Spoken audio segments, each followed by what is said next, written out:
Hello. So today we're playing a horror game about about a cat. Now I don't know much about this game, but I know it's scary. I know it's disturbing. I know it's a little freaky. It's right up our alley for a spooky game. Oh, what's up, Tree Monkey? Um, got into football. That's valid, but um, this game is gonna be a little spooky. So let's get right into it. First things first, let's choose English or Portuguese. This game is not suitable for children or the easily disturbed. It includes depictions of horror elements, human animal violence, and death. Nice. Abuse slash abusive relationships, disturbing images, loud noises, flashing images, lights, and more. Individuals suffering from anxiety, depression, or certain fears, phobias may not have a safe experience playing this game. For full list of content slash trigger warnings, blah blah. I'm hurting, so it's going to be hard to watch you sometimes. What do you mean you're hurting? You all right, Tree Monkey? You good? Get like injured or something?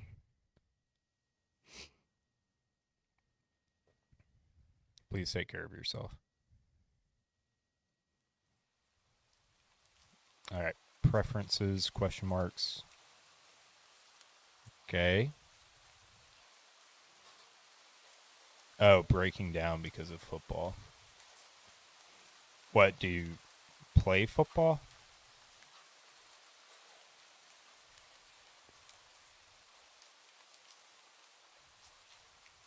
Me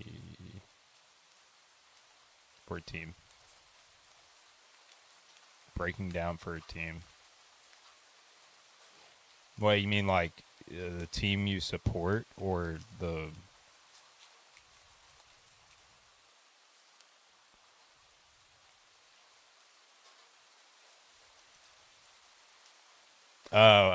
Okay. Okay, sorry. I'm being a little bit slow. That's fair. I used to play football back in high school, and yeah, it can be a little tough. A little tough sometimes. Definitely get hurt. I remember we used to like probably the worst thing eating potato salad. That's valid. We used to like there was one day we had to do 110s, run like the whole field. We did like 20 of them, and right after we had to hit leg day in the gym or in the workout room. It was not fun during summer workouts. But I stopped playing after about 2 years. All right, let's get into the game. Oh, great. It's the first time in a while that you felt like going out. But in the middle of your walk, it starts to rain. Typical, but maybe this is just a sign that you should have stayed home tonight. Yeah, you can always try again tomorrow, right? You turn to head home when. It's a cat. How was that? There were only a few people around on the street. Makes sense due to the increase of missing persons around the area recently. Okay. Well, that and the weather. But none of them react to the sound at all. Curiosity guiding your steps, you follow the sound to the entrance of a dark, dingy alleyway. You timidly enter the alleyway and walk forward. The ground, dampened by the rain, makes your steps sound louder and more confident than you actually feel. Meow. Finally, the sound source comes into view in the cold, dim light of the alley. At the end of the alley, in a big cardboard box, it's a cat. Huh? Guess that should have been obvious. It's an interesting looking cat. Its pretty yellow eyes shine like gold among the dark sea of its black fur. It puts its paws on the front of the box and looks up at you. Meow. So cute. and it definitely knows it.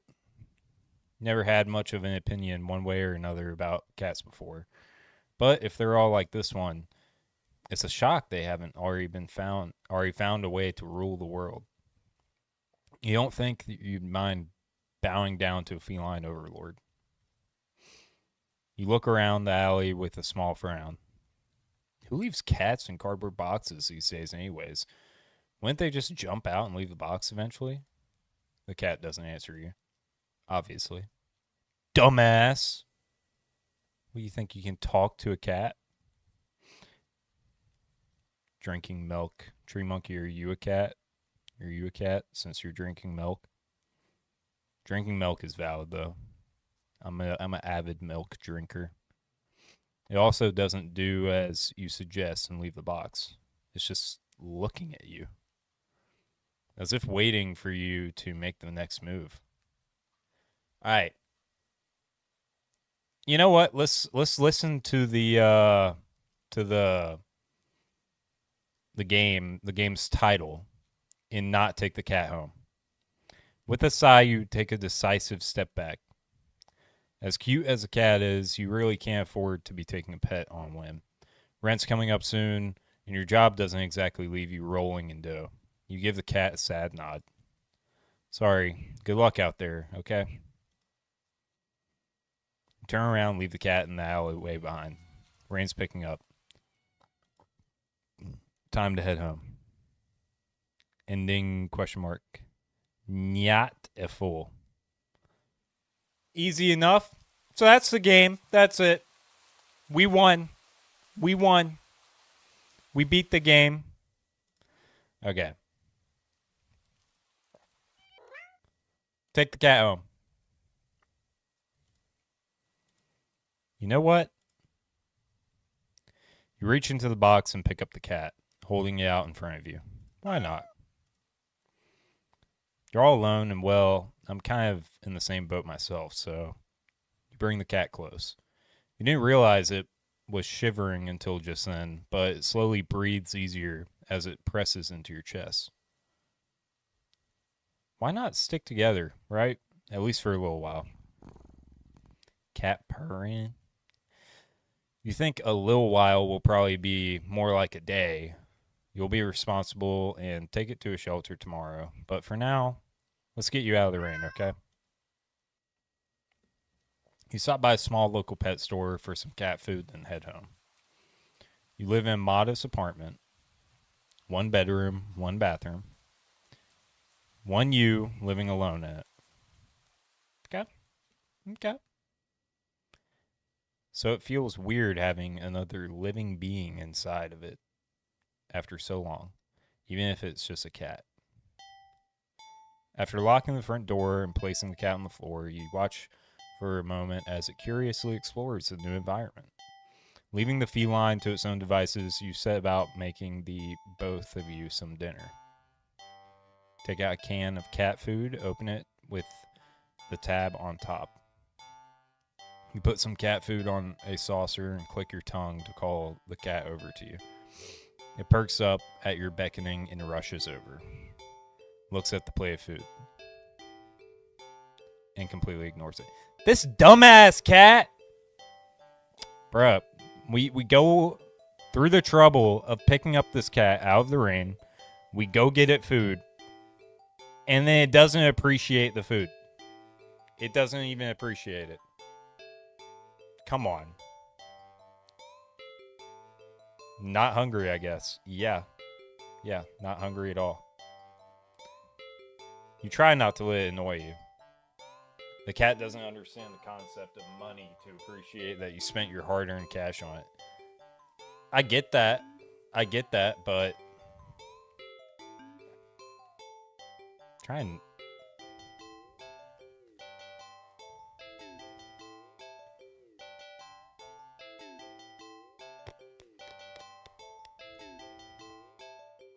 try this.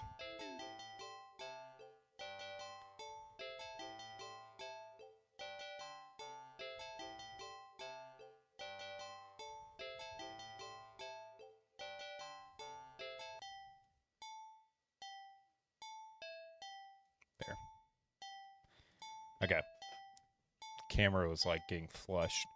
Cat. Yeah, we already read that. It's just a cat after all. I'll just leave it here if you get hungry later, okay? Cat rubs its body against your legs with a purr. You smile. That's enough of a thanks for you. Follows you into the kitchen as you start on your own dinner. You decide that you have enough ingredients for a sandwich. Bread toasted, mayo and mustard spread, turkey and cheese and lettuce perfectly placed, tomato slice. Ow! You wince as you cut your finger on the knife while slicing a tomato. Stupid. You feel embarrassed for such a blunder and sigh, tossing the knife onto the cutting board. You're about to head to the bathroom for a bandage when the cat hops up onto the counter, sniffs the knife, and meows almost pointedly at you. Don't worry. I'm alright. It was just, You watch as the cat starts. Hey, yo! Hey, yo! Lick lightly but enthusiastically at the blood on the knife. At your blood. You're so shocked that by the time you come to your senses, the knife has become completely licked clean. Crazy. The cat sits back staring at you. You feel a little uneasy. Sure, cats are meat-eating predators, but that was a little weird, right? The cat's a cannibal. I'm calling it right now. Right now. Sure, you're no cat expert, but that was definitely not something an ordinary cat would do. Right? Meow. Well, regardless, you're not about to abandon a cat in need while it's still raining outside. Not after all your efforts. Okay. Okay, we're just gonna ignore that. Nothing happened. You were going to take it to the shelter tomorrow anyway. What's one night of awkwardness? Weird or not, it's just a cat. The rest of the evening, unfortunately, goes downhill from there. Even after covering up your finger's cut with a bandage, the cat keeps trying to lick at the wound. While you're eating your sandwich, while you're cleaning up the kitchen, while you're trying to watch TV. You gently push it away every time, but you're starting to get worried at the strange behavior. What if it's got a taste for your blood and thinks you're food now? You're not sure what you'll do if it starts to get more aggressive. You keep thinking about the cat food sitting on the corner, untouched. Damn! Come on, enough already. You shove it away a little more forcefully this time out of annoyance. You feel bad immediately, but before you can do anything, the cat meows sharply at you and dashes off around the corner and into the hall. You sigh deeply. At this point, you're just worried that it's going to take a bite out of you in your sleep. Maybe a vet will have an idea on how to calm it down. You can only hope. You don't have many other options left other than tossing the cat out in the rain. After finding the number of a local vet, you pick up your landline and the lights just went out. Great, just great. Rain must have knocked out the power. I don't trust this cat in the dark. I do not trust this cat in the dark at all. Freaky little cat. You check your cell phone only to find that it's out of batteries. You must have forgotten to charge it before leaving it out earlier. The outing had been so spur of the moment that it had no doubt messed with your usual routine. You grab a flashlight and turn it on. It's quiet. Too quiet. Did the rain stop? But then why did the power go out? You look outside. The sky's pitch black. What time is it? I'm back. Welcome back, tree monkey. You turn to check the clock. The cat sits on top of the digital clock staring at you. What's that? Kill? Yeah, it definitely says kill. See, kill 666 440 and 12.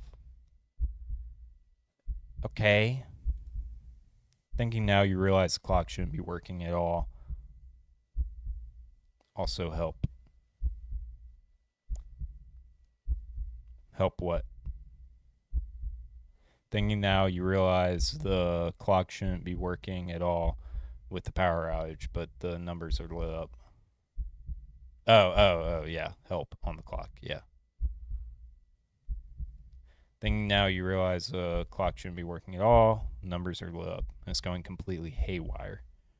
The cat stares at you. It is completely still. You'd think it was a statue if you didn't know better. Can you play my request after this, please? Sure.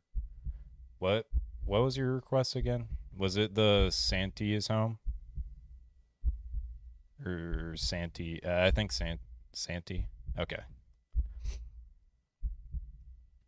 This game is going to take a while, though. I read it should be like 2 hours maybe, but I will play Santee's home. It's not giving off any indication that it's alive. It's not blinking. It's not even breathing, but its eyes. Damn. I'm sorry, Tree Monkey. I will play it though. I'm a bit. If you haven't noticed, I am a bit of a procrastinator.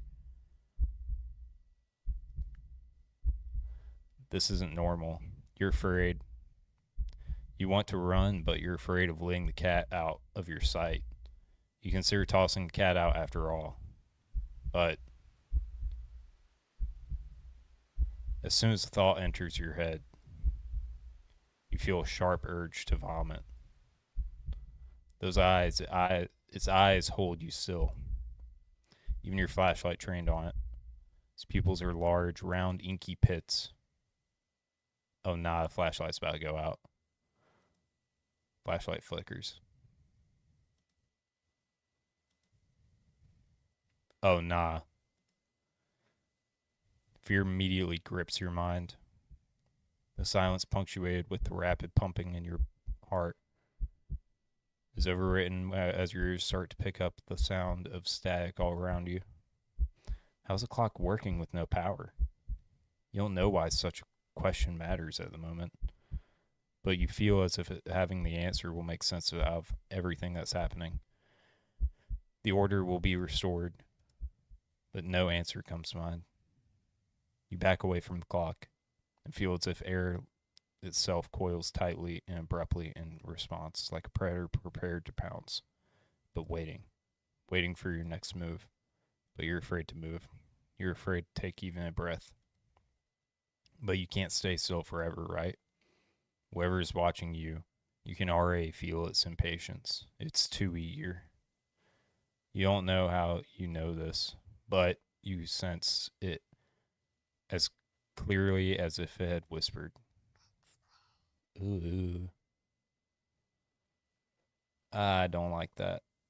Right into your ear, right into your soul. It won't let you wait it out. Not that you could even if it did. You can't stay here. You have to run. With this thought, a sudden primal instinct wakens within you, making you tear yourself into a hasty burst of movement of action, but you're still weak from the fear's grip on your mind. Your legs tangle together under you in your haste and fall to the ground. I don't like that sound. A sharp pain explodes in the center of your foot. When will you get off? I don't really know yet, but some time later tonight.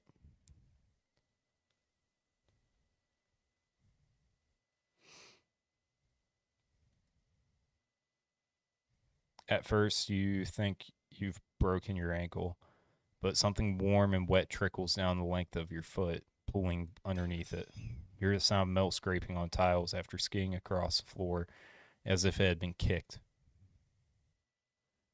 Winded from your fall, you look up in a daze and see the object glinting in a strange light coming in from outside. The light pouring in from your now open front door.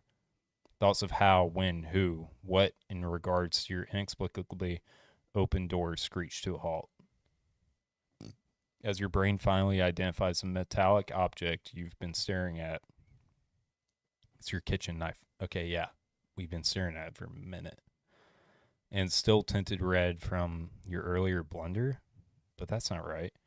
Wasn't it completely licked clean? You gulp dryly at the pain of your foot. You barely have time to wonder how the knife ended up on your living room floor to be stepped on, instead of resting on the cutting board in the kitchen where you left it. Oh shit. It's some eyes. It's some eyes. When you spy something in the darkness just beyond the knife, it spies right back at you. A pair of glowing golden eyes come forward as the cat emerges from the shadows into the light from your doorway. This damn cat, I swear, pads lightly over the knife, as if skipping in delight. And it bends down to lap up the blood dripping from the blade. Your senses slowly begin to overwhelm you. The chill of the air as it starts to suffocate you under its weight. The sound of your shaky breaths discordant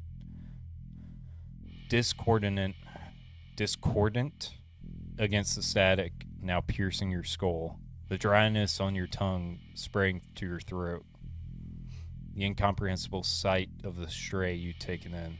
The incomprehensible sight of the stray you've taken in licking away at your kitchen knife. Once again, completely clean. Scent of blood from... Be right back. Alright. The scent of blood from the fresh wound on your foot. Blood? Have I still not realized that I got stabbed in the ankle? Is that what we're assuming here? Because it's pretty damn obvious I got stabbed in the ankle. Golden eyes slide up at you as if in response to your sudden realization. Blood. You're hurt. Your foot is bleeding. You're bleeding. Finally! We realize it. Okay. Took us like 10 minutes of staring at this godforsaken cat to realize that we just got stabbed in the ankle. You're bleeding. No shit. The cat barely moves, shoulders twitching as if you just considering the act of pouncing forward. But you're already on your feet and out the door. You run, or rather limp, down the empty street. The sky is black and bleeding red, but there's a strange light emitting from nowhere that casts everything else in white. The houses, the trees, the road, even you. Everything. Except your blood.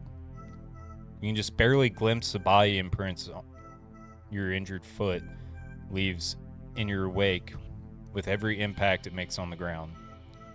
It hurts, but you can't stop. You don't stop. Not when the shadows grow around you. Not when you feel the gaze of eyes all over you. Not when the road ahead of you is darkened by a long shadow of something behind you. Even then, you don't stop running because that cat's right there ahead of you. Then, what in the world is behind you? Oh shit.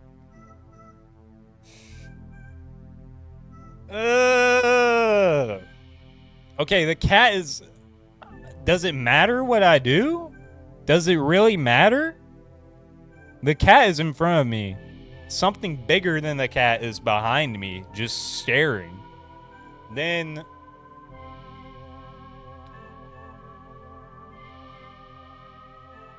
Curiosity killed the cat.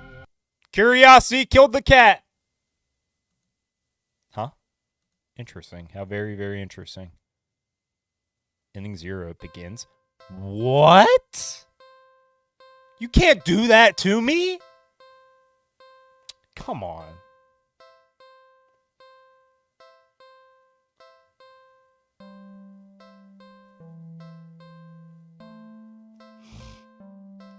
Come on now.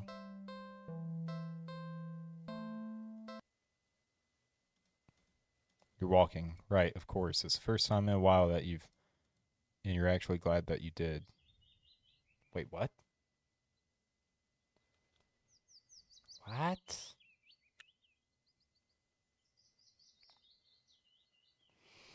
The weather is absolutely perfect today. That's a good sign, right? Maybe your luck is finally starting to turn around. You tentatively allow yourself to feel excited for the possibilities of where you could go or what you could do, maybe even who you could meet.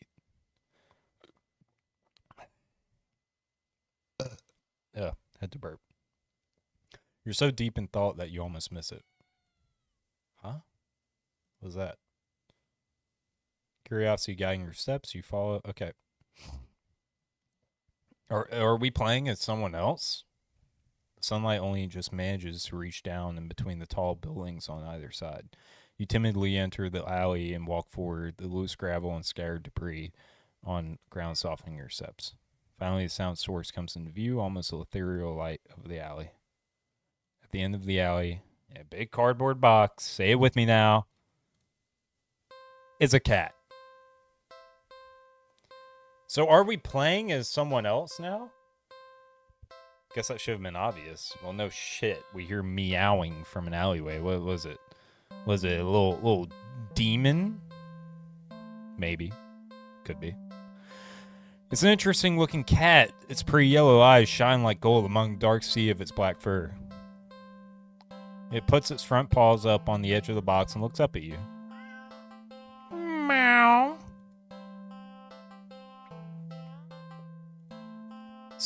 So, you look so familiar, right?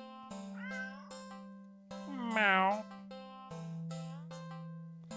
Then again, it is a cat. Not many different ways for a standard black cat to look, after all. This one sure is a cutie, though. Just look.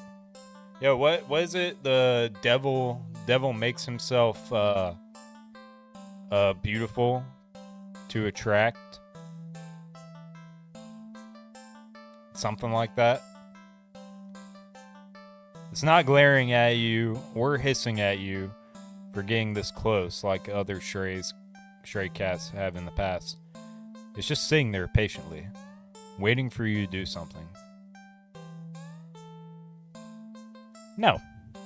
Sadly, as cute as a cat is, you'd never take this thing home with you. Okay? You just can't take it home with you. You're a responsible adult. Meow. You are. With rent and bills to pay for, not to mention you have to buy food and survive too. There's no way you could care for a cat long term, right? You can barely afford this little outing on your day off.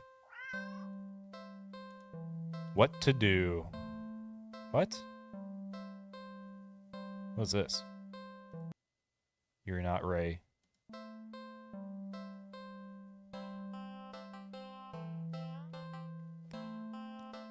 No, we're leaving the cat. We're leaving the cat. We know what this thing is.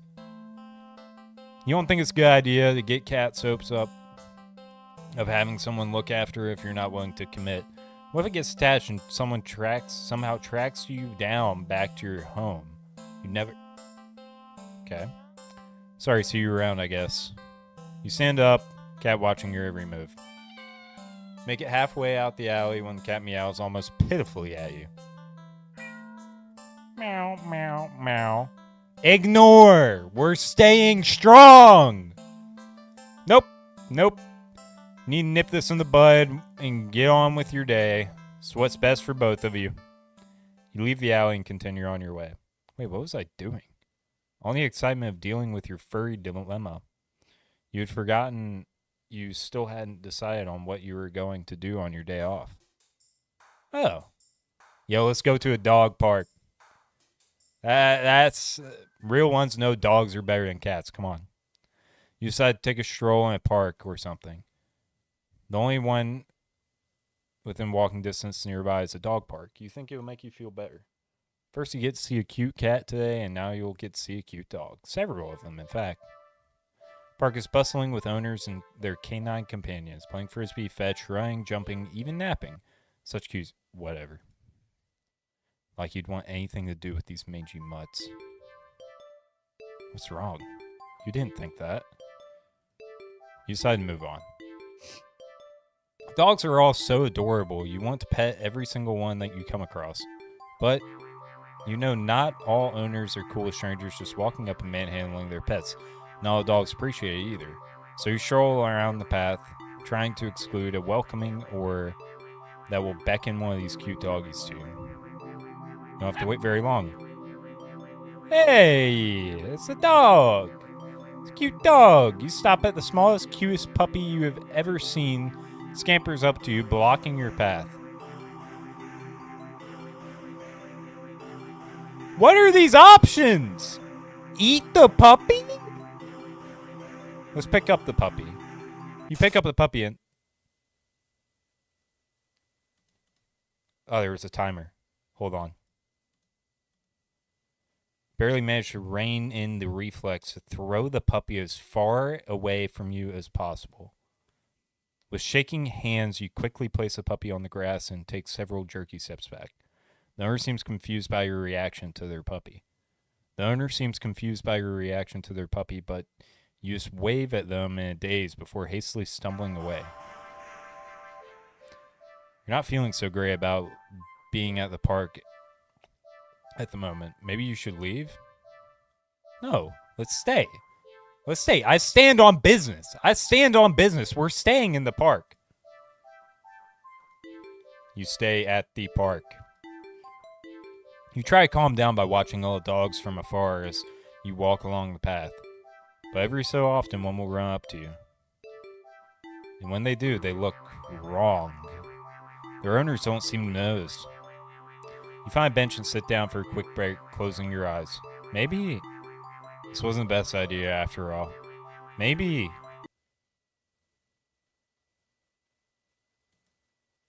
should have stayed with me instead. Oh.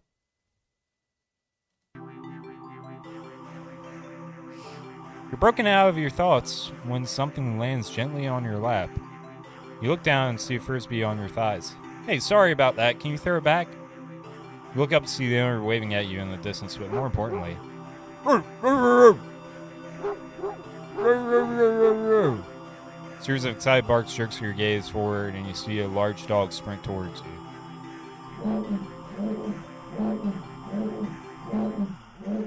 Oh. Ah.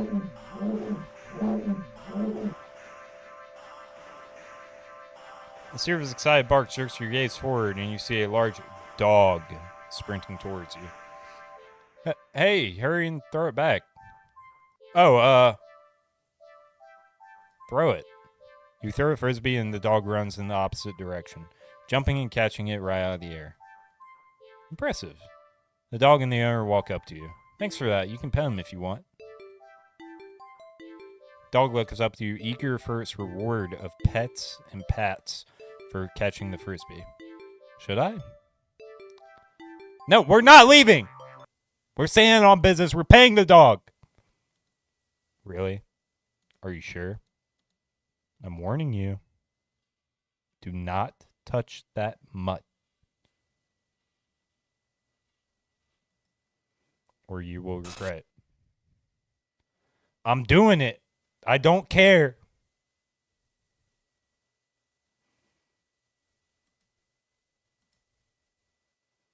Reach out your hand. And you pet the dog. Dog seems pleased. See? See, we're fine. We're fine. You don't feel well. That's fine. Suddenly. Ooh. Okay, maybe we're not fine. What? You look up along with all the pet owners and see the sun has been eclipsed by the moon in a blink of an eye. You vaguely remember that you should never look directly at an eclipse, but for some reason you don't look away. A loud piercing yowl fills the air, shaking the ground beneath you. You instinctively move to lift your hands in order to shield your ears.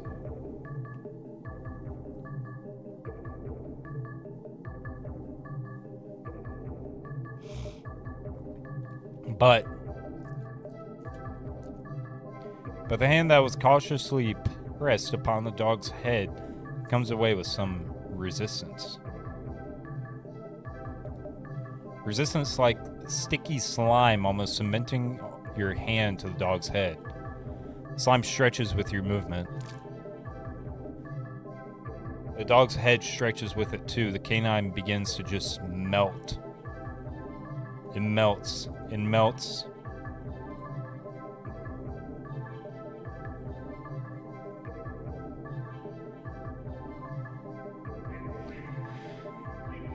Until it becomes a pile of goo at your feet. Ah!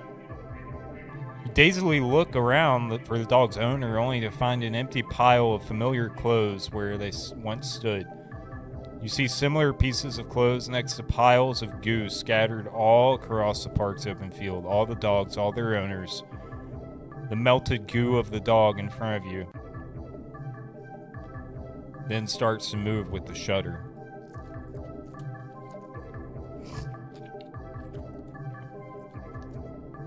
Slithers across the grass toward the field in the center of the park. All the other piles of goo following after it. What is that? They mix and melt together into a single entity and shifts and undulates and bulges and grows. You watch in dazed horror as it fills out and shapes itself.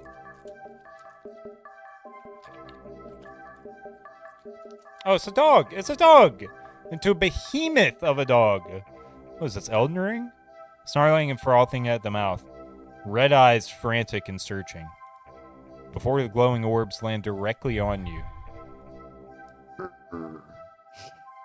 Y'all like that? The rumbling growl emits its low and deep. It emits as low and deep. You can feel the sound of it crash into you. Leave the park? I don't want to leave the park yet. All right, fine. No. You had your chance. Better start running. You try to run, but you're not fast enough. The behemoth barely takes a few leaps before it's already towering over you. Ooh!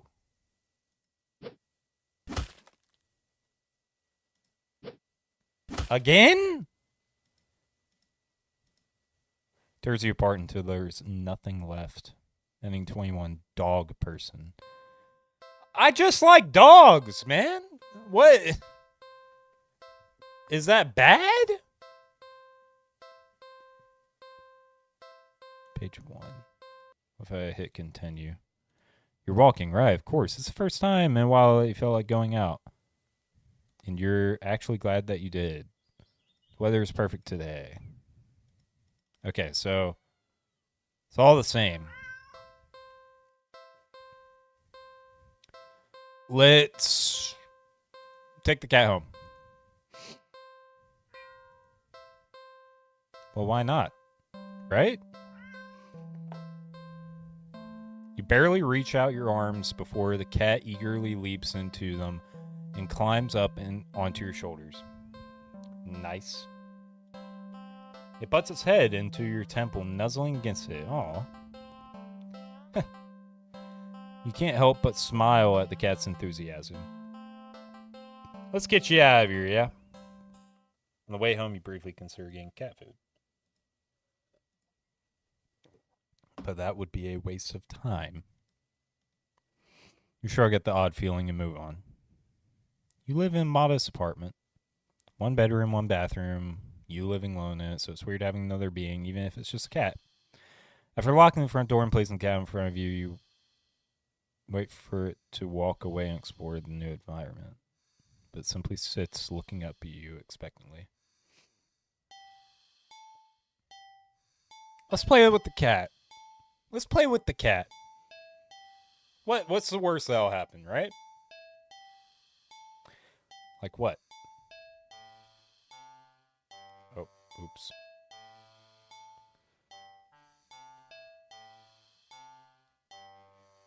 I had to make it so chat fades away.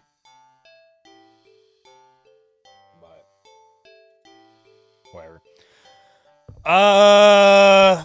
Okay, the cat. Let's think about this. The cat's been out in the wild. It's nasty. I want to clean the cat. You realize the cat isn't exactly clean. See? We gotta be healthy. We gotta have a healthy household. Not surprising, since until you brought it home, it's been sitting in a dirty old box in an alleyway full of scattered garbage for who knows how long. You've heard that cats can keep themselves clean, but maybe this is one of those times that a little human help couldn't help. You head into the bathroom and set things up, trying to remember how to wash a cat. You're definitely no expert, but you think the best way to get a cat clean would be carefully. Actually, no, quickly. Cats don't like water, you think, so a quick wash would be the way to go, right? You decide to do everything at once, filling the tub deep with soapy, bubbly, warm water. Quick dunk here and short scrubbing there, and rinse and dry. Cat won't even know what hit before it's over. You open the door and click your tongue, beckoning the cat inside. Quickly scampers in, curious of its newly available setting. Close the door so it won't be able to run out and make a mess of the apartment, stealing yourself and roll up your sleeves. You lift the cat and carry it into the tub. Plan's already compromised as the cat starts to struggle in your hold. Probably should have held it so it couldn't see the water. Ow! Hey! Scratches at your arms. You knew it wouldn't be happy about the water, but you think it'd be this. You didn't think it would be this irate. So, as mad as it is, it will be for a little while. You know this is for the best. Deep scratch to your bicep startles you, making you drop the cat into the tub. Shoot, kitty! The cat doesn't reemerge hissing and yowling like you thought it would. You rush over and dunk your arms beneath the soapy surface, searching for the cat. What if it bumped its head and blacked out? It would drown! But you don't find the cat. Instead, what? What the? You watch as the water starts to darken. At first, you think it's just dirt from the cat and feel a little vindicated about your decision, but water darkens further and further, till it looks like you filled your tub with black ink rather than water. Even the soap bubbles are translucent obsidian now. Something's not right. Yeah, we dumped that daggum cat in holy water. That's what I'm saying. We dumped that demon cat into holy water. And now it's melting. See, this is a good ending. This is a good ending. Felt something tugging at you from under the water, but you pull away, but your arm won't budge. Whatever it is, it pulls closer toward the water. You try to use your hand to release a drain plug, but when you dunk your other arm in without thinking, it's grabbed too. Both hands restrained. You can't gain leverage to force yourself free. Help!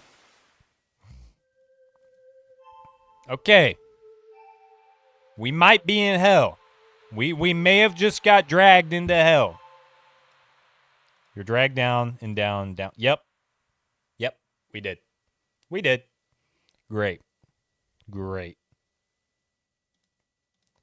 You can't breathe. You draw your final breath. You think you see what's been pulling you down. Something resting deep, deep down below. Something waiting for you.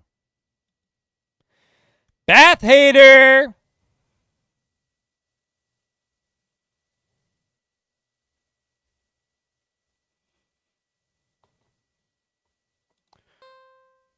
You didn't fuck with the bath. You're walking right, of course. Okay.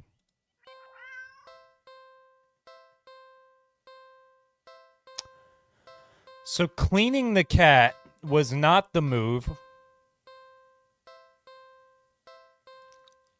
We'll take the cat home. And let's just let the cat fuck off. We're going to let the cat fuck off.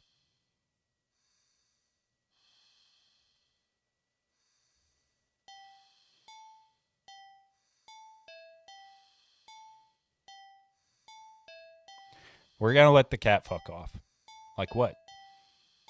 You know, instead of cleaning the cat, let's clean the apartment. Besides that, even if it's your day off, that doesn't mean you should be completely unproductive. You know that you have guests and all, but you really shouldn't put off your chores. Best to get them done while you're in the mood to do so. So for now, you get dressed, roll up your sleeve, and get to work on cleaning the apartment. At least you try to. You sweep the living room, you wipe the kitchen counter, you don't make your bed, but who actually does that anyway? Okay. I make my bed. What's wrong with that? What's wrong with making your bed? Still, you notice that no matter how much you clean up, you keep finding more messes than you started.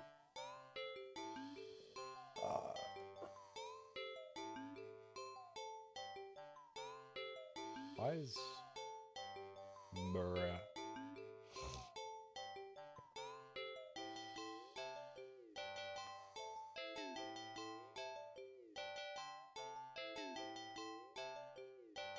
Tragic.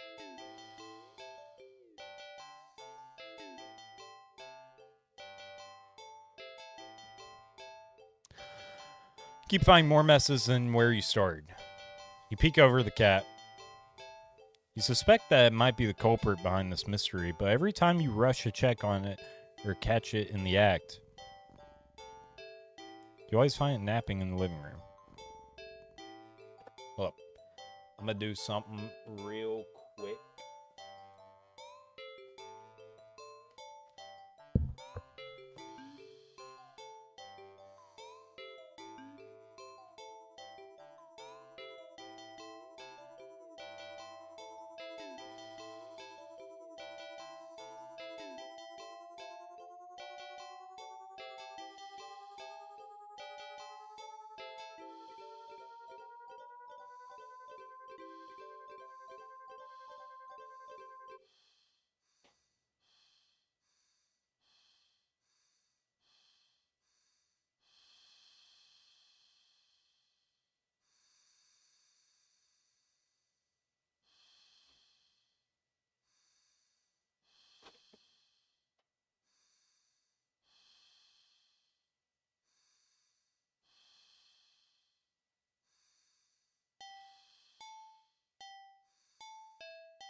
All right, I'm back.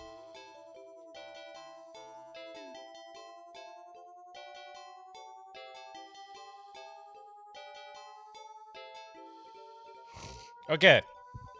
You keep cleaning, but the cat. Let me turn off my bathroom.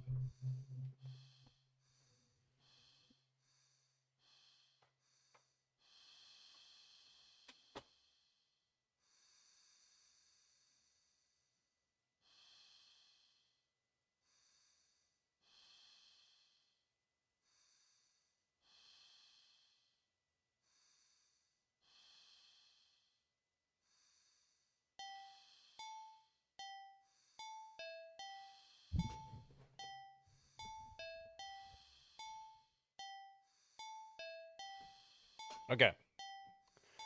You keep cleaning, but the cat or something keeps leaving more and more of a mess in its wake. Keep cleaning. Just stay focused. Keep cleaning. You keep cleaning, but there's just more mess and more and more. When you finally stop and look around you,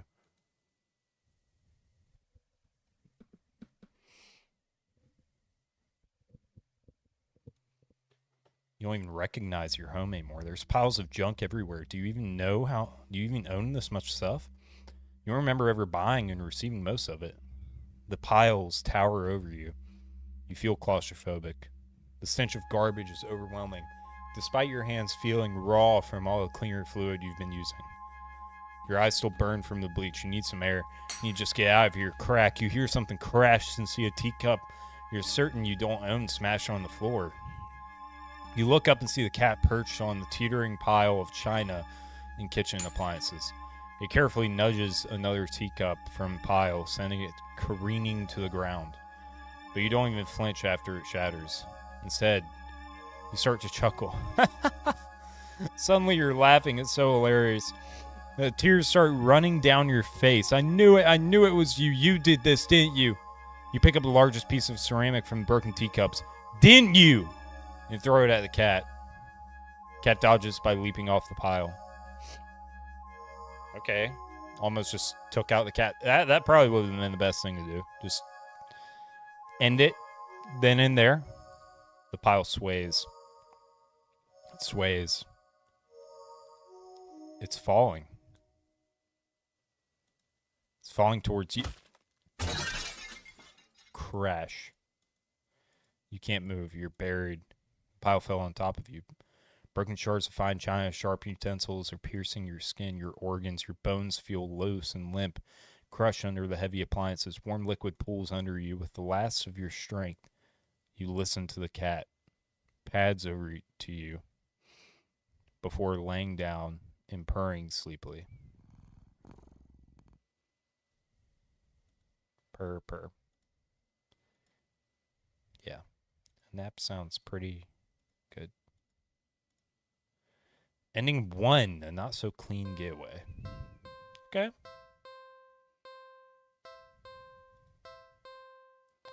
So we got, there are 40 endings. Okay. Cool. Continue. You're walking, blah, blah, blah. Let's not take the cat home. You're a responsible adult. But let's feed the cat something. Cat must be hungry.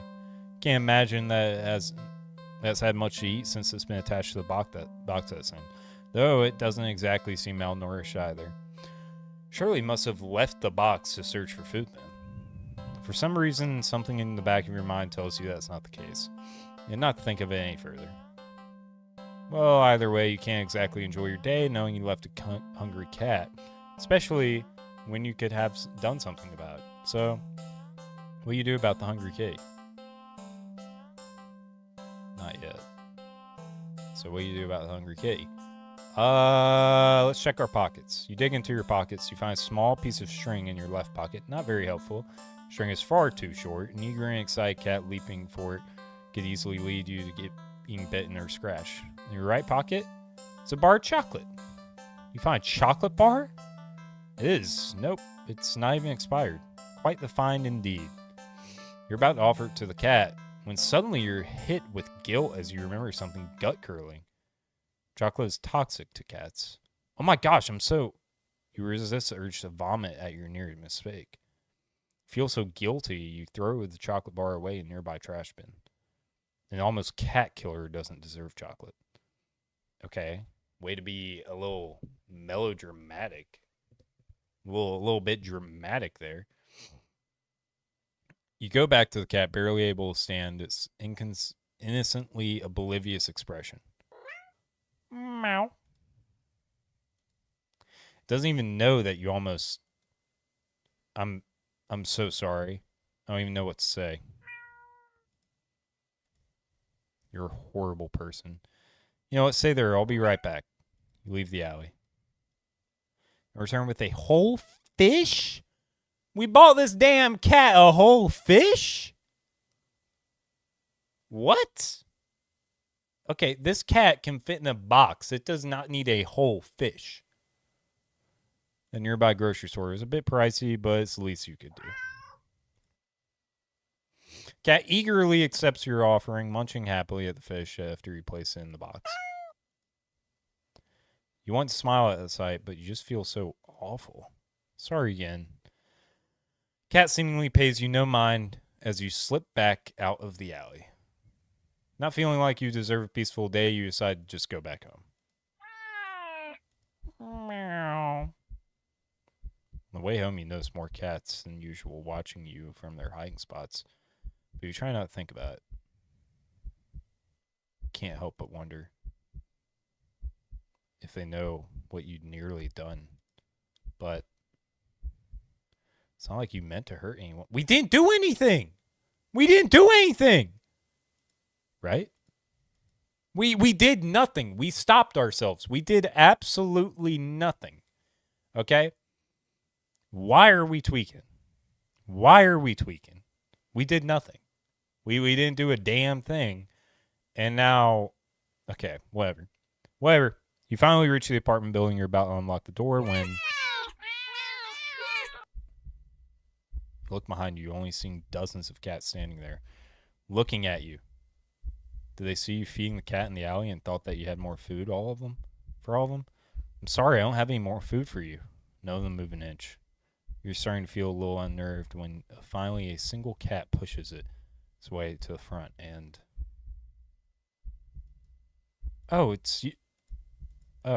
it's held carefully between its teeth is a chocolate bar you'd thrown away earlier. Places the chocolate bar down in front of you before looking back up at you. All the cats look at you. You can feel their judgment. You feel your sins weighing down heavily on your back, but without the money to buy enough food for all of them, you just don't know what to do. Nah, we're going inside. We did nothing wrong. We found a chocolate bar in our pocket, thought about giving it to the cat, said no, because we were like, oh shit, cats are allergic. You're not allergic. Chocolate is toxic to cats. And then we went and bought a whole ass fish for this cat. We're going inside. You decide to cut your losses and head inside. Your sins weigh down on you, but you're only human. What more can you do? Try to ignore the yowling of neighborhood cats as you go about your chores. You consider preparing dinner, but how could you enjoy knowing how hungry those poor cats are outside? The ones you've wronged. We didn't wrong them! You decide to take a bath and go straight to bed without dinner. A fitting punishment for someone like you. You forego the fancy bath bubbles because you don't deserve them and sink into the water with a sigh. Your mind races, but you can't really think of any immediate solution that doesn't require money. You wish that there was something, anything you could do to make things right. Suddenly, your legs start to feel really itchy. You try to lift up one, see what's going on, but what rises out isn't a pair of legs.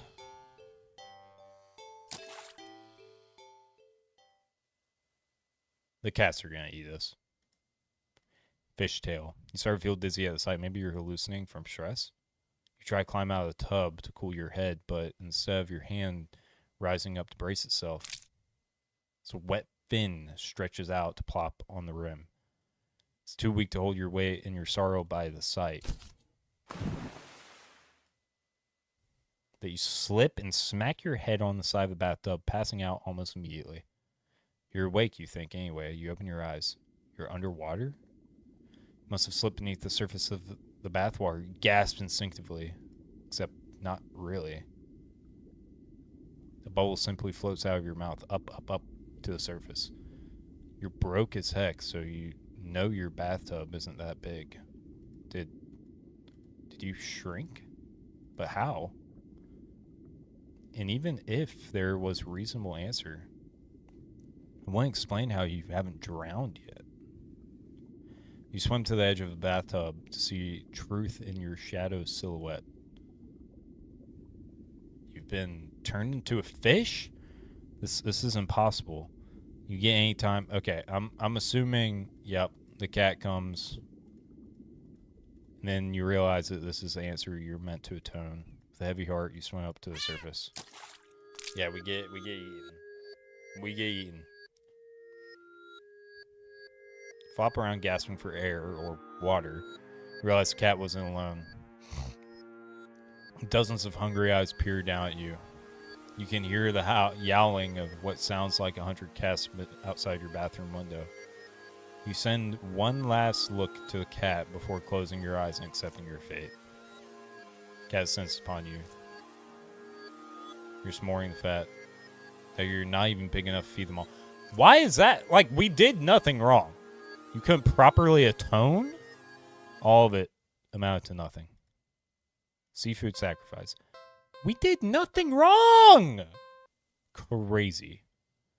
Tree monkey, welcome back. Welcome back. Walking right, of course. Okay, we're not going to take the cat home this time. Never take this thing home.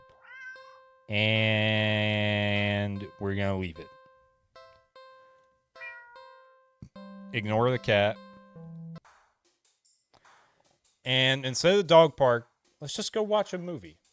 It's been a while since a film came out that looked interesting enough to drag yourself to the movie theater, but there's a showing of one such film at the old theater. The movie was a little too niche to be picked up by New Cinema that opened right across the street. That's okay, though. You're not exactly a fan of crowds. And nothing ruins the experience of watching a new movie for you more than a noisy audience. Let's go to the old theater. You eagerly buy your ticket from a kind old man at the booth and head inside. It's barren of any trace of people, and the decor looks like it hadn't changed since the 80s, maybe even the 70s. But it's what you're counting on. You consider buying some popcorn, but can't help but be concerned that everything at the concession stand might be expired. You move on, walk through the halls, finally locating the theater designated on your ticket stub. As expected, the theater your movie will be playing in is empty. Perfect. You pick a spot right in the middle, even counting the seats and taking into consideration the gap of the staircase. Are you almost done? Not quite. There's multiple endings to this game. I'm gonna get a certain amount of endings and stop.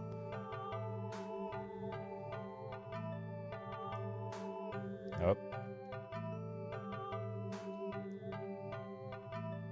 Okay. As you settle in, the dim lights fade away, leaving the room pitch black for a few seconds. Brother, I know. I'm sorry, Tree Monkey. Before the screen flickers on, no commercials or trailers pop up. The movie just begins. Pleased, you shrug and let yourself get immersed in the opening scene.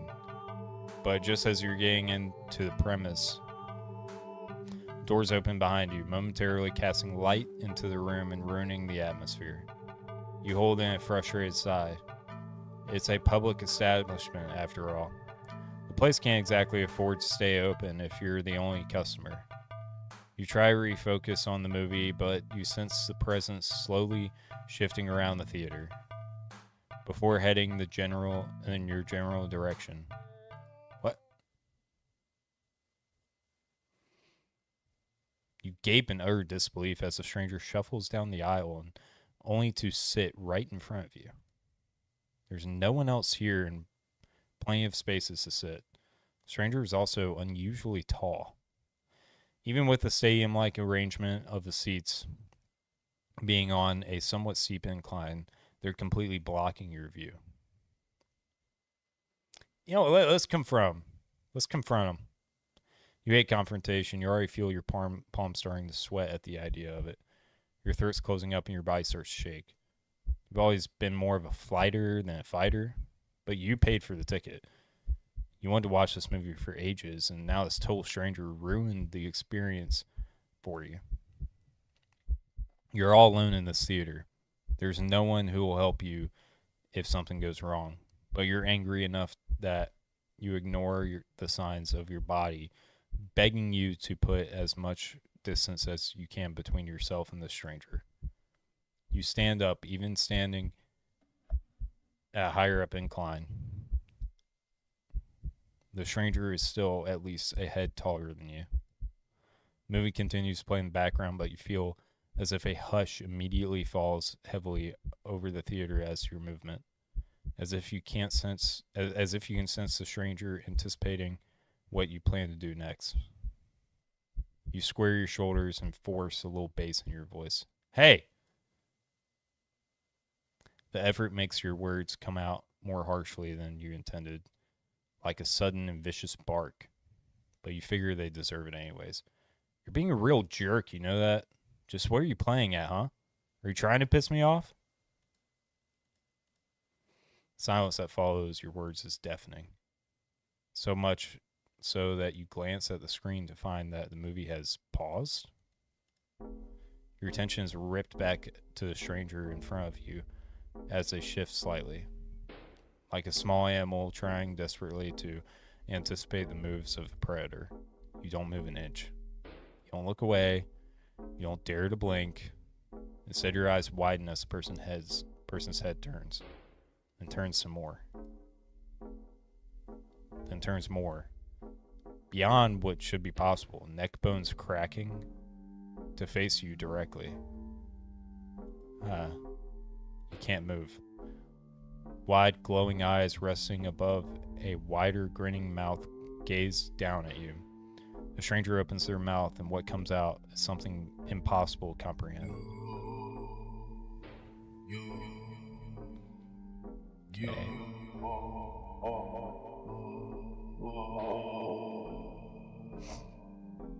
Maybe we shouldn't have said anything. Voice is endlessly deep and creaks like a weighty door, foreboding and oddly melodic, alluring. But it also snaps you out of your terrified trance, and before you know it, you're already out the door. You run through the halls of the empty theater, heading for the exit. You feel something watching you from behind, but you're too afraid to look. So, okay, the cat, we've gotten away from the cat, and then we've got this crazy ass guy. Like, come on now.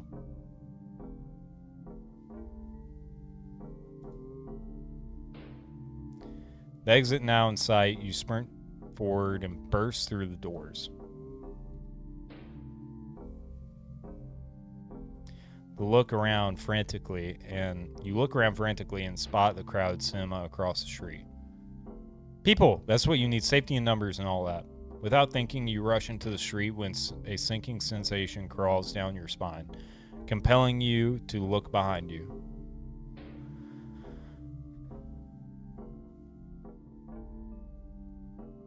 Don't look behind you. Let's do it. Let's see what he looks like. Despite your resistance, you feel your head turning to look back of its own accord. While in the middle of the street, you catch a glimpse of the grotesque-looking person standing behind the glass doors of the old theater, watching you intensely, cradling something in their arms, something familiar. But, oh, God. Oh! A glimpse is all you get as the truck speeds and crashes into your body. Damn! Not what I was expecting. Not what I was expecting at all.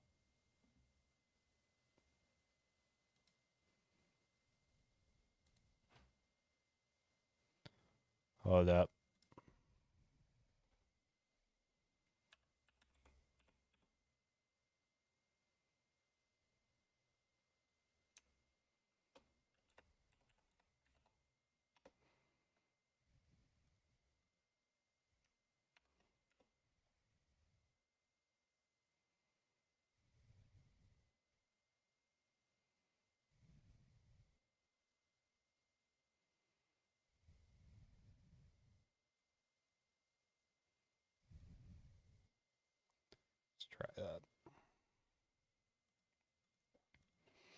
You're killed on impact. Your body splatter across the road and crushed further under the heavy tires. Ending 16. Poor screening arrangements. So who is that guy? Like even a person or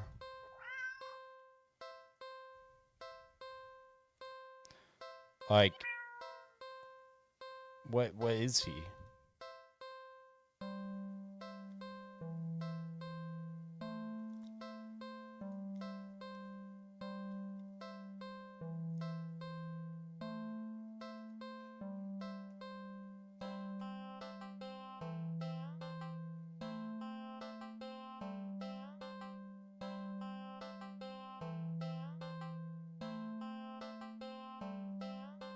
Like what is he? Okay, we're gonna go back and we're gonna go to the new cinema. You don't know why, but you really don't feel great about the idea of being alone right now. Deciding to wait for the movie you've been anticipating to be available on DVD or streaming, you join the long line outside the new cinema. By the time you reach the ticket booth, you just want to get inside. So you pick a movie at random and take your ticket from the tired-looking teenager manning the booth. Decor is chic and sleek, and the inside is bustling with people. It's not what you're usually into, but it's kind of nice not being alone. Even if you feel a little lonely watching families and groups of friends laughing among themselves. You'd get some popcorn, but the lines at the concession stands are long and the prices are criminal anyway. You go through the halls and follow the signs to the theater designated on your ticket before heading inside. You sight the sight of an absolutely crowded theater. You head towards a seat only to be told by a person next to it that it's being saved for someone. This happens a few more times before you finally manage to get yourself settled into a seat annoyingly off-center to the screen. But the screen is at least visible, if not a little too close, so you grit your teeth and bear it. Lights faded out, but the chatter doesn't. The rest of the audience seems content to talk through the commercials and even the trailers. You figure the chatter will stop once the movie actually begins, but it doesn't get even slightly quieter as the opening scene starts to play out. You sigh out loud, not thinking anyone would hear you anyway. This is why you avoid movie theaters like the plague. Oh, God. Suddenly, a screen changes, showing the face of a blank cat. Familiar black cat. Confused murmurs fill the room, but then the cat on the screen meows. Ew. Ew. Sounds strange and not like any cat should sound. Haunting, almost melodic. And layered as if made of multiple voices of different creatures. Creatures that would probably never say. You sit in confusion, wondering why you haven't already gotten up and left to complain to the cinema staff, but then you hear it. It's scattered and dissonant at first, but among the crowd, people start to chant along with the cat on the screen.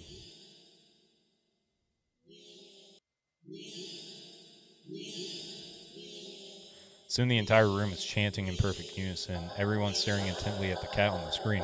You're feeling strangely drawn to the screen yourself, but the compulsion to stare blankly like the others isn't that strong, for now. Also, you start to notice out of the corner of your eye that some of the people in your immediate vicinity are looking at you. No. They're outright staring holes into you as they continue chanting. They don't miss a beat as they slowly begin to frown at you in blatant disapproval. Their scowls deepen as time goes on, as if they're getting impatient. Let's just try blend in. Think fast, you look at the screen, begin to chant in tandem with the crowd. Yeah, yeah, yeah, yeah, yeah. You feel the harshness of their collective gaze start to ebb away. The air in the theater becoming lighter once again. Release air shakily, just realizing that you've been holding your breath earlier. You feel stuck. Surely you can't just up and leave now. Not after whatever all that was. The people around you seem fine now, but they're not. There's no telling if they'd get aggressive at you for even moving too much. Never mind outright getting up and leaving. You decide to let this run its course. Hopefully, someone will come along, right? Or at least turn the film off and continue to chant with everyone. Yen, yen, yeah. You start to feel lightheaded. Feel as if you could fall asleep, but your eyes don't feel heavy in the slightest. You try to look around and gauge the other's emotional state, but you can't seem to look away from the screen.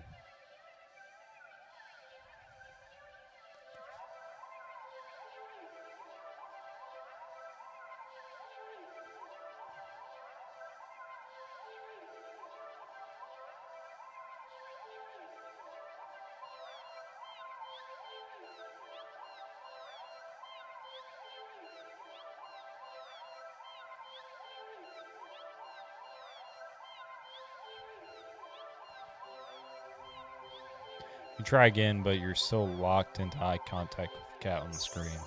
Yeah, yeah, yeah. You attempt to physically force her line of vision away. You steel your nerves, ready to throw yourself to the ground if you need to, but your body only gets as far as tensing up for a moment before completely loosening itself again, making you lay back limply on into your seat. You think you should be panicking right now, but even your brain feels limp.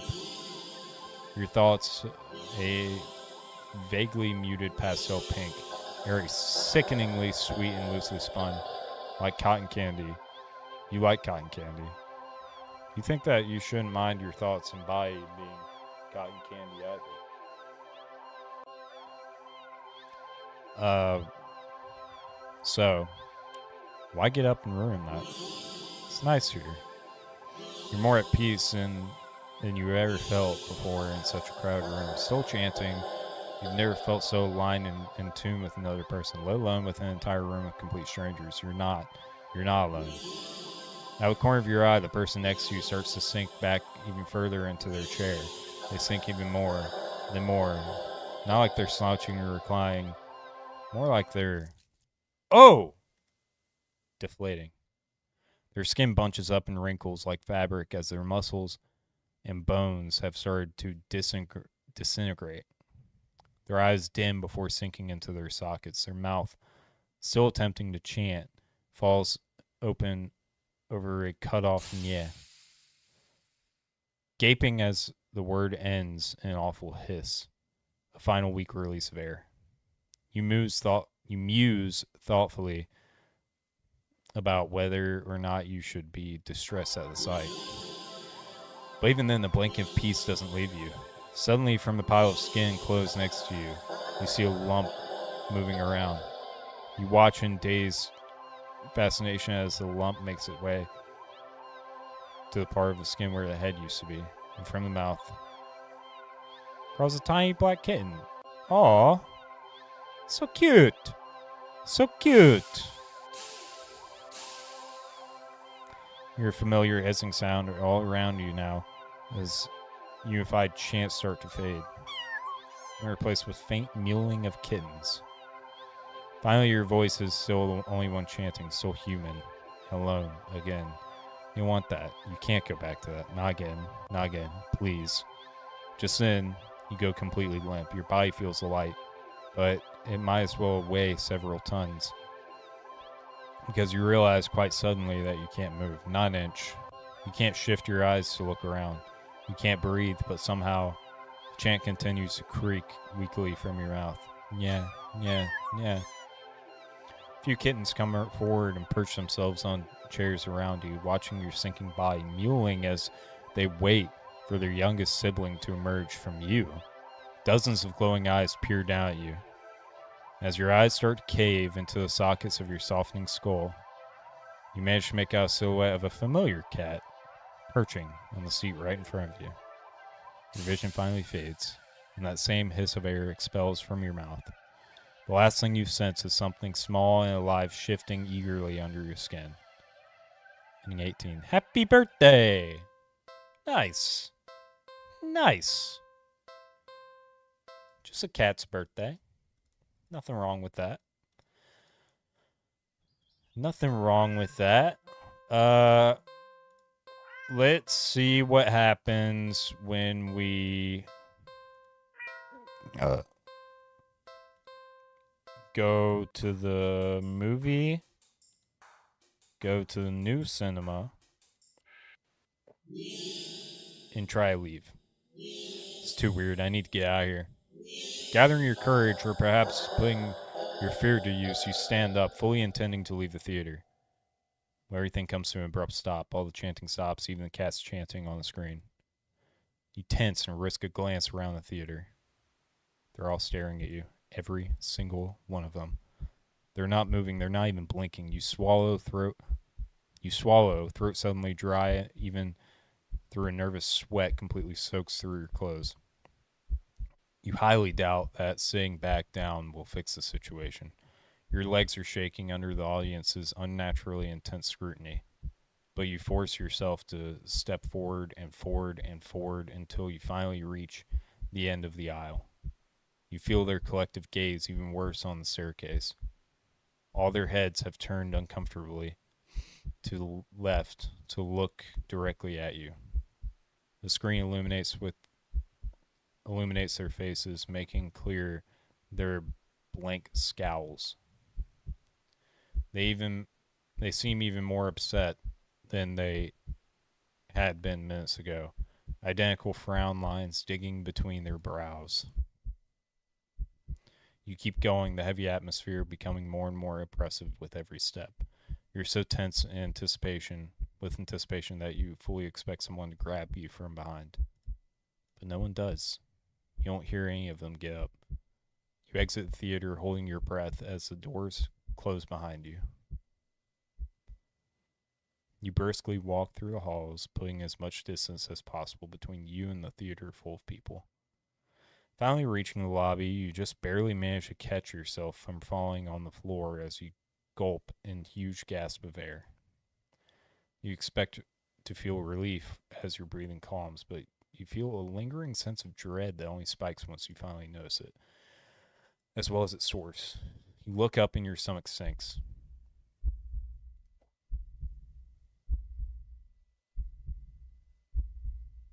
Oh, okay. All the people in the lobby area of the movie theater, everyone in line at the concession stand, all of them are staring at you. And they look even angrier than the people in the theater. You don't hesitate this time. You duck your head, avoiding eye contact, and leave the cinema. You ignore the glares of everyone in the ticket booths and lines leading to them. You make your way home. Whenever you dare to look up at someone on the way, you flinch at the blatant anger, fury, and disgust on their face. You think that you hear the faint sound of cats meowing behind you, or maybe they're kittens. Doesn't matter, you just want to go home. Reach the front door and fumble with the keys, cowering from the look of pure hatred on your neighbor's face as he stares at you from his door.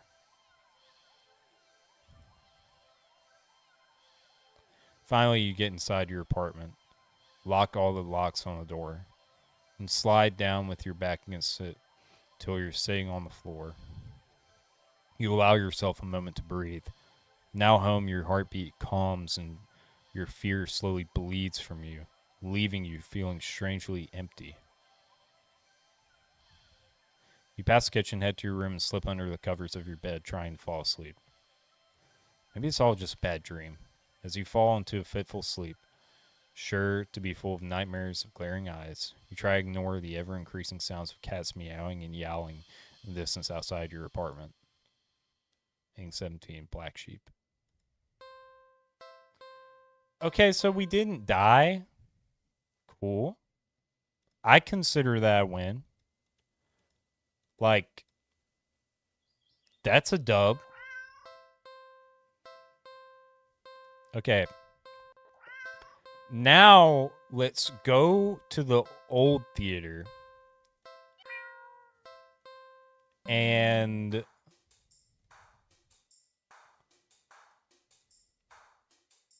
we're going to go to the old theater. And let's. So, okay, no. We're going to branch out from here and go to a new cinema.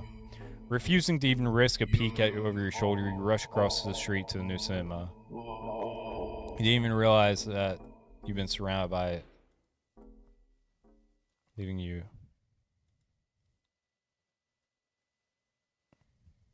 best interest to repress everything that just happened.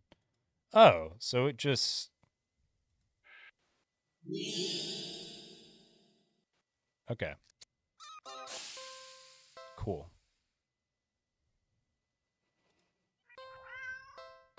Okay, don't take the cat home. Let's leave the cat. Ignore. Go to the movie. Go to the old theater. And we will move to another spot. You don't want to risk escalating the situation further. This whole thing is already making you uneasy. Why would they choose to sit right in front of you? Surely they know you wouldn't be able to see past them. Shaking your head with passive-aggressive scoff, in a stranger's direction, you reluctantly pick another, less perfect seat in the theater. But as you settle down, you see a strange person get up, and once again they sit in front of you. Okay, so wait.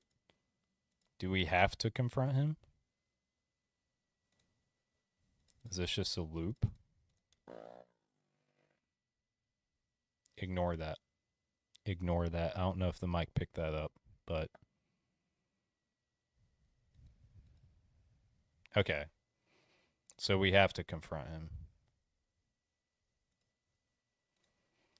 What if we leave the theater? Feeling uncomfortable. Now what? Okay. So loops back. Let's finish the dog park thing. I assume any of these are going to be the same as pick up the puppy. Kill the puppy. No, that's horrible. There's no way you would ever do that. Kick the puppy. Well, it's just a puppy. There's no way I would ever do that. Eat the puppy. That's disgusting. I think I'm going to be sick. Leave the park. Yes, leave the dogs. Okay, let's go back. Let's go back. So pick up the puppy.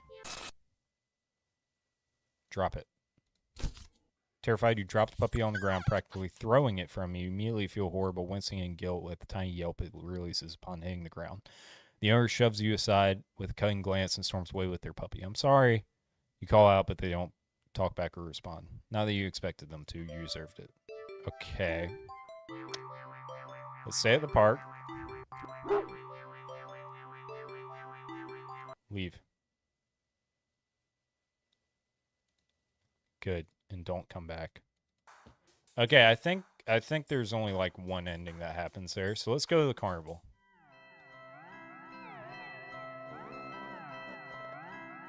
I'm sorry.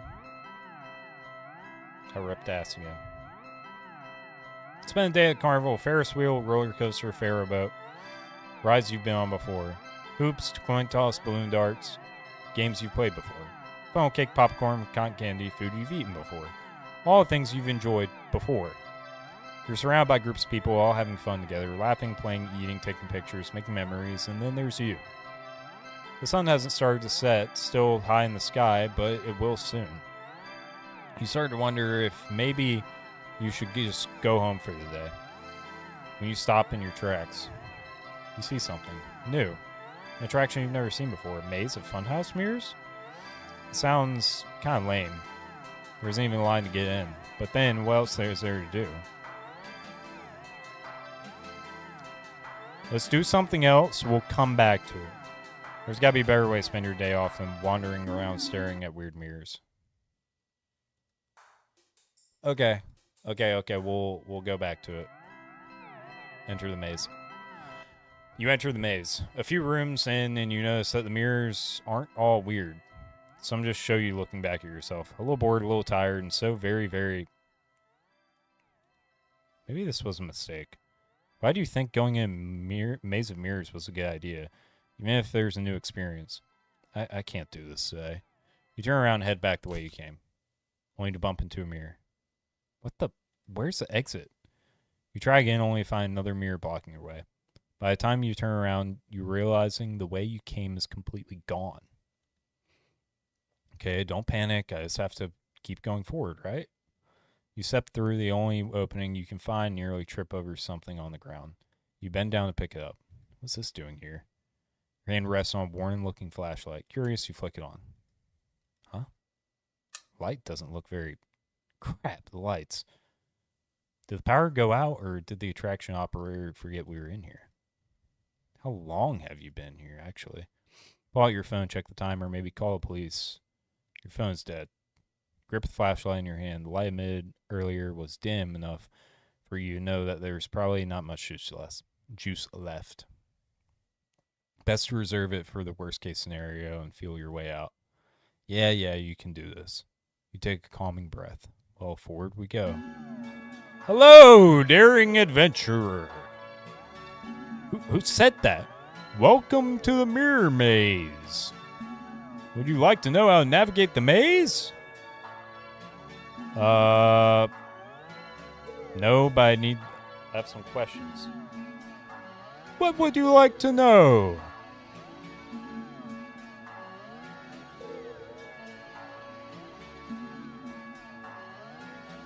Can you tell me about the maze again? As you wish. Once again, welcome to the Mirror Maze.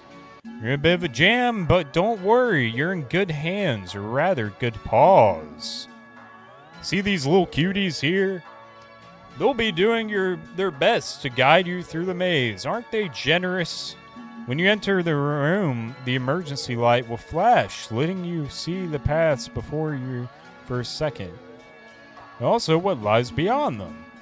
Whenever you see these kind kitties, just go where they are and you'll reach the next room. Unfortunately, they're not the only things in here.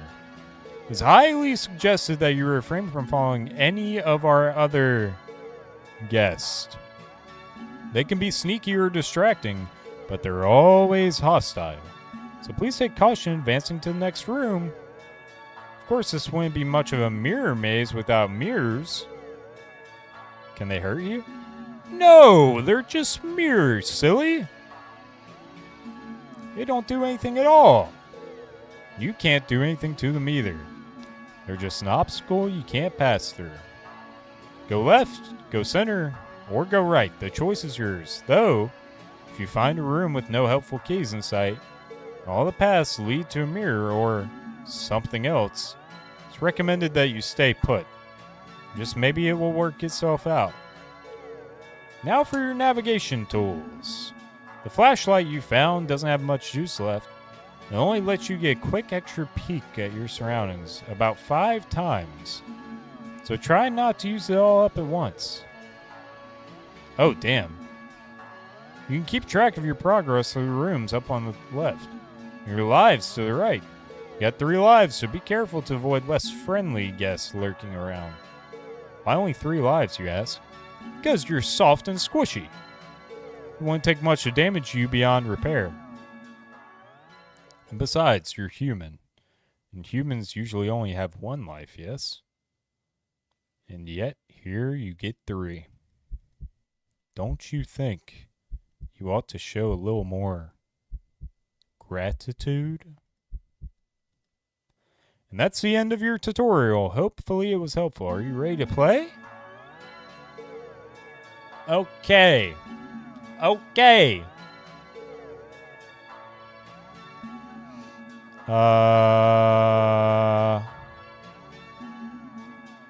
Can you let me go? Your request to forfeit is denied. Let me out of here. Screaming is not allowed in the maze. You turn off the flash? Of course, flash off. Turn on the flash? Of course, flash on. This game is too hard. Oh, alright. Flashlight will give you 7-second chances now. Flash will last a little longer. Is that better? Hey. Psh, this game's too easy. Is that so? There, all done. What do you do? You'll see. Alright, let's play. Okay, 3, 2, 1, go! Okay. Left. Left. Center. Right. Right. Right. Left. Center.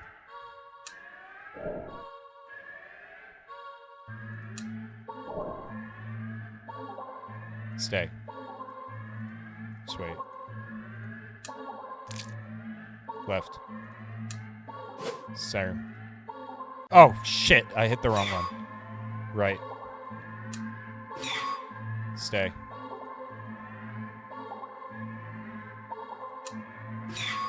Center. Stay. Right. Left. Center. Left. Left. Center.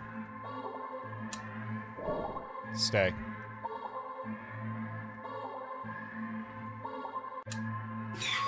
Right. Center. Right. Stay.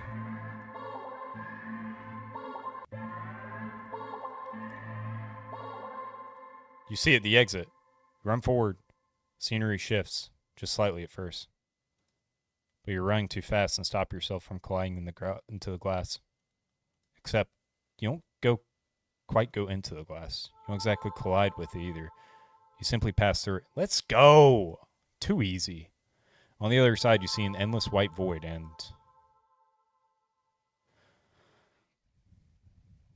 yourself? Dozens of you. Hundreds of you wandering around. Aimless, faceless, and empty. So empty and listless, they don't even acknowledge your presence.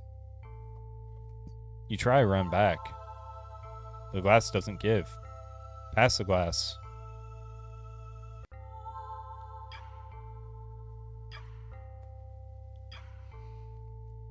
A familiar black cat walks up and looks at you. I think it meows at you, but you can't make out the sound. Tilts its head and walks away. The glass goes dark. You watch helplessly as it disappears completely.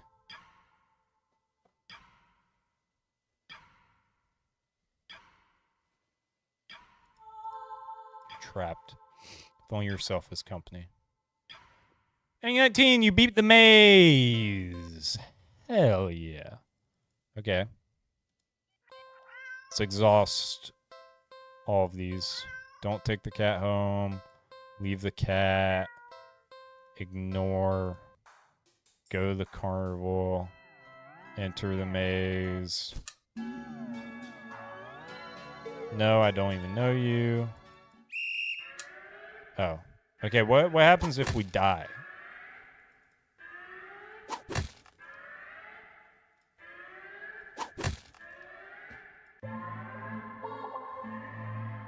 I want to know what happens if we lose the maze. Suddenly, the light turns on. Your eyes burn from the sudden brightness. As your vision adjusts, you see that you're completely surrounded by mirrors. Reflections all grotesque in unique ways. Look nothing like you. But they do look hungry.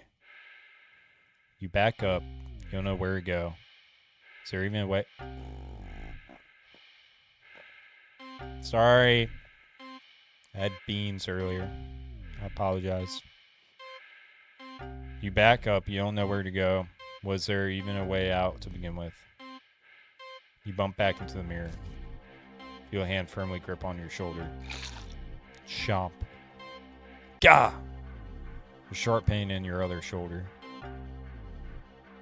You rip away, looking back to see something, leaning out of your mirror.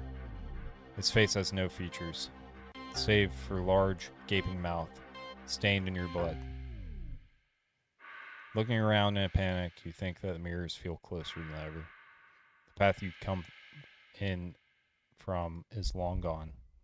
You're surrounded, and every time you blink, you could swear the mirrors were getting closer, and closer, and closer. Your horrifying reflections looking hungrier, and hungrier, and hungrier. You failed the maze. Okay. So we've exhausted leaving the cat. Everything that we can do related to leaving the cat has been done. Let's leave cat and then turn back. How are you supposed to walk away from that? What kind of monster would you be if you could? You walk back to the cat. Looks almost helpful. Eager for your next move. Stay. Strange, the more you hesitate to leave the alley, the more you find yourself wondering, what's the point? You'll go where? Do what? What's the point when all you're doing is completely and utterly alone?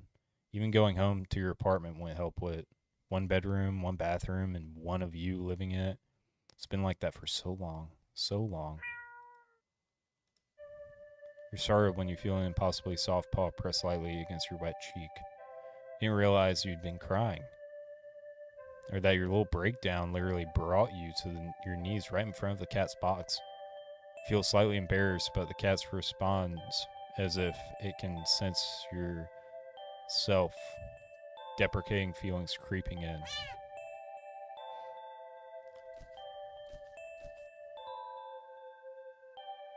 Presses its paw on your cheek 3 times in quick succession, as if trying to slap you out of your melancholic state. But they're so light. Slaps feel more like getting gently and eagerly petted. You can't help but laugh a little bit. Can't believe I'm having a meltdown in dirty old alley with the stray cat comparing me. You smile and show your gratitude with a scratch to the cat's chin. Thanks, I'm fine, really. Just happens. I really do like being alone most of the time. It's the only time I feel comfortable being myself, you know? But even if I get lonely every now and then, it's easy to ignore when I'm keeping myself busy. That's why I pushed myself to go out today, I think. Or maybe I was just hoping to make a friend or something. Though I guess it wouldn't be a good idea. I doubt someone like me would make for a very good friend anyways. Okay, maybe I won't go so far as say that, but you stay and just talk to the cat about anything that comes to mind. Your isolation, your loneliness, your many fears, your losses, your emptiness. Although, the longer you stay here, the smaller that one insignificant emptiness feels. It's been so long since someone just listened. Your words shift to gentler topics. Your hopes, your dreams, happy memories of the past.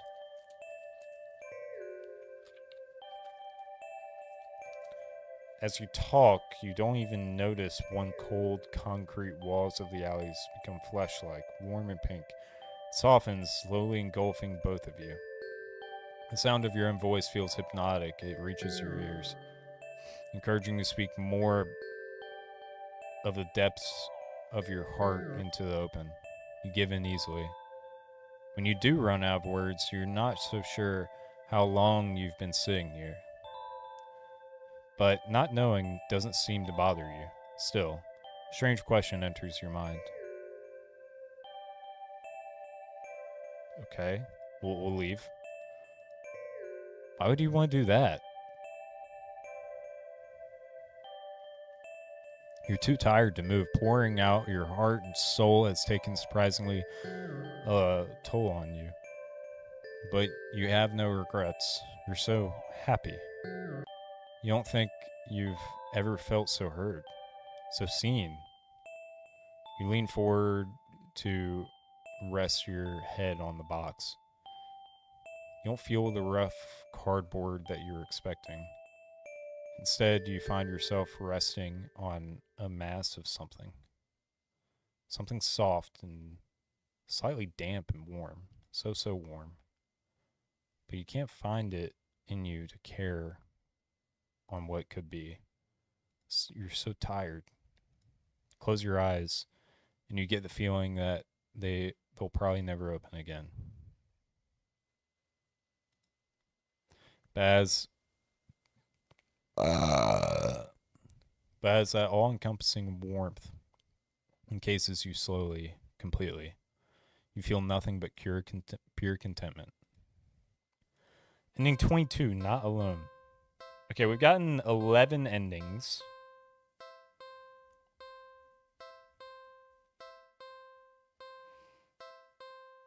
Awesome gamer. Oh, you beat the maze on hard mode? Oh, holy cow, you're a real gamer, aren't you? I'm a real gamer. I'm a real gamer. Okay. So we'll don't take the cat home, and then leave the cat. Ignore.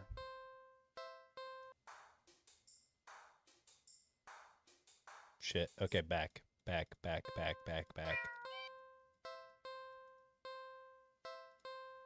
Okay. You're not Ray. So we fed the cat.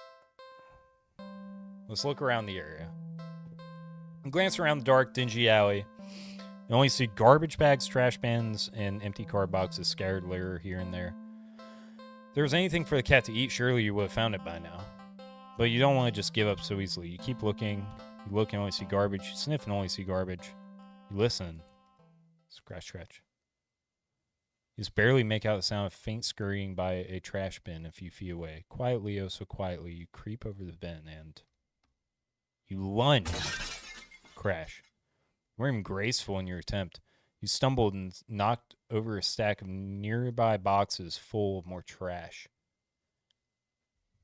But you stand up, grasped in your hand. Is a small mouse. The mouse squeaks and shrieks in distress, wriggling and struggling desperately in your grip. You're holding to it tightly and carefully for it to be able to bite or scratch you, though. It wears itself out eventually and looks up at you with its black eyes. It's completely at your mercy.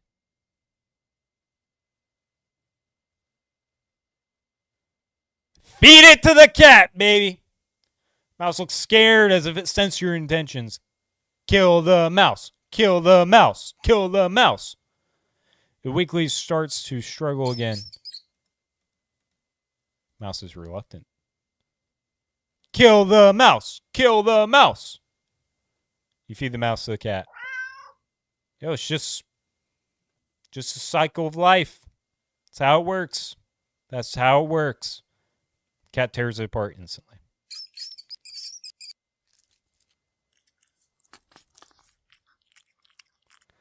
Mouse's pain squeaks and squeals pierce through you until they're abruptly cut off. Satisfied, the cat mews happily at you, red tinting its fangs. Cat curls up in its now blood-stained box and goes to sleep. Take a chance to leave. Well-fed cat will likely follow you home after all. And cute as the cat is, you can't really afford to pet it right now. Still feeling a little guilty about the mouse, you decide to go home.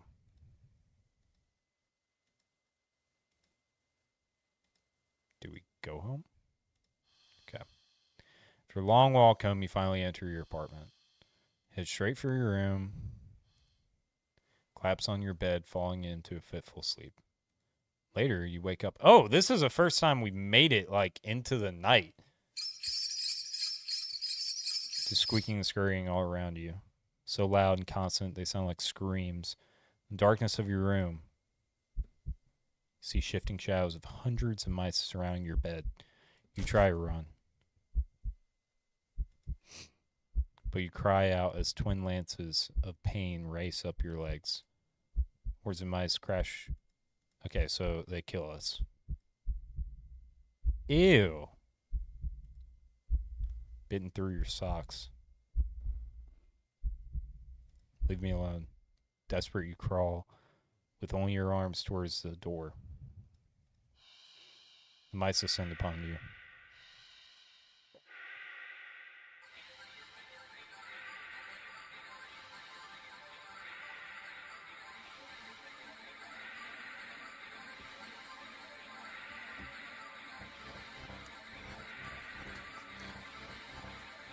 Biting into your skin. Gnawing away at pieces of you. Okay, so you jostle a knob enough to the door slowly swing open. Pop. Oh! Chat, are we cooked? We might be cooked. We may be cooked. Mice managed to chew through your flesh and bone, and you're now dismembering a limb. As a few mice creep forward to curiously inspect your arm, you stare blankly at it for a moment before sliding your gaze up. In the newly opened doorway sits a familiar-looking mouse. Stares at you. Darkens with beady black eyes. Can't begin to measure the depths, nor the hatred pouring from them within. All of it aimed at you. You collapse, head hitting the floor as your other arm is eaten away as well. You're not sure how you're still conscious. The pain should be indescribable, and yet you feel a cold sense of loss bite into your chest. Something being pulled out of you. There's something wet plop on the ground. You pry your eyes open in front of the mouse, and you see weirdly shaped red and blood pulsing from it. That's your heart, isn't it? All the other mice descend upon it, binding your half-eaten body. You're losing a lot of blood. You feel sleepy, but you also feel anger. Yes, so much anger. How dare they? How dare they? Last thing you see before your vision fails you. A pair of glowing eyes leering in the darkness beyond the doorway. Yo! The cat! Your squeaks and terror around you. Low yowls, deep snarls, gnashing teeth, tearing flesh. As your remaining senses leave you, you smile weakly with the last of your strength when something soft, slightly damp, and sticky fur nuzzles your cheek. Good kitty. Well fed. Let's go.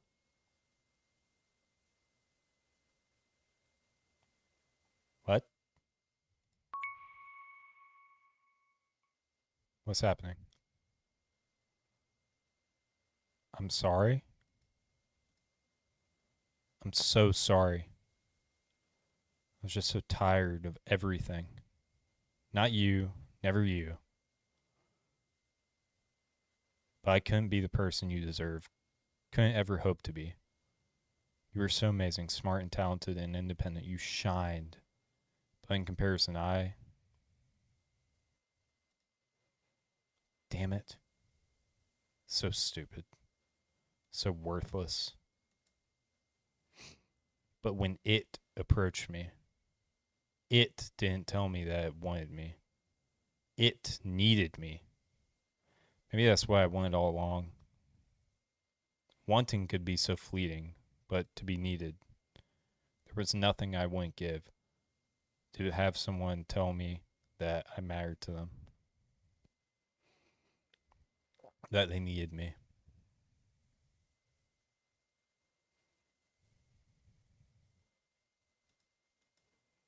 You're walking. Right, of course. Okay. It's a good sign, right? Maybe your luck is finally starting to turn out. Okay.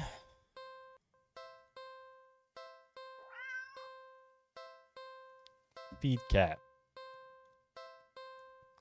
Look around the area. Spare the mouse. Are you sure?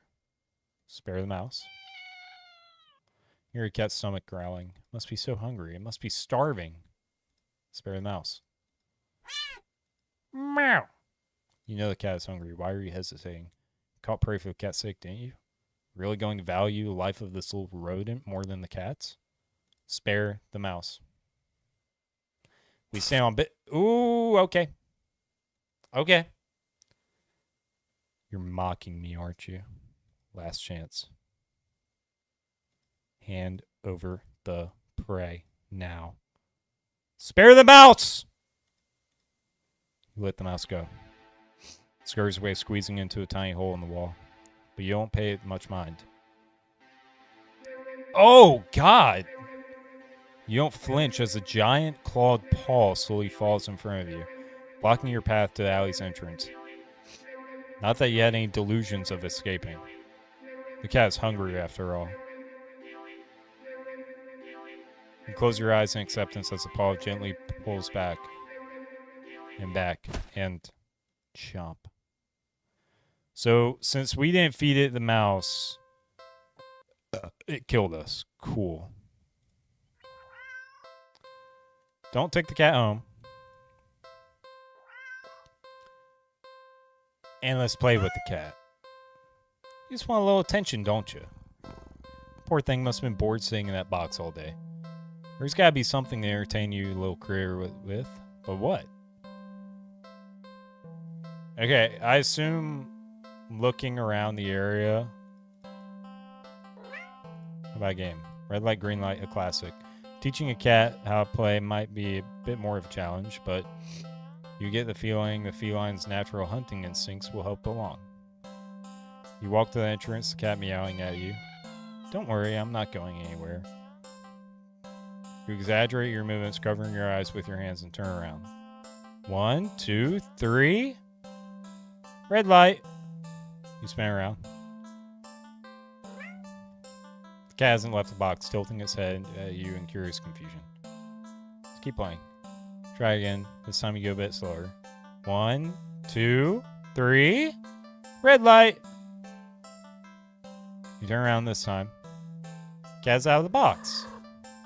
Cat freezes under your stare as if it thinks that you can't see it if it doesn't move. So cute. Satisfied that the cat is getting the hang of the game, you turn around, speeding back up. 1, 2, 3. Red light. You turn around. Cat's a few steps away from the box, peeking out from behind the dumpster, its eyes trained rather intensely on you. Well, at least it's having fun. You turn again and feel something chilled run down your spine. Feels silly, but you can't help counting just a little faster this time. 1, 2, 3, red light! Whirling around after saying red light, you look at the cat. It's halfway down the alley closer to you now, but it's as if its perspective of what you're seeing is off now. Doesn't the cat look a little bigger? Its pupils are thin slits now. Something's not right. The cat meows at you again, but it sounds much deeper than earlier. It's crouched down as if poised to lunge forward. Your breath shudders a little as your heart starts to race. Your foot instinctively shifts back. Oh, God. Okay. You freeze immediately. The cat looks impatient. It wants to keep playing, but gulp and turn around. Gulp and turn around, swiftly counting and turning again and gasping out. 1, 2, 3, red light! Crash. The ground shakes as you whirl back. You find yourself staring at a long surface of black fur. Slowly look up and up and up. See a giant shadowy figure leering down from its position hunched over you. Fangs dripping with saliva. Claws crushing into the concrete walls of the alley. Its glowing eyes are unblinking as they look back at you. Cat waiting for his next turn. So close.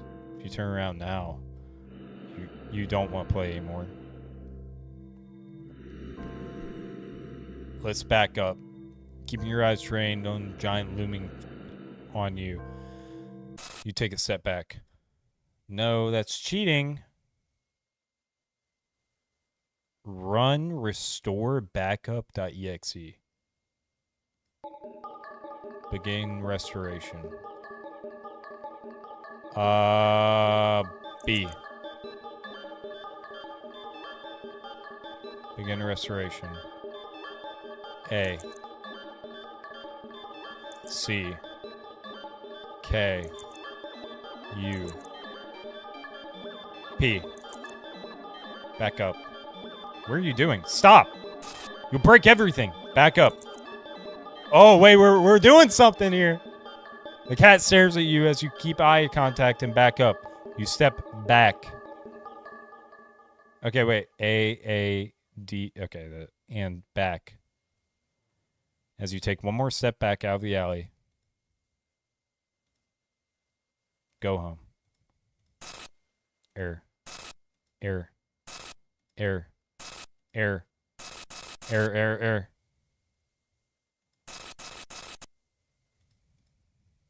The world outside the alley seems to be broken. What exactly did you do? Error found. Ooh, okay. Okay, we did something. We did something. Let's see the description for that one. That was ending 33. Error found complete. An exception has occurred.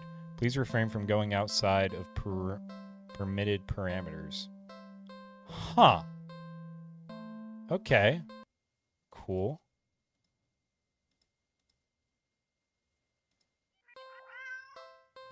Don't take the cat home. Play with the cat. Look around the area. Keep playing. Let's get the run ending.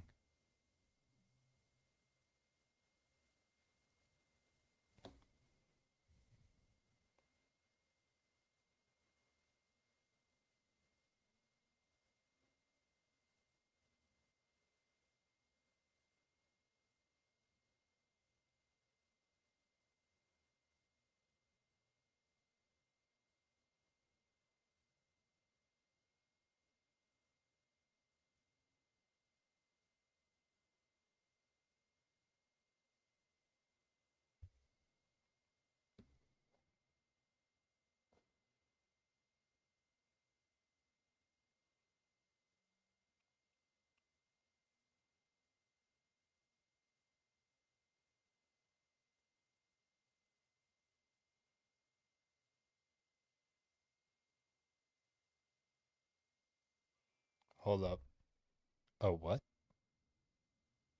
Steam was unable to sync your Elden Ring. Okay, I wasn't playing Elden Ring. Let me finish turning around. Okay, so it kills us. Fear quitter.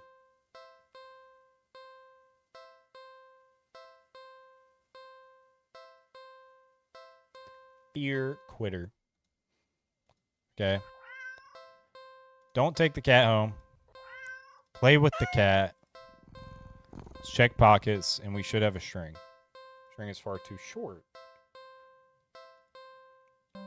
I'm sorry. Whoa, whoa, whoa, whoa, whoa. The only other thing you've got on you is your phone.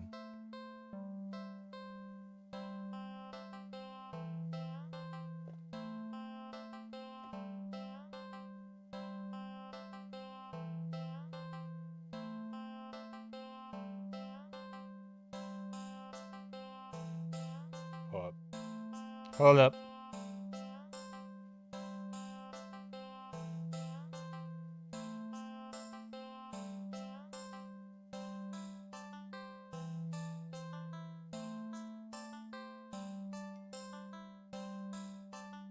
I'm doing something.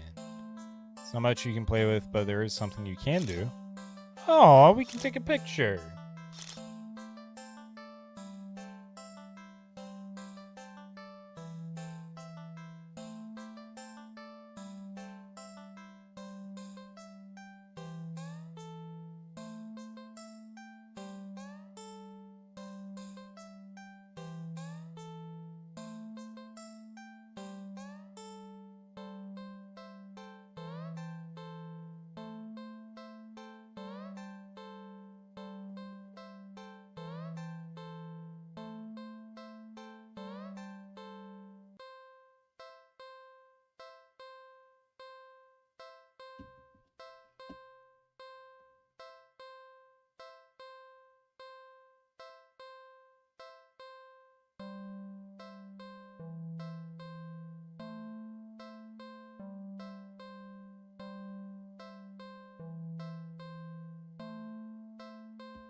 Photo montage. Well, that was fun, right? Well, you enjoyed yourself. Nothing else to do and no intention of taking cat home. You decide it's probably best to just leave. At least you have some memories to take with you. Okay. Got a message. You open it up and what? Aren't I cute? It's a picture of a familiar looking cat. Cat does look cute and happier in the picture, but it's not a picture you recognize. The heck did I? You didn't take this picture. You peek over your shoulder at the cat. The cat is simply looking at you. Mews sadly, as if pleading for you to come back.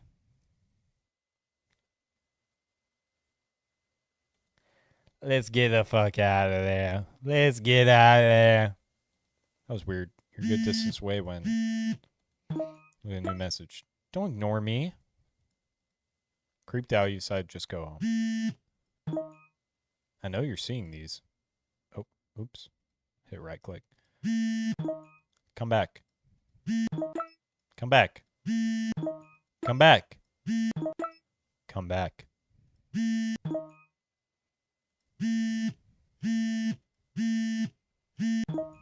Come back. Come back. Come back. Come back.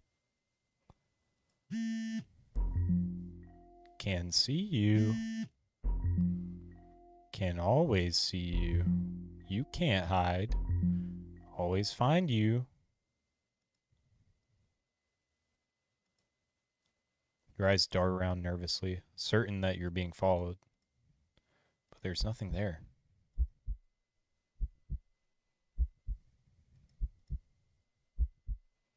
You're finally home, but you feel too shaken for any relief to calm you down.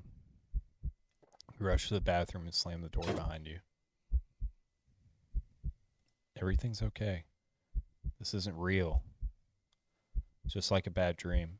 Everything's okay. You fumble in the dark to turn on the sink and splash your face with some cold water, hoping it will calm your mind and stop the hallucinations. Because that's all they are, right? Hallucinations. Really regretting leaving home today. You must have been overworking yourself more than you realize. New message. Jump to your phone as you receive a new message. Let's check phone. Hi, friend. Okay. Oh! What? Startled, you whirl around and instinctively jump back. You slip, smashing your head. There's nothing there, nothing at all. You feel dizzy. Can't really see anything, but it feels warm and wet. The smell of copper fills the air. You reach for your phone, call the ambulance. The batteries are dead. Photo bomber! Okay. Skip. So, play with the cat. Check pockets. Hang out and do something else. Okay, so that just brings us back. Cool. Get out of the alley. Let's ignore the phone. Please, please, just get me out of my misery. You don't... You'd think that would give you a relief. Feel a sinking dread. Look at the mirror. Peek around the room. Still nothing, nothing at all. So, you close your eyes and accept it. As your head is severed from your neck, you're filled with peace. Grateful that at the very least, you never had to see it. Whatever it was. Headshot. Headshot! Alright. We're speed running now. Okay, so don't take the cat home. Play with the cat. We'll buy a toy. I think it deserves something special. I'll be right back, okay? Quickly leave, go to the nearby pet store, see some catnip. Most toys aren't meant for a cat to play with alone. You can't stay in the alley playing forever.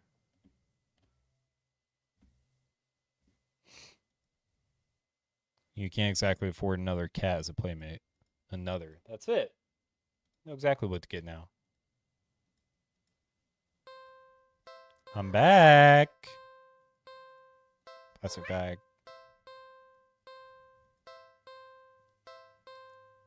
Pull out your gift to the cat.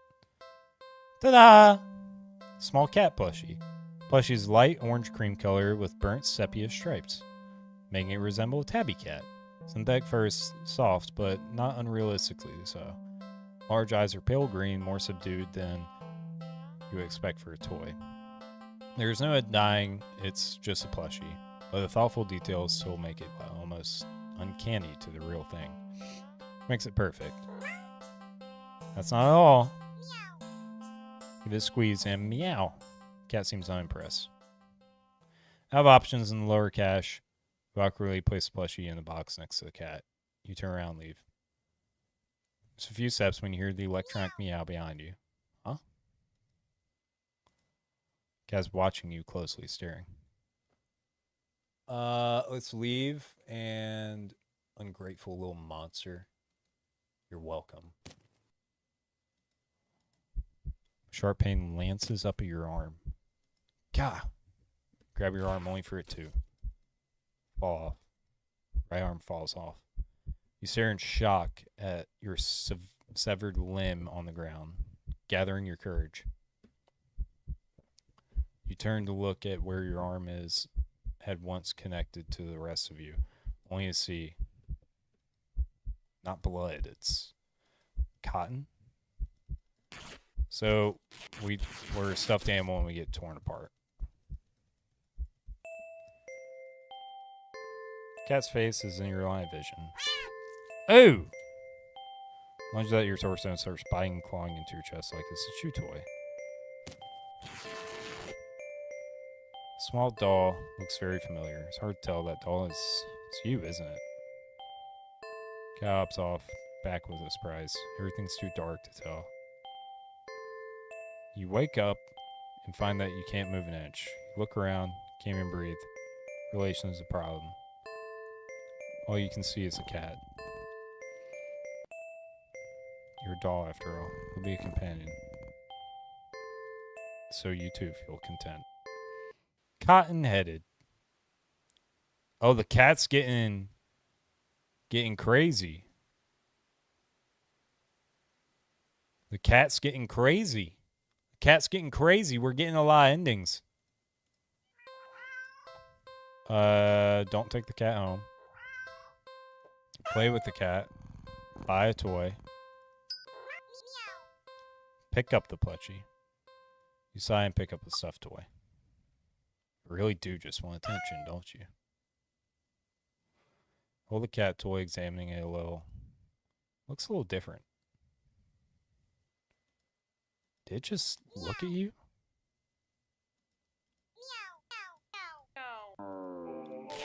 Oh, God. Plushie somehow opens its sewn-on mouth before biting into your wrist. To try to fling it off, but it grips to you as strong as it drinks your blood, ravenous and frantic. You hit it against the walls of the alley. It's just a toy after all. You blacked out for a second. See a kitten. Kitten lifts its head, piercing green eyes. It's downright adorable. Cat strolls to your line of vision and picks the kitten up before turning away. Carries the kitten back to the box and starts to carefully and dullly clean it. Living doll. Okay, don't take the cat home. Play with the cat. Buy a toy. Leave. Oh, I thought there was another option there. Okay. So, don't take the cat home. And then on second thought... Okay, so we've exhausted all the endings there. We take the cat home. I think last time we cleaned up... And if we keep cleaning... Okay, yeah. Let's go back.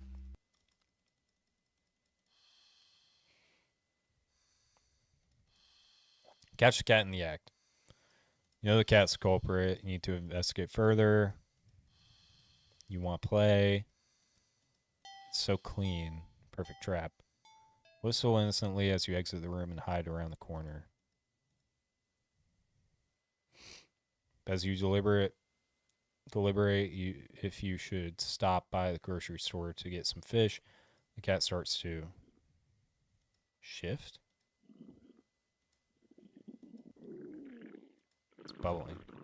It's bulging. Pop. This cat looks like the cat from that Google game. I just now realized that. You know, the Halloween special game that came out a while ago. Everybody knows what it is. It looks exactly like that cat. I wonder if the artist drew inspiration from that. You're fairly certain that's not how cats give birth, but more importantly, watch cat number 2 shake itself off before leaping onto the counter, rolling around the top in fur and grime. For example, witnessing elude you. Suddenly, the two cats look directly at you in perfect unison. Their eyes pin you into the spot with their intensity. You realize with the familiar sinking feeling of being watched from behind that you're not the only ones looking at you. You slowly turn around.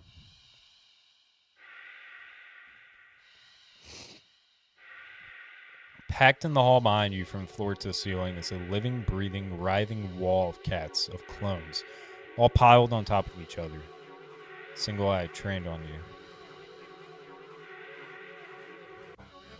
The wall just breaks. Cats all stampeding over you. It's kind of cute. Okay, so they kill us, right? Ending 2, double trouble.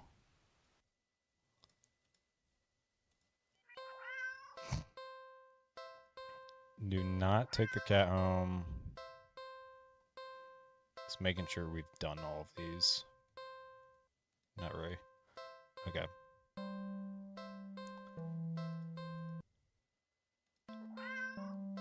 Okay. Take the cat home. Do something alone. So we've exhausted cleaning the apartment. Let's watch a movie. You decide to watch a movie.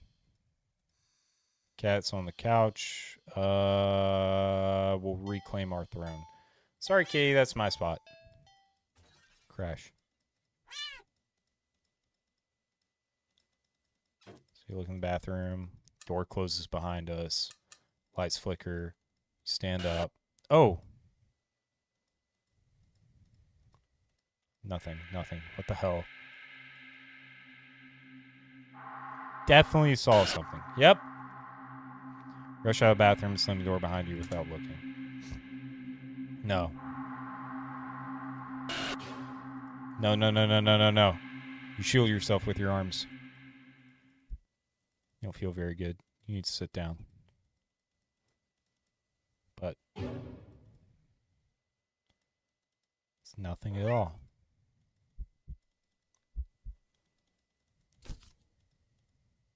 You're dead before you even hit the ground.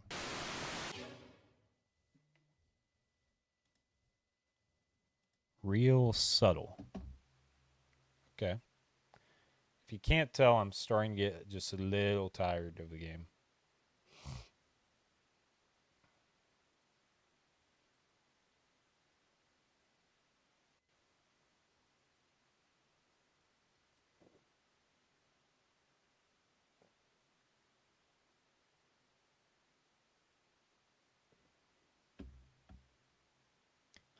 We're 21 endings in. Let's see if we can...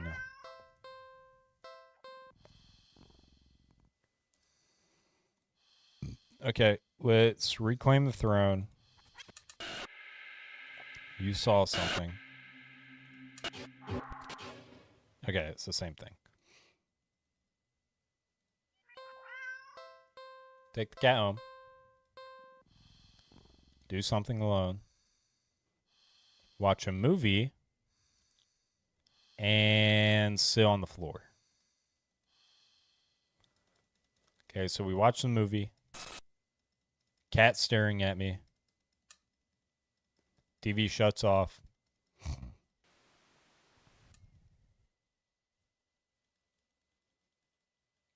There's a person. Walks out of the frame. Oh, God. It was a large, swollen mass of black fur. Its twitching pulse rhythmical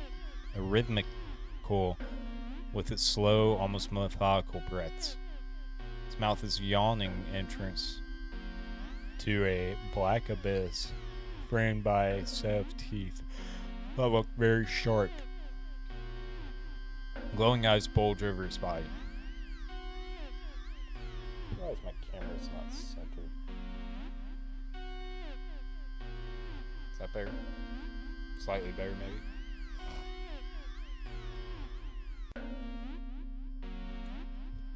So, cat hole, don't look behind you. They jump in, pressing, holding you down. Feel nothing. Silent film. Okay. Okay. Take cat home. Do something alone. Take a nap. So we go to our room. Cat sits on the bed. We'll sleep next to the cat.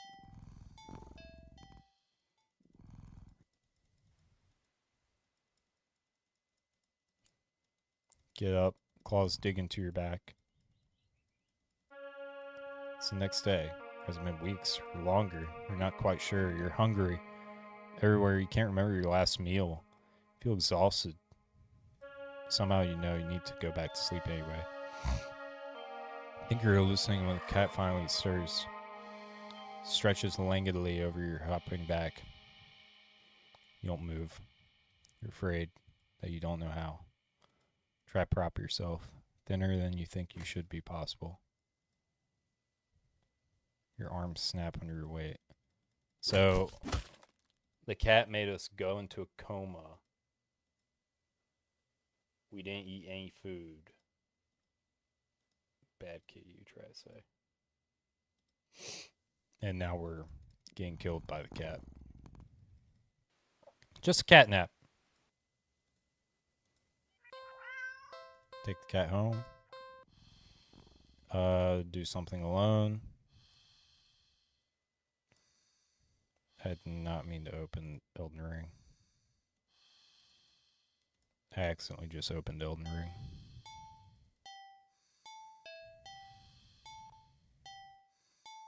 Okay, whatever.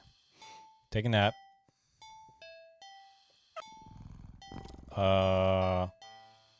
Move the cat. Keep trying. This is your bed. Again. Move the cat. Oh, I didn't mean to do that.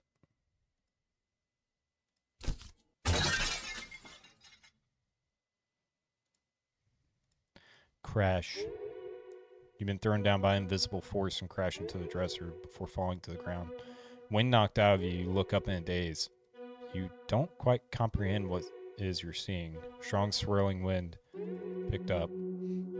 Is this a cat hovering above your bed? You watch as vortex opens in the center of your bed, dragging you toward the bed. Your nails catch and tear as you desperately try to climb away from the carpet.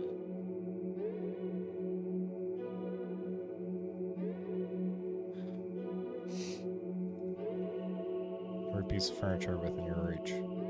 Nothing you can do. As you touch the vortex, your body starts to disintegrate.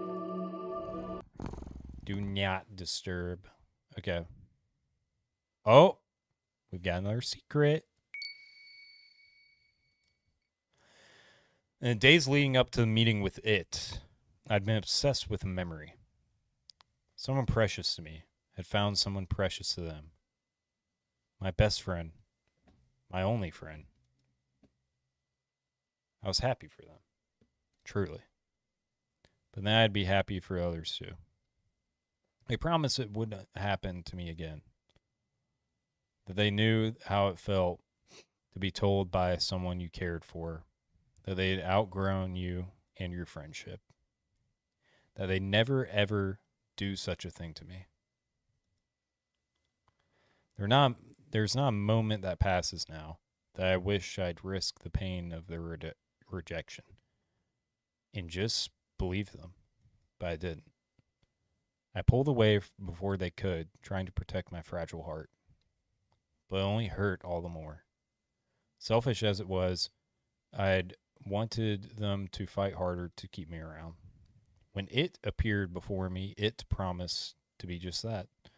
A friend that would never ever let me go. A friend that would never ever leave me. And all I had to do was promise the same thing in return.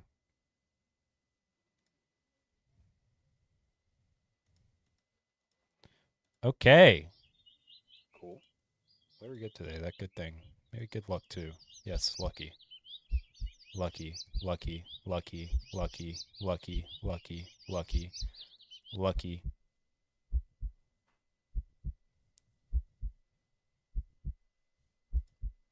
Or maybe it was fate.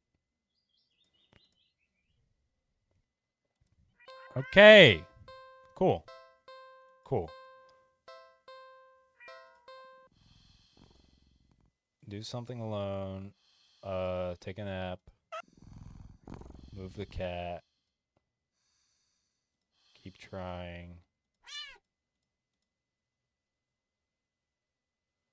Oh no, that sounds mad. Do something else. Okay, so we've exhausted all of those. We have cleaned the cat. Let's try and clean the cat carefully. Oh, we actually clean it. Purr, cat seems, in fact, a lot for sticking to you. Thick. Your face, your eyes, your tongue.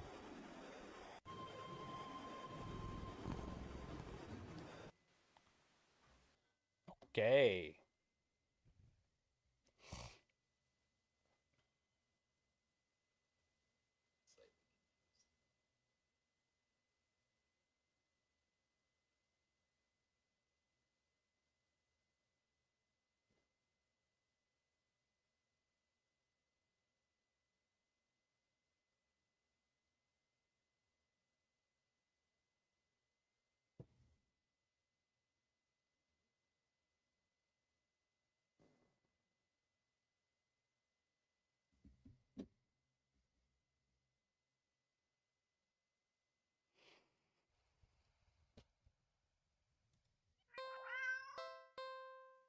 Take the cat home. Do something with the cat. Let's play with the cat.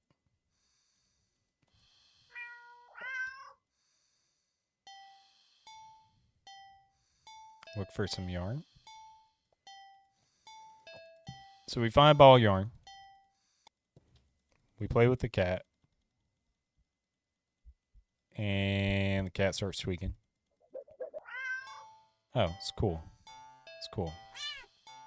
Hey, what's up, tree monkey?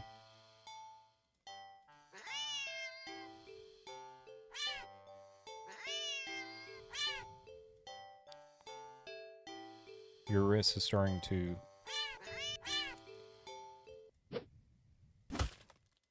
slash. Being ripped slow across your torso, into your torso. Blurred. Been playing for a minute. The stream has been 2 hours and 30 minutes so far. So it's been a while. I still do plan on playing Santia's Home. If I don't play it tonight, because this game is running a little bit longer than I thought, I will 100% play it tomorrow night. I'll make a full stream out of it and actually like play all the way through. I feel like if I try and play it tonight, I'm only gonna play like it half-heartedly because it's kind of getting late.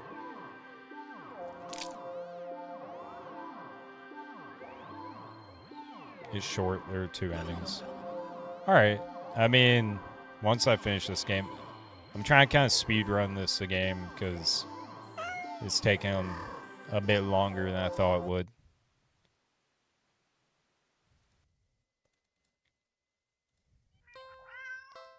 Take the cat home. Do something with the cat.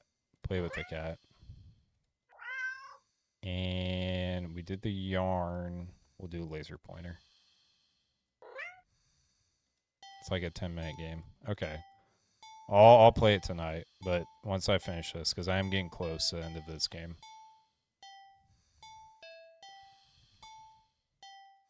Over here, over there, and over there, by the couch.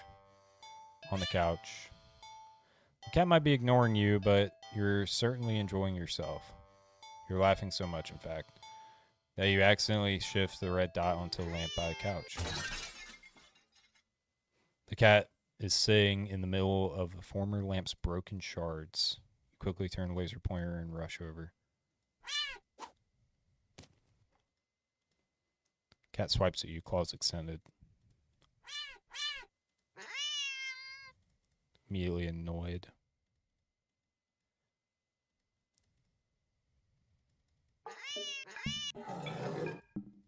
You screwed up. Span mere seconds, you watch as the cat spies the red dot from its perch in the shredded armchair. Leaps into the air, changes in the air, and slams down upon the red dot on the floor with a weight and force that shakes the whole apartment, maybe even the whole building. Yet, as you stare at the sight in front of you, the cat somehow grown in size, eyes bulging and glowing, tail thrashing, teeth enlarged, bared and covered alarmingly in the bubbling froth. Its giant claws shred through the carpet. You don't know what to do. You feel trapped. You have to get away. Instinctively, you flick the light away. This way and that. The cat stampeding at you. So fast. Smashing through the TV, breaking the couch in half. Crash, crash. Too fast. Bulldozing through the wall into the hallway. Okay, so it starts going crazy over the laser pointer.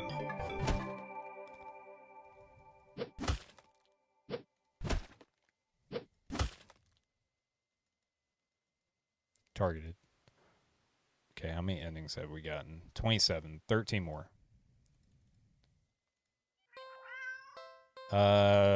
Take the cat home. Do something with the cat. Play with the cat. Hide and seek.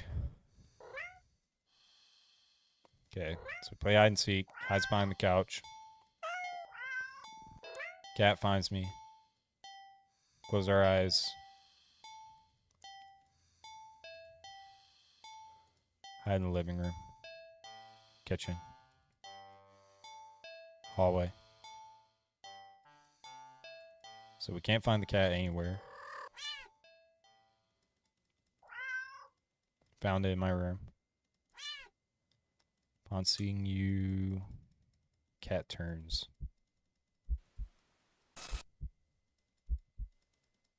Need to hide now. Oh shit. Okay.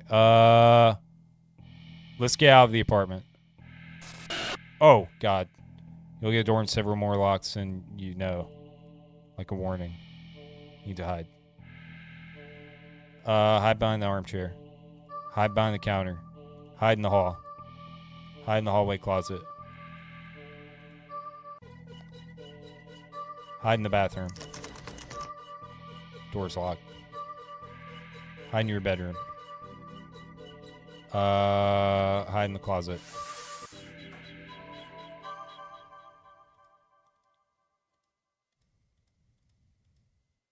Damn it, I didn't mean to save.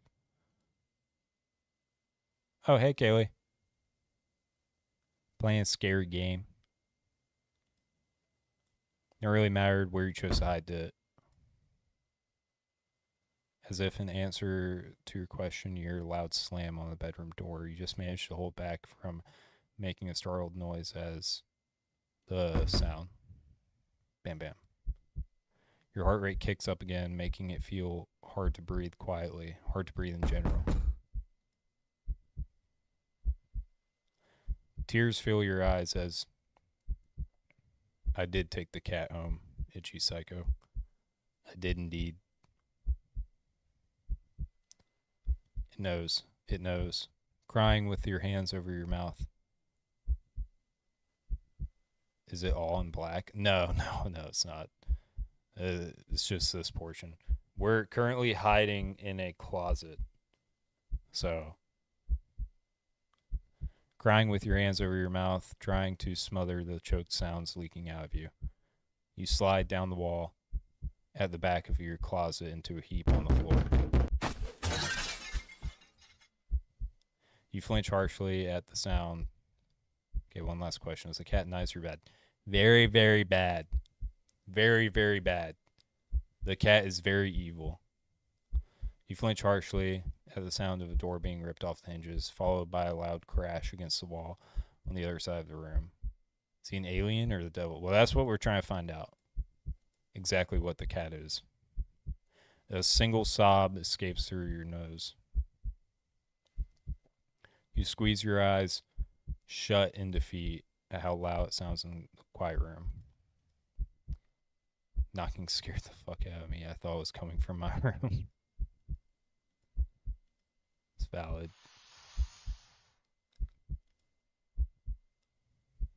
Think I would accept those types of cats. Slides open the closet door. Curled in on yourself, knees up, back curved forward, head down, mouth covered, eyes shut tight, so tight it hurts. You don't want to look, but that's what's waiting for. It won't end you without a final act of cruelty. So cruel. You just want this to be over. So, you open your eyes.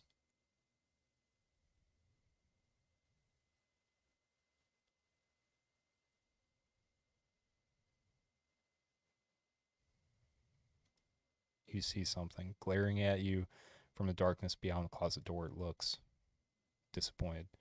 What is the goal of this game? There are a bunch of different endings that you get, and that's about it. It's just supposed to scare you. But you try and like get different endings to figure out what is going on. At least I think. Disappointed.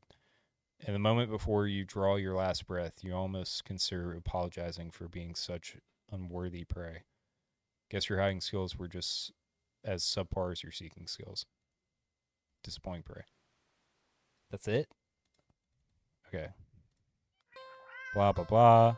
Take the cat home. Disappointed is a daily fear. Take the cat home. Do something with the cat. Okay, we'll play with the cat again. Do hide and seek.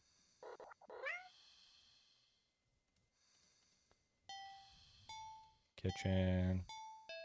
Hallway. Okay. So we did... How many endings have you got? I think like 30. Around 30 endings so far. So we hid in the bedroom.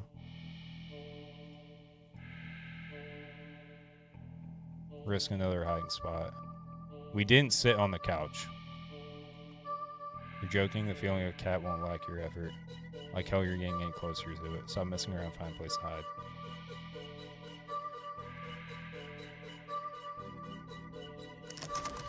Okay, door is locked to the bathroom.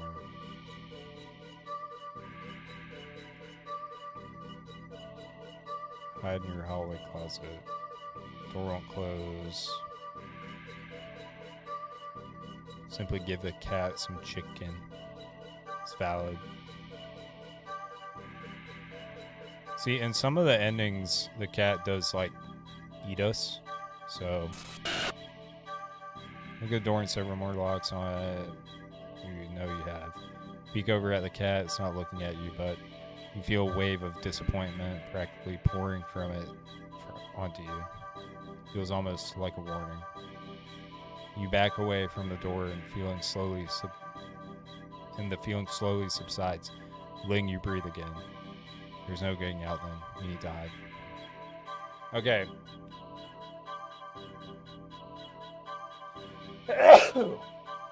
Oh. So I let the timer go down, or I haven't let the timer go down yet.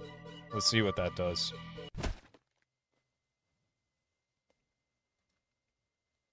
How disappointing.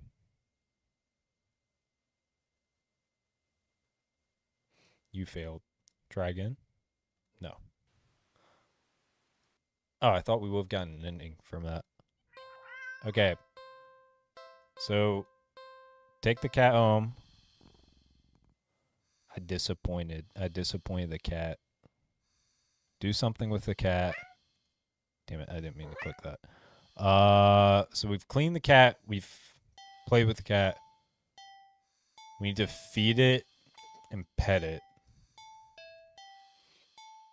Can't have tuna, leftover meatloaf, and what's that? Realize there's a tightly sealed Tupperware on the bottom shelf of the fridge. Foul odor is leaking from the container. Whoever's inside, return this bit. What? Whoever is inside can't be safe from human consumption. But the cat seems excited about it, practically salivating over it. Since you're a caretaker here, you're the one who needs to decide what's best to feed a hungry cat, so you'll feed it. We'll just start off feeding it tuna. Cats like fish, right? Cat looks disappointed. Tuna, valid. But you figure it'll make up electing not to feed it toxic goop that it wanted. Cat looks like it finds the tuna acceptable. You'll take that. Eat up, kitty. As the cat digs into the meal, you go about heating up the meatloaf in the microwave. While saying the time, you hear, huh? You turn and see that the plate is completely empty. Wow, that was quick. You need to pace yourself. What the? Watch baffle as the cat continues to hiccup, causing little bubbles to float out of its mouth. Okay. That's okay. You can process this. It's not completely out of the realm of what's possible, right? Right. Best not to think too hard about it. Soon enough, the room is full of floating bubbles. The cat releases a final tiny bubble before yawning and laying down right there on the counter. Well, glad you enjoyed it. The bubbles haven't left the room and popped. They seem to be pretty resilient. Wait, what? What's that? One of the bubbles floats closer to you. Wait, W. You see that there's actually something inside of it. A tiny furry fish? It's just getting weirder and weirder. Still, you can't help but marvel at the impossible wonder that's in front of you. You lift a hand. You extend a finger toward the bubble. Carefully press it against the surface. Oh. Little fish inside lashes out, viciously sinking its tiny fangs into your finger. Oh shit. Does not look good. It doesn't really hurt that much at first, but then... What? Pain starts to climb from your finger to the rest of your hand. Pain at your wrist. Could it be some kind of venom? You fling your arm around in an attempt to dislodge the fish, but...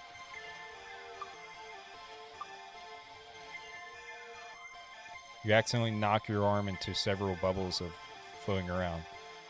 No way the goldfish is venomous. More tiny ravenous fish latch into your flesh. You stumble back into the pain. More fish digging their teeth into your back. Hurts. You're getting dizzy. You've got to get out. You deliriously try to stumble out of the kitchen. But the entire room is filled with deadly bubbles. Oh, By the time you collapse to the ground, you're absolutely covered in tiny, angry, biting fish. Your legs, your torso, your arms, your face. The pain is unbearable. You can feel it in your skin, in your teeth, in your eyes, in your hair, and it's consuming you. You can't even feel yourself convulsing or crying. You don't black out. Your eyes are still rolling up into your skull when you gasp out your last breath. Endgate, fish out of water. Crazy. Crazy. Okay, how many endings do we have? Okay, we don't even have 30 yet. Okay. Let's feed it. Let's feed it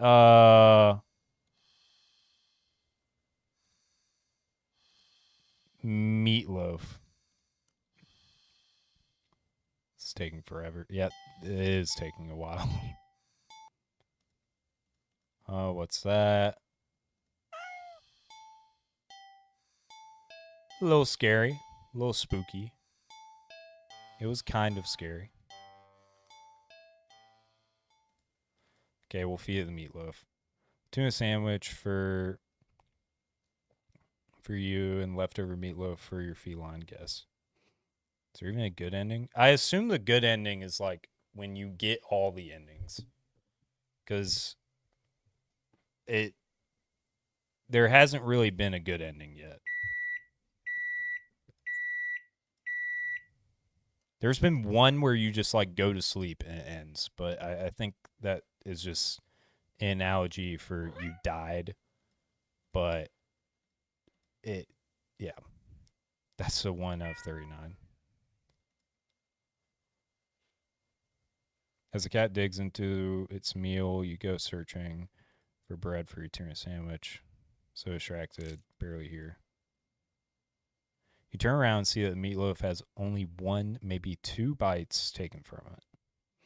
But more alarmingly, there seems to be a red trail of something. Leaning away from where the cat had been sitting and off the edge of the counter towards the living room is that blood? You jump at the strange sound coming from around the corner, further into your apartment. You attempt to seal your nerves. Taking a breath, you walk around the counter to head toward the living room. You stepped into something warm and wet and red. You resist the urge to vomit and step away from the trail of you follow the trail into the living room and see that leads into the hall. It gets louder. It's definitely in the hall. You feel like you can hear your heartbeat. You hope whatever is in the hall can't. Your body shakes as you feel yourself step forward and forward and forward and forward. You peek around the corner. Nothing. There's nothing there. What? You walk further into the hall and see that the trail. Oh. Moldy Menace. Thanks for the follow. Appreciate that. You walk further into the hall and see that the trail leads all the way down the end of it. But there's nothing there. Hi, Moldy Menace. You don't quite feel relief, but at least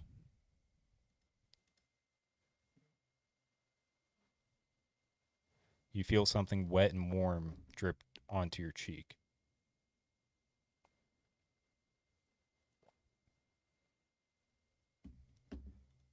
Something very warm. You swipe your shaking hand across it and pull back to see your fingers covered. You look up and see what can only be described as meat. Oh, God. Gonna go game. Be right back. Good luck with the game. Hope you get at least one good ending. I appreciate that. Thank you. Thank you, Itchy Psycho. The entire ceiling of the hallway is covered in a thick, undulating, writhing layer of pulsing meat. At its center is a single glowing eyeball frantically rolling around in every direction until it lands squarely on you. You try to take a step back, desperate to escape the hallway, to escape this thing, but Before you can even scream, meaty tendrils shoot out and grab you. Ugh. No, let me go. They pull you up and up into a pair of slowly opening jaws. And then chomp. Ending 9 leftovers. Okay. Little spooky. I might try and speed run some of these endings.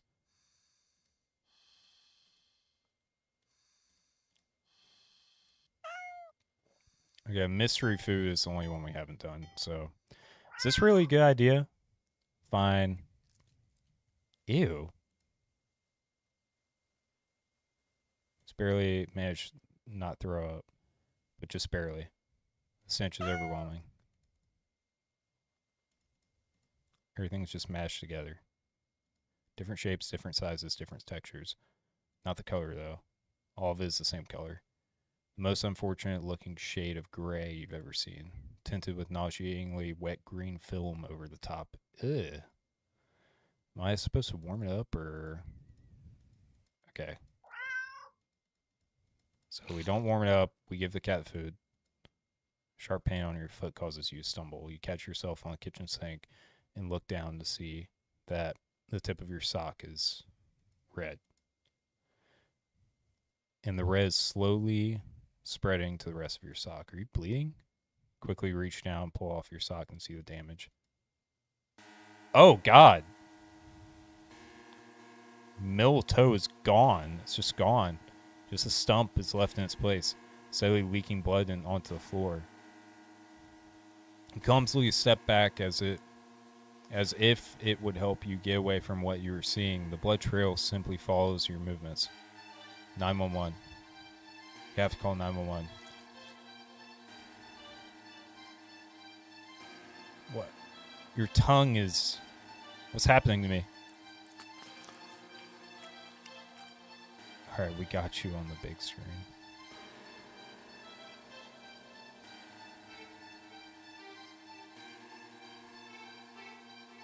Got you on the TV, Brody? Hell yeah. Let's go. You slowly look over to find the cat still eating, completely unbothered by your suffering. Not bothering to try and stop the blood from dribbling. My girlfriend now and I are now invested. From dribbling out of your mouth.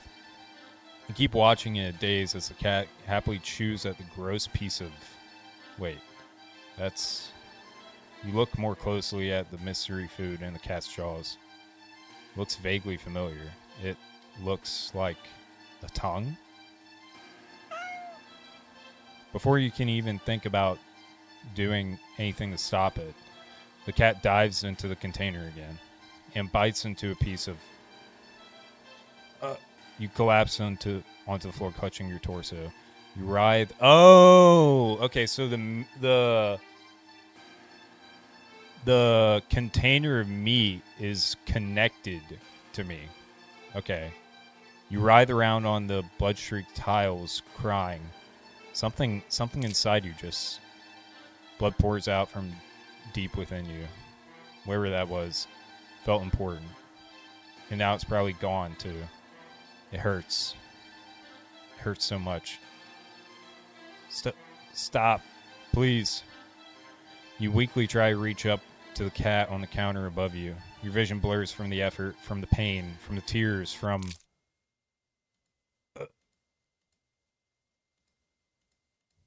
Your eyes. Your eyes. You fall limply back up to the floor. You're leaking blood all over, from all over. Your foot, your mouth, your insides, your eye sockets. You can feel your life fading away too. That's fine.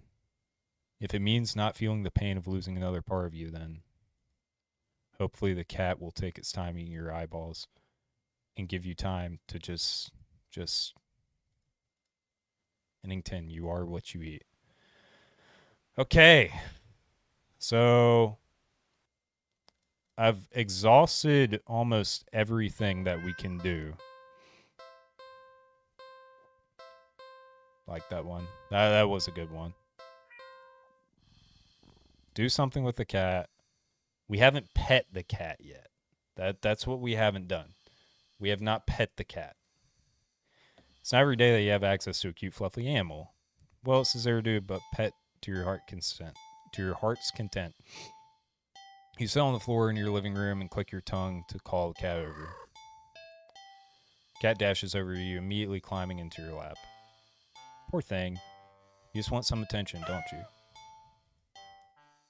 Alright. You carefully pet the cat, a rub behind the ear, a scratch under the chin, a smooth sweep along the back. Good. You keep petting the cat in your lap, enjoying the bonding time together. But the cat starts to get restless after a while. So it's just like our cat. Let's keep petting. You're not quite ready to stop. You feel so calm, the repetitive action soothing your usually overworking mind. You keep petting. The cat leans away from your next head pat. He's trying to get out of your lap. Let's keep petting. Let's keep going. We're not stopping. You scratch under the cat's chin, it bites at your fingers. It might be bleeding, but barely hurts. More of a warning than anything. Cat struggles in your hold. It's watching you closely. What? I want to see what happens. I want to see what happens if we keep going. Keep petting the cat. Chomp. Oh. The cat bites off your finger. It hurts. You're definitely bleeding now, but for some reason, you just can't stop. You don't know what it is. His fur is much softer than you realize. You think that it would be shining in the faint light of your living room, but it's as if the darkness of the black coat is sucking all of the illumination around it, rendering it completely null. You're drawn to it, like you're somehow holding a deep, dark abyss right in your lap. It seems calmer now, munching on your severed finger. The stump between your thumb and middle finger is leaking, but you keep petting. You fret that your blood will ruin its fur, but the cat no longer seems to mind. Time passes. It's dark now. Soft as the fur is, your palm has started to feel raw and damp under the constant friction from your petting. You think faintly that maybe you've had enough. You start to lift your hand from the cat when a flash.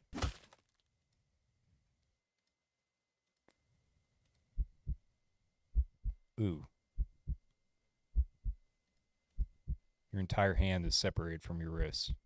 It flops onto your lap beside the cat. The cat claws on its front right paw glisten with crimson liquid. You don't feel it for a moment, but your body tenses, anticipating the pain as you blankly watch the cat lick at the bloody palm of your severed hand. It hurts. It really, really hurts. Then the cat looks up at you, and you feel compelled to keep petting. You're reluctant, but you're also afraid what will happen if you don't heed the call. What will you lose next if you try to resist again? You were hurt for your insistent petting earlier, yet now you've been hurt for trying to stop? It defies all logic, but what scares you? There's no reasoning with such fickle whims. You feebly try to raise your uninjured hand to pet the cat, but it stiffens, golden eyes glinting dangerously. Well, all right then. You raise your bleeding stump and resume your petting to the best of your ability. You pet. Ooh, and you bleed. You pet, and you bleed. You pet, and you bleed. You pet, and you. Ending 7 personal boundaries. Okay. We've gotten 32 of the endings so far. Okay, we didn't get 23 and 24. 28 and 29. Yeah, that one was mid.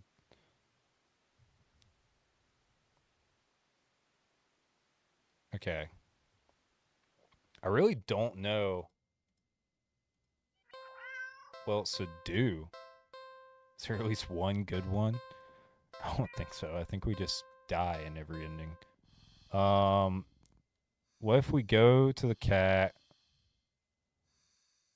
and pet the cat? We did already do it, but let's get to like the very ending of it and then do something else. Okay. Well, I thought I was being smart there. On second thought,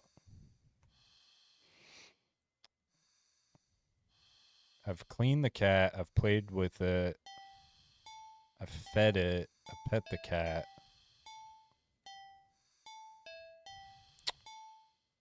Do something alone. Take a nap, watch a movie, clean the apartment. I don't know. We've already done all of these.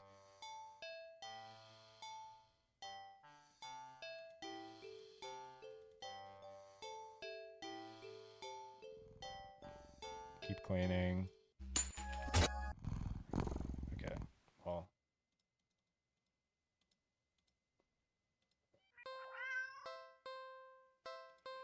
Let's go back to not taking the cat home. Played it with it, we fed it. No.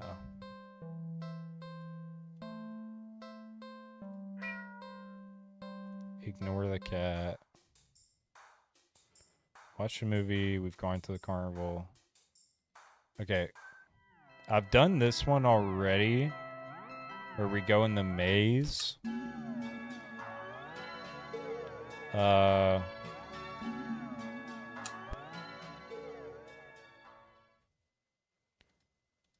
And I've done it on hard mode.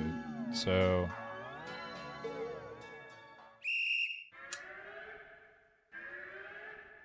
right. Right.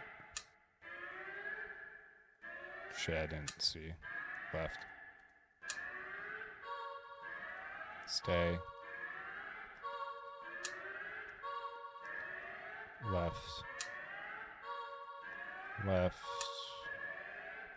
Stay.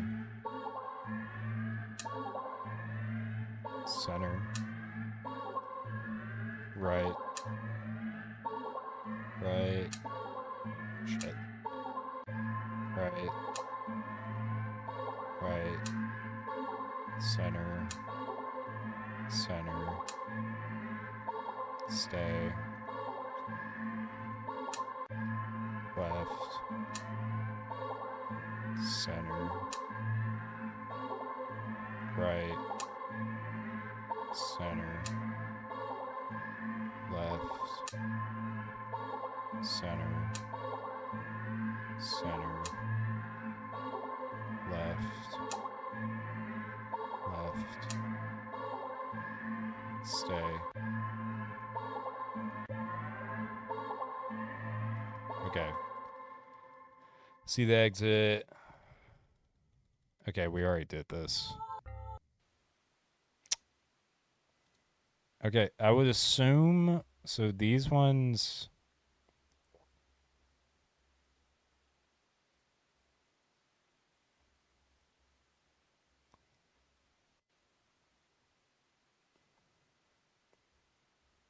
Pleasant day at the dog park. Hold up. Don't take this cat home. I'm going to cheat a little bit. All endings.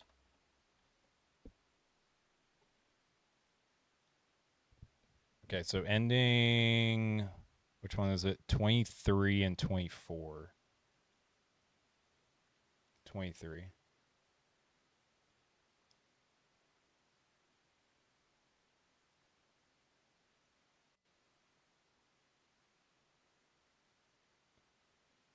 After unlocking a certain amount of endings, when you go leave the cat, things are normal, or so you think. After interacting with the cat, you go spend a day with yourself, but all choices have layers randomly. Oh, okay. Okay, so this ending is a little secret ending. So we have to leave the cat. Don't take the cat home. Leave the cat. Ignore the cat. And then go do whatever, right? I don't think it matters what we end up doing. Okay, we'll go watch a movie.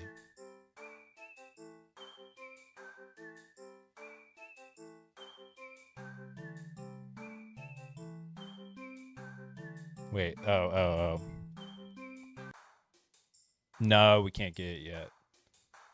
Never mind. Can't get that one. Just do a random ending. Leave the park.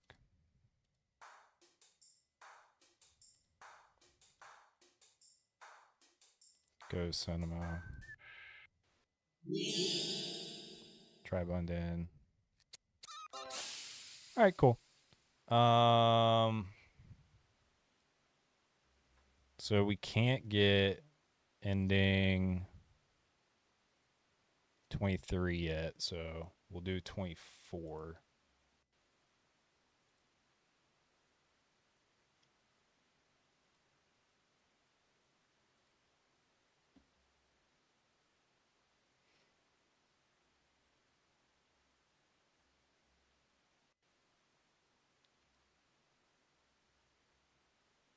Fishing for part. Oh, wait.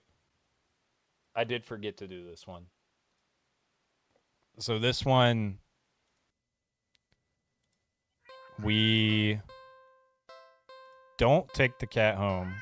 We feed the cat, check pockets,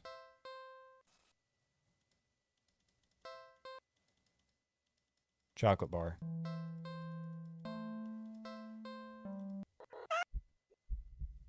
And okay, here it is. Beg for forgiveness. So premise was we gave it, or we were about to give it a chocolate bar, but chocolate is toxic to cats, and then we don't. But the simple act of like thinking about giving the cat the chocolate bar makes the cats angry at us. You collapse to your knees and bow down low and start to earnestly beg for her forgiveness. I'm so sorry. I swear I'd do anything to make it up to all you, but you're out of options. Suddenly, you feel something stir in your stomach and swim its way up through your throat, closing off your airway as it tries to force its way out of your esophagus. It finally succeeds with aid from your helpless gagging.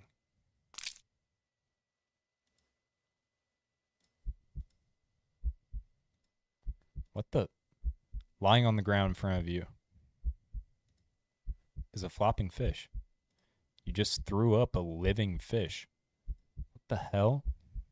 The cats come rushing forward, all tearing hungrily at the fish. You're happy to finally be of help, truly.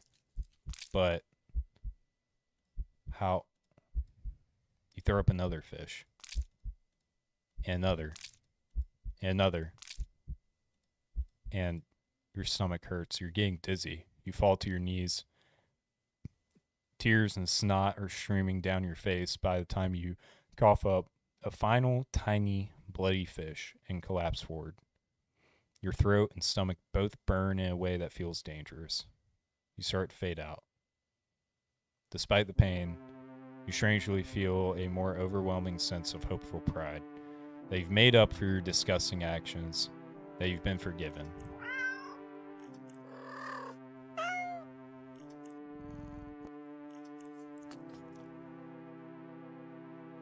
That sound of happy cats munching away at their fish fills your ears. Then feel something being nudged into your hand. Feels like it's a bar of chocolate you found in your pocket. You smile weakly. Successfully atoned, but you don't really have the strength to eat your reward. Sadly, the last taste in your mouth as you leave this mortal coil doesn't get to be that of chocolate, but of raw fish. Fishing for pardon. See, that was a good ending. Kind of. That was like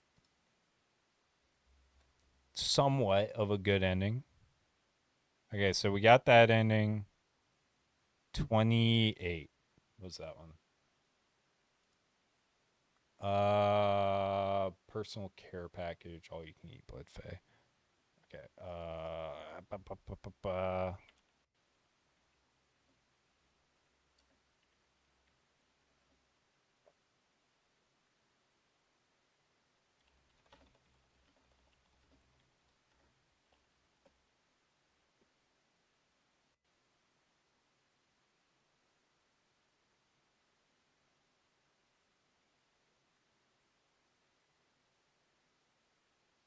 What?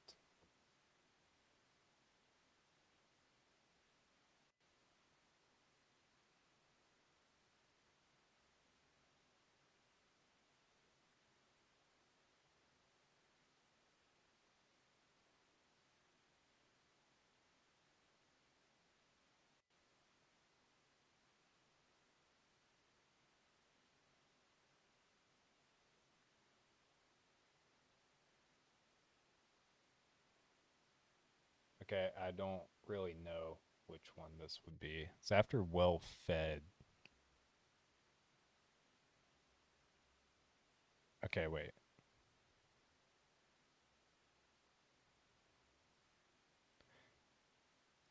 Might have an idea of what it would be. Gotta go, Matt, but good job. Hope you get them all done. Miss you. Thank you. Miss you too. I'll be down Columbia pre every once in a while. Let me bring my chair up. But I'll be down there pretty often in the fall. I'll be doing some online classes.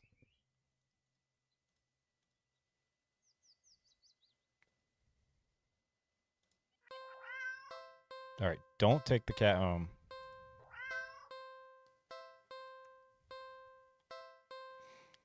And then, so this was from playing with the cat, I think.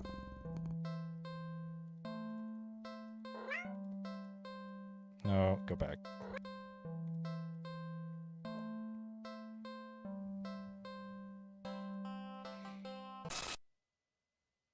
Okay, what? What is that? Sorry. No, we got the phone.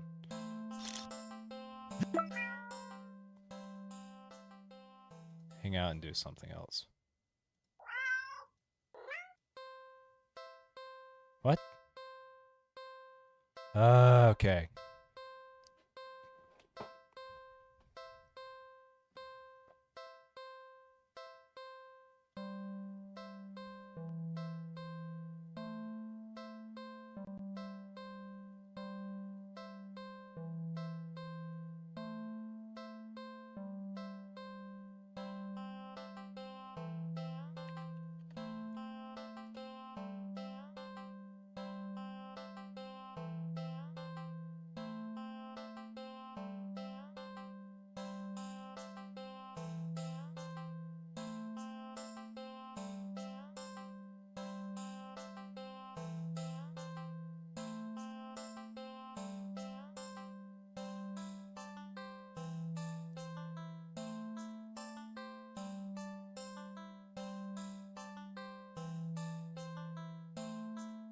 Okay.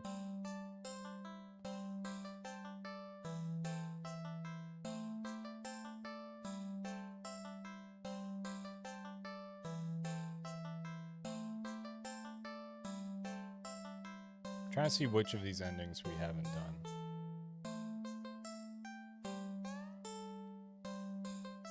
Done all those.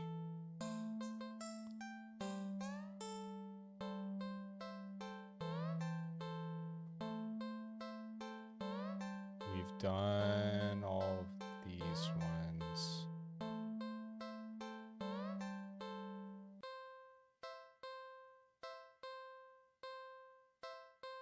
What?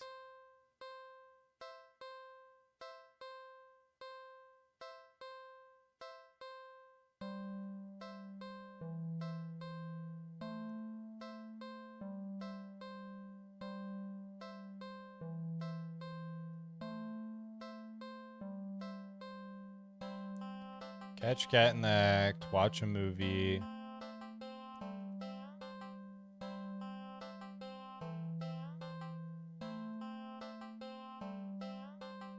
Oh, wait, what?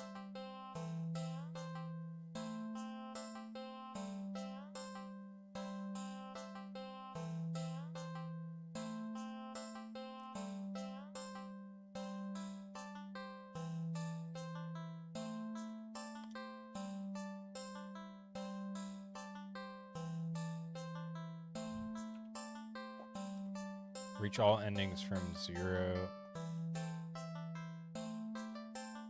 to 35. What? Bruh.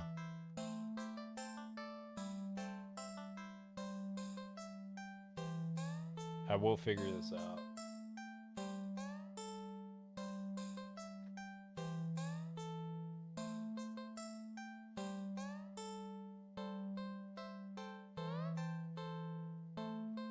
So 0 to 35 is what we need. How many do we have?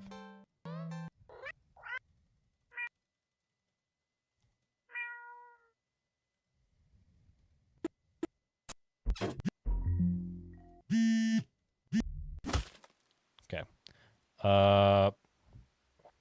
There's one path. We have 33. We need 2 more endings. Are you kidding me? We need 23.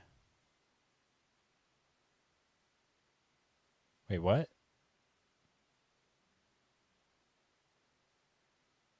How does it say 33 out of 40?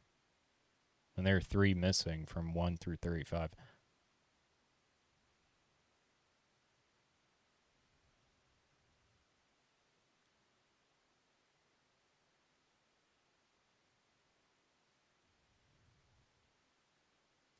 Not alone. Okay, wait.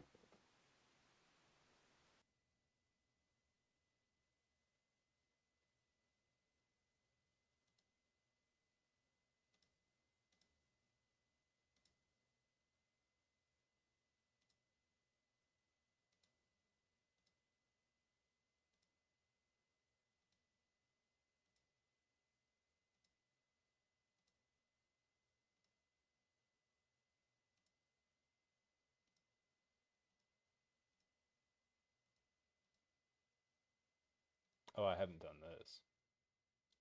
I don't know what that is. Hold up.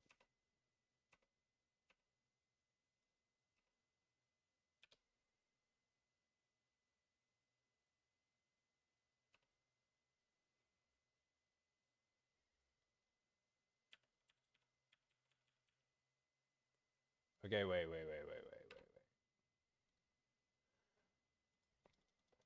Do not take cat home.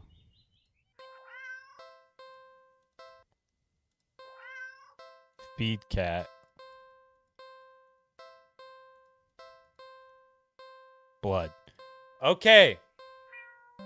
Okay, we've got something new. Catlet's house, sad. Finally got something new. Okay. Catlet's house, sad, pleading little sounds. Hungry, must be starving. So your body moves. Take the shard. What? Why would you do that?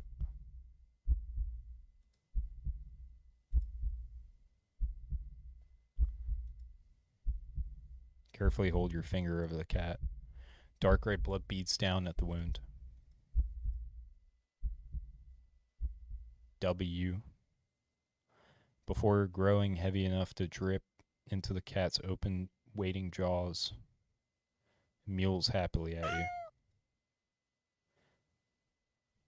You smile warmly and lower your hand into the box, stroking the cat's cheek before laying it lap gently at your bleeding finger. When the flow gets weak and the cat meows for more, you squeeze below the wound, coaxing more blood out. You feel a strange but welcome sense of comfort from the odd exchange. A being other than yourself was hungry, and you're able to provide sustenance. A small wrong in the world made right, even if so strangely done and only temporarily. Ironically, Excuse me. It's at the moment that you start to feel dizzy. You didn't think that you were losing that much blood. You slump against the cat's box and listen to it mewl in distress. You think it sounds worried about you, or at least you'd like to think so. Could just want more blood as well. The cat hops out of the box into your lap, nuzzling at your stomach, meowing unhappily. You wish you could ease its concerns, but it's not like you can just talk to each other. You can't help but try to remember the last thing you talked to anyone, actually. If you were to die here and now in this alley, how long would it take for someone to realize that you were missing? That you were gone? Your thoughts are interrupted when the cat yowls loudly, tensing up in your lap. You don't have time to wonder why as a voice rings out from the entryway into the alley.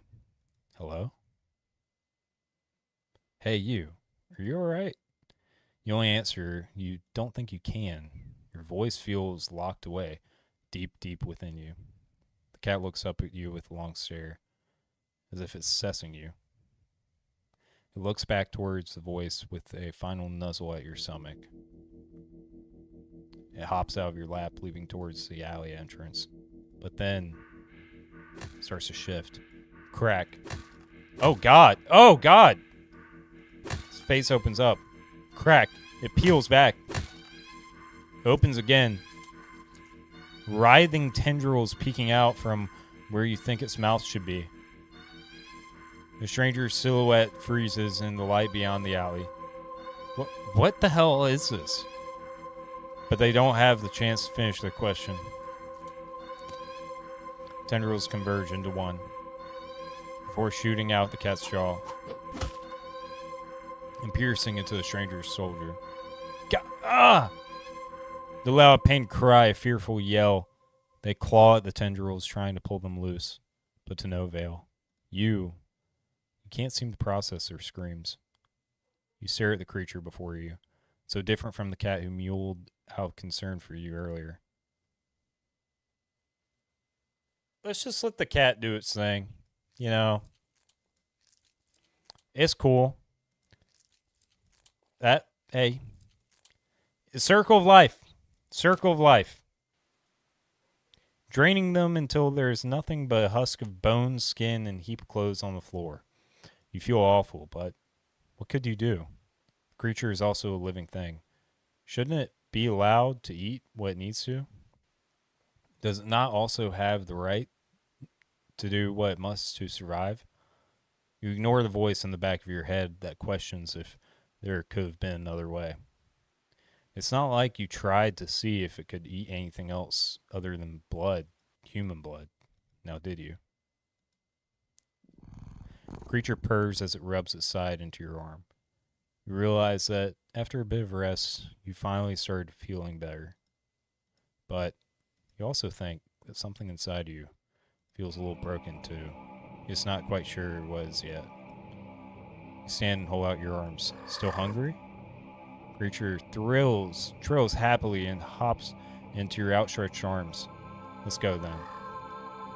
Leave the alley together. You go out into the world together.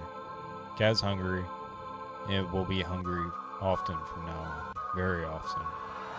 Oh, God! Screams of fear and terror follow you both wherever you go, without thought or care or concern for any of it. You stand back and watch. Ending 29. All you can eat blood Fae. Okay. Well, we know what other ending there is. We don't take the cat home. Feed it blood. And we stop the cat. You can't let this happen. Shakily crawl forward and weakly grab at the conjoined tendrils that pulse as they drain the stranger's blood. When you tug as firmly as you're able, the tendrils pulsing halts and the cat turns to you. It makes a strange trilling noise that sounds like a question, but you have no answer. You can't even understand the question, so you simply scoop up the creature, the cat, cradling it in your arms. Gaze almost longingly at the light beyond the alley's entrance. You don't know what's going on, but you just can't sit by and watch someone else be eaten so viciously. Not when they tried to see if you were okay. Not when you could offer yourself instead. Because after the sound of the shoes hastily scuffing on the pavement fades into the distance, you feel something sharp pierce your back. It feels thin, almost like a needle. So the pain passes quickly as your body adjusts to the intrusion. You're sure it wasn't so thin when it skewered through the stranger's shoulders earlier. But as you feel your blood leave your body slowly as if being pumped out, it gets harder to think and your vision starts to fail you. The creature in your arms makes a soft sound. Hold it as tightly and closely to your your weak arms can manage. This is fine. You're okay with this. You don't know if this will change anything. Surely the cat will get hungry again at some point after you're gone and no longer an option. But at least this time, you were able to save someone. Personal care packaged. Okay. 35 of 40 endings. So I think one ending that we can now get, we don't take the cat home. Leave the cat. Ignore. No, it's not there yet. Okay.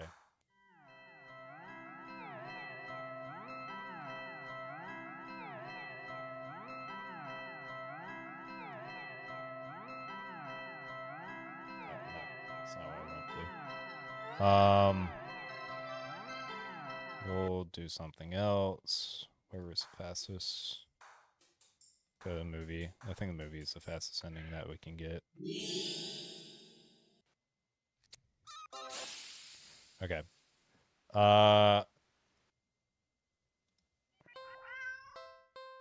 Take the cat home. No, wait, shit. Don't take the cat home.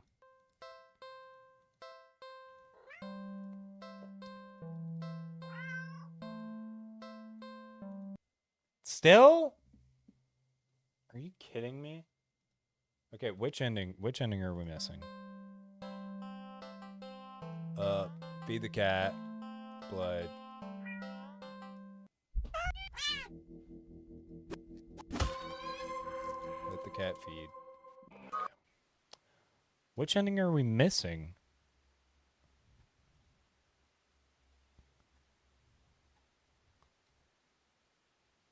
Oh, it is 23. I thought we had gotten that. So we've done... Okay. So ending 23. Not alone.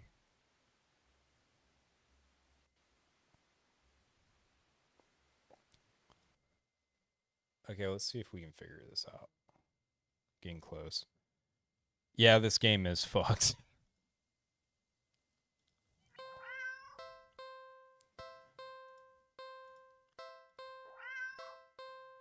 I looked up, I found this game because I looked up on TikTok disturbing video games, and this was one of the first ones that popped up. So, is what is.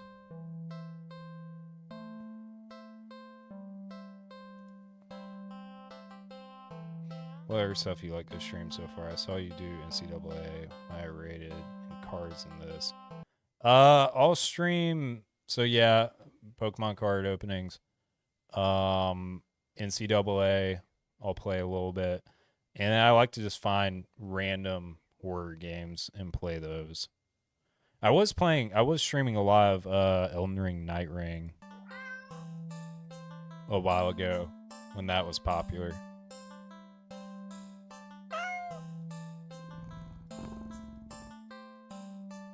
Oh wait. Wait, okay.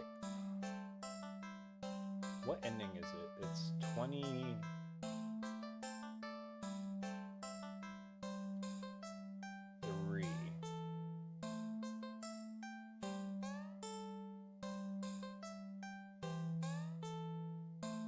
This was one is complex but possible after unlocking a certain amount of endings. You leave the cat, things are normal. After interacting with the cat, you go spend a day with yourself. But all choices.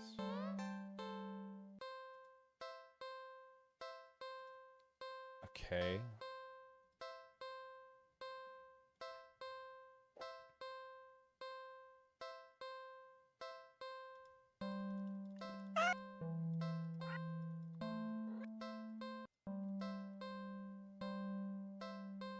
Leave the cat.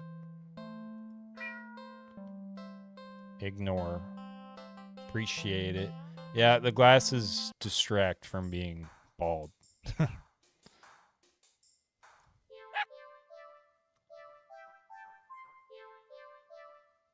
Pick up a puppy.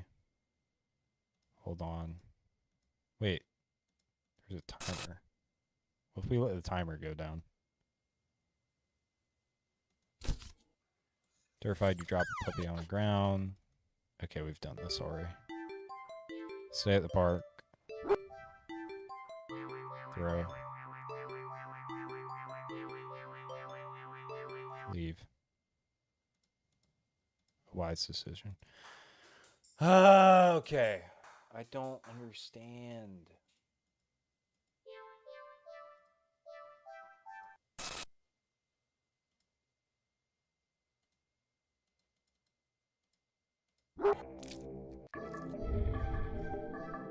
Bad hairline, wear glasses, get clown plenty. It's fair. Funny. No, you had your chance. Okay. I don't understand. Is the game glitched or something? Because we've gotten.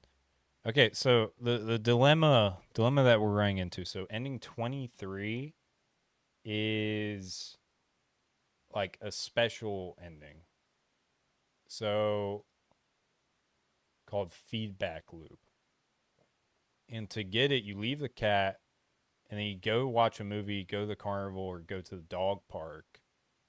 And it doesn't matter which one you end up doing, you get teleported back to the cat every time.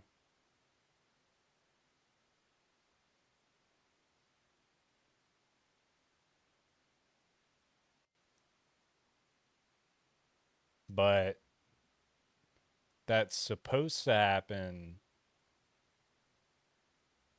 if you've already gotten all the other like 35 endings, which we've done.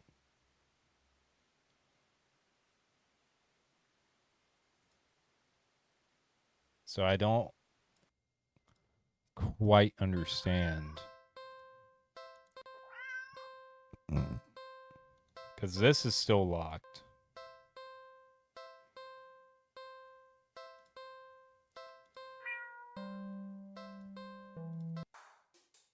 And if we do any of these, it's just the same. Bruh.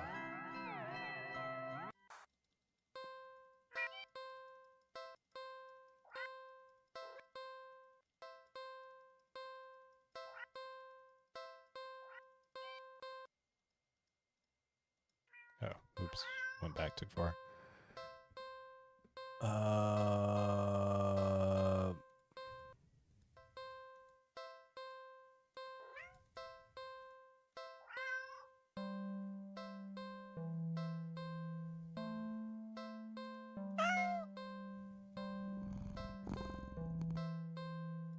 I forget what.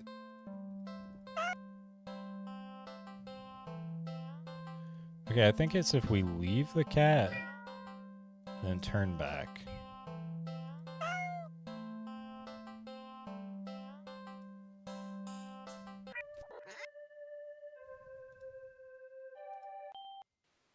Okay, we've already done that. Already done that one too.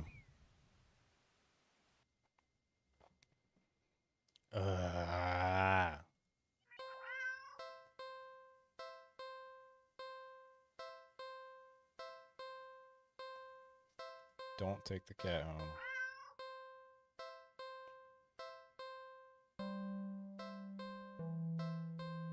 Okay. I have an idea. So what we're gonna do...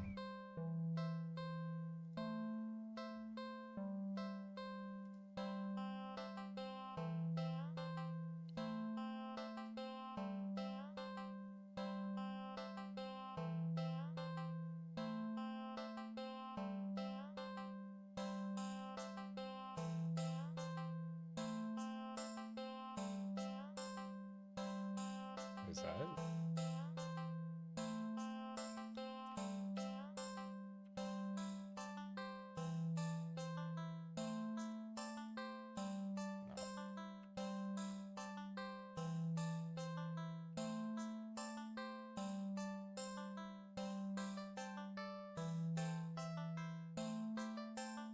Okay, this might take a minute, but... Okay, I know it's back here.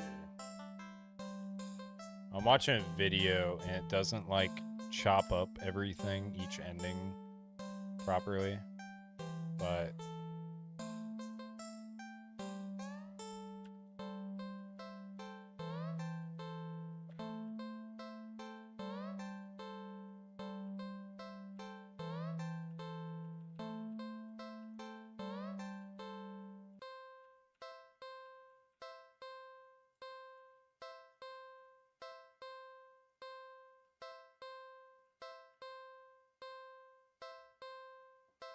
maybe I'll be able to figure it out. I am almost done. I'm like very close to being done.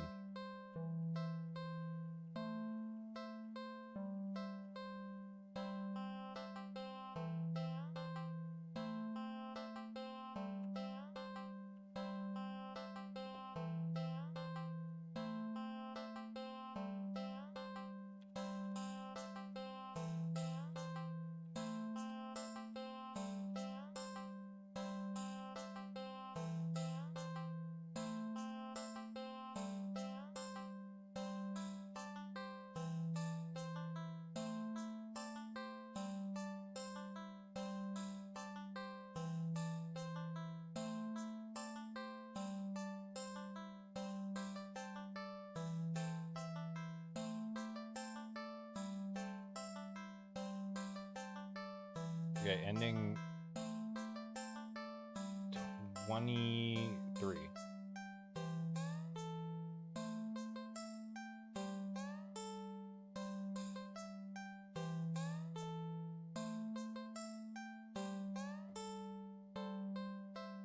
Okay, so we...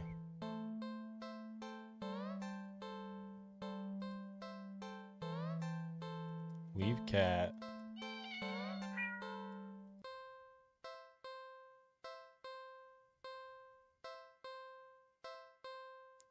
Turn back. Okay, we're good. We're good. We're good.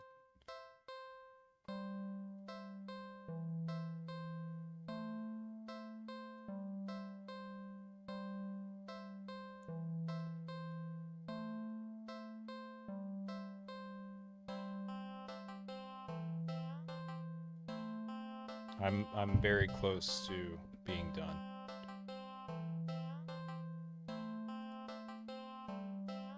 Okay.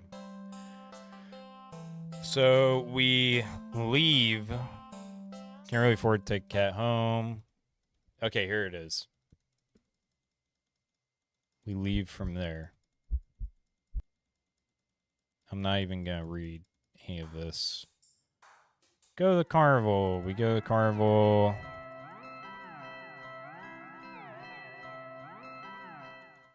And it brings us back to the cat. Go to the movie. Go to the old theater. Brings us back to the cat. Go to the dog park. Oh, God. Have to wait very long. Puppy. Pick up the puppy and we back to the cat. Cat's face looks. Get away from it. Get away from it. Get away from it. Leave the alley quickly. What now? Go watch a movie. Go to the new cinema. You head inside, and we're back at the cat. Cat with human teeth.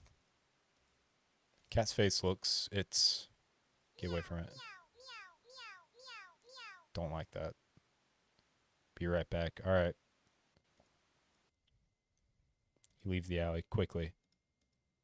What now? Go home. Wait, haven't you done this before? Feel sick. Looking around, you realize that, unlike earlier, there isn't a single person in sight. You're alone. You're completely alone. So why do you feel like you're being watched right now? You feel your heartbeat start to race. You need to go home now. Walk back home with a feeling of eyes on your back with each step. By the time you're fumbling with the keys at your door, you're soaked through with cold sweat. Your skin prickles and itches. The heavy gaze you feel might as well be eyeballs physically pressing into your flesh, sticky and unnatural. You finally get inside and... The weight of relief and the sigh that escapes your lips actually causes you to physically shudder. The horrible feeling from earlier immediately dissipates as if it were never there. You're back. All right. In the wake of departure, you're left shaking in your cold, sweat-soaked clothes. Exhausted, we go to bed. Not again. No. You back up in fear, eyes trained on the cat and its horrifying grin. You need to escape. You need to get out. But if even home isn't safe anymore, where will you go? You risk a glance around you and you see that the walls around you have become fleshy and lined with sharp teeth.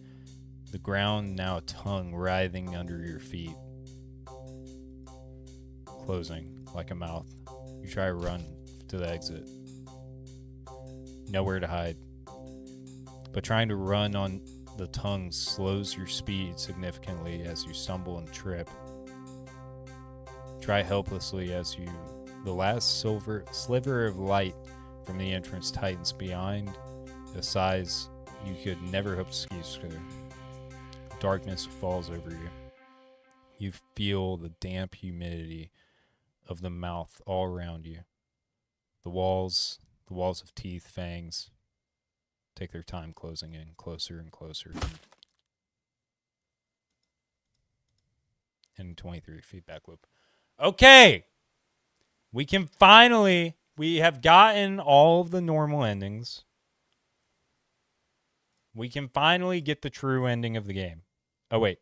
Yes. I as well. Still. All good things must come to an end. I believe you are ready. Please do. Tree Monkey, you do not like this game, do you?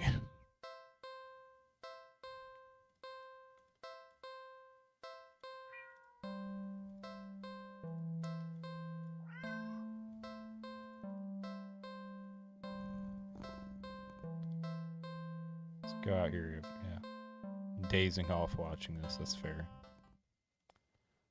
On the way home, but that'll be a waste of time. Wait, what? That's not what I meant to do. Okay, I'm sorry.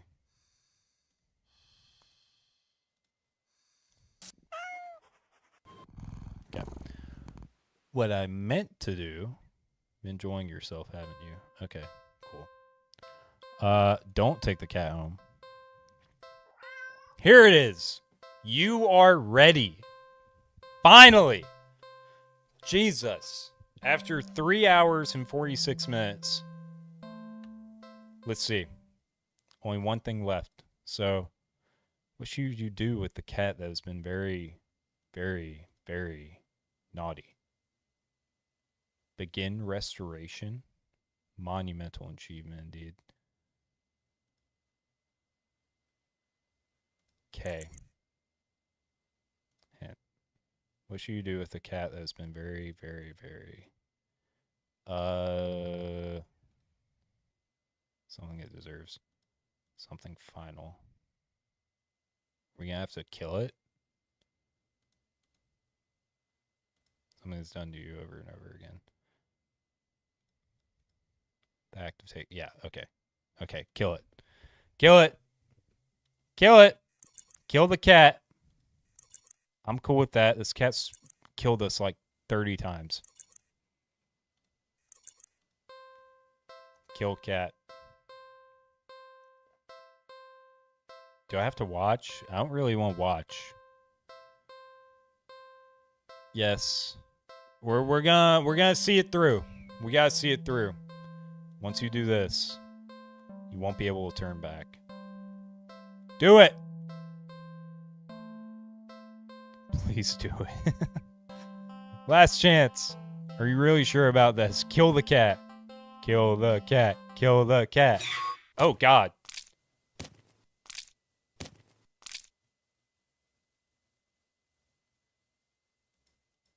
You kill the cat. Oh! This corpse lays... Okay, now I feel bad. This corpse lays limp and lifeless in its now blood-stained cardboard box. What would you like to do?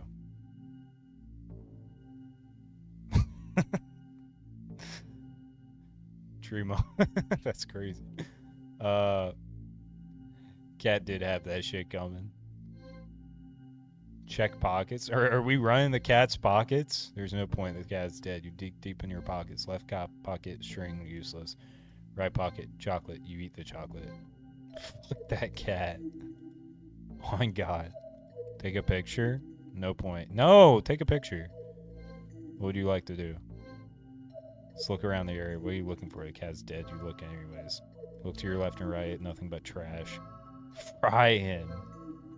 Sun never reaches in here. Well, but you can tell it's a beautiful day today. Look behind you. Nobody saw. Eat him because it's what he did to you. That is true. That is true. You look down in front of you. Oh yeah. Cat is dead. What would you like to do? Leave. You're done here. You turn around and leave the alley. At least you try to. As you stand at the edge of the alley's entrance, you see nothing that exists. You see that nothing exists beyond it. Shit. Just an empty black void. You turn back. Oh, if that fucking cat is still alive. And see that the back of the alley has become shrouded in darkness. You can't see a thing. I'm double checking. I'm double checking to see if the cat is dead. No other options. You step towards the darkness, closer and closer and closer. God, I swear, this damn cat. You're Bro, we can't win. We can't win.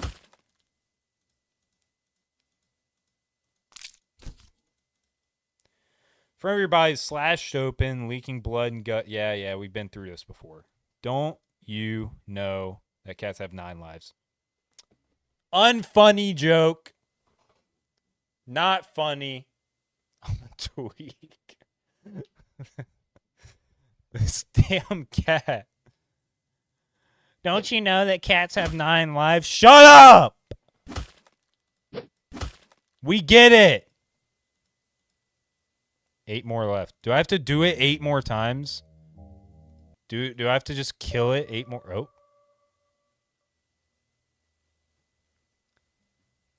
You funny bitch, cat, eat dog shit. I'm so mad. I'm gonna tweak. That's valid. I never believed in unconditional love.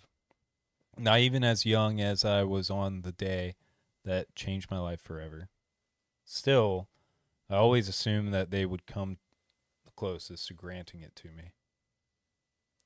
It's what they always say, right? As a parent's love is unconditional.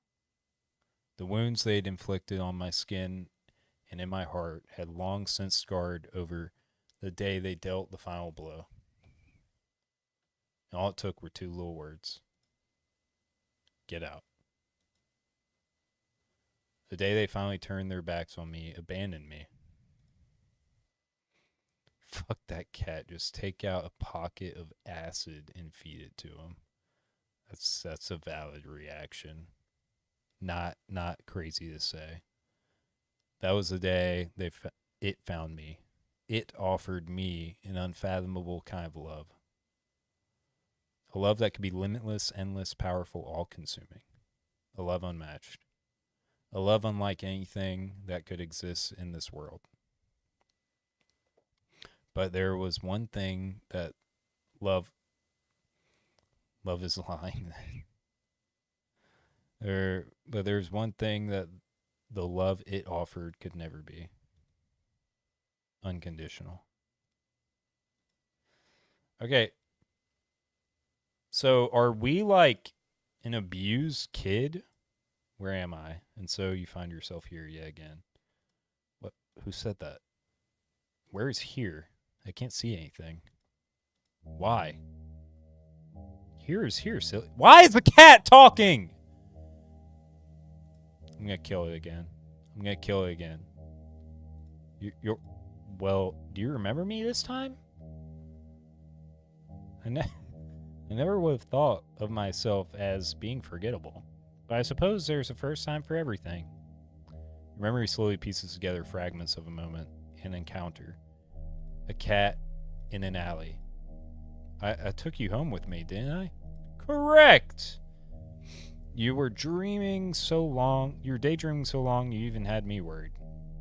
As I take out the facts, I'm gonna paint my ceiling a new color. Because of this damn cat.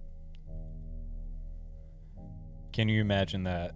Here I am indulging a little and playing with my prey, only for you to completely zone out on me? The game's no fun if you're not present, you know. No, I don't know. I don't understand what's going on at all. Curious as you are. I should have expected that you'd have questions. Well, I suppose you've put me in a good enough mood to be generous and hear you out. Very well. What would you like to know? Okay. Can I kill him? Let's just start from the top. What do you mean I was daydreaming? You're on the brink of death, reliving a moment. You got stuck reliving the moment we met, subconsciously coming up with scenarios in which you managed to survive. Well, maybe you would have, but I couldn't resist messing with your imagination a little bit. You did just start ignoring me after all. But you know how much I love attention. Your little thought experiments were rather amusing. Please just get Zeus to strike him down. But if I might say, you must have a pretty dull life to forego indulging in precious memories of bygone days in favor of daydreaming about a single encounter over and over again. Okay, so am I still dreaming? You're lucid, I'd say, since you finally remembered me and all. Seems you're finally ready to end this farce, amusing as it has been. What do you like to know? Okay, where are we right now? Okay, I kind of assumed that we were in my head. Why you keep killing me? I don't keep killing you. I haven't even killed you once yet. Those were just thoughts and ideas floating around in your head. Cut the cat like he did you. I admittedly had a little fun with. Can you blame me? I would have gotten bored just waiting for you to wake up. You made me kill you. Yes, I suppose. I was curious to see if you actually would. You certainly didn't hold back. Yeah, I didn't. I want to kill you. You must have been quite angry with me. It's fine, though. You know what they say about curiosity, yes? It was my own choice, and besides. What would you like to know? How are you talking? What do you mean I've been talking to you all along? I was guiding you this whole time. Didn't you hear me and your thoughts like this? But you're a cat. How are you doing this? I'm quite powerful. Okay, something's telling me, this might not be a cat. Something's telling me it might not be a cat. What does that mean? Besides what makes you so sure I'm a cat? My appearance, I doubt I resemble any cat that you've ever seen before, right? Then what the hell are you if you're not a cat? I didn't say I wasn't a cat, did I? Shut the fuck up. Could be a demon or God. It's your grandma. Your dad. Your mom. It's everything. You're an alien from another galaxy. You're an interdimensional abomination. Or I could just be a cat. Cut it now. Doesn't really matter what I am, does it? No, it does matter. A real cat couldn't have done all this. You're really hung up on appearances, aren't you? Cut it. Do you have some kind of proof that cats don't possess powers like mine? I doubt it. No, I do have proof. Cats don't kill people, okay? It's pretty rare of you to go. Okay, shut up. Can we kill him? Can we kill him? What do you like to know? What do you want? What does a cat want? Black cats are a bad sign. Black cats are a bad sign. So that is a fair thing to say. Well, if we're talking about my original goals, those are a bit personal, I'd say. And anyway, things have changed. Right now, well, presently, I'd like to have some more fun with you. Well, presently, I don't give a shit about presently. I'd like to have some more fun with you. Your company has been very entertaining thus far. Take over the world, eat me, respawn. Given more time, and under different circumstances, perhaps we could have even been, well, all good things must come to an end. You can't truly want to spend what little time you have left in regret and delusion, right? Alternatively, we kill this bit 40 times. I'm also quite hungry after waiting so long for you to wake up. At this point, I could go either way. Have I satisfied your curiosity? No, he has not. Why me? Why call out me of all people? All I did was call out for someone to hear me. I called out and you were the first person who came to me. I called out. Oh, simple as that. Were you hoping for a special reason? I'm afraid I don't have one. Okay, so this cat has put us in an endless limbo, killing us 40 times, and then tells us we're not special at all. Another choice.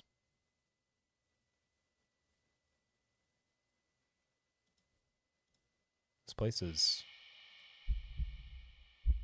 You remember this place. Being chased. Being hunted. Being afraid. So afraid. That fear that so attracted me to you. That instinctive desperation to survive. I craved it all. As I am the origin of the delectable emotions. You are already mine. But I will still permit you the chance to accept your reality of your fate. Human, join me or perish. I'd rather die!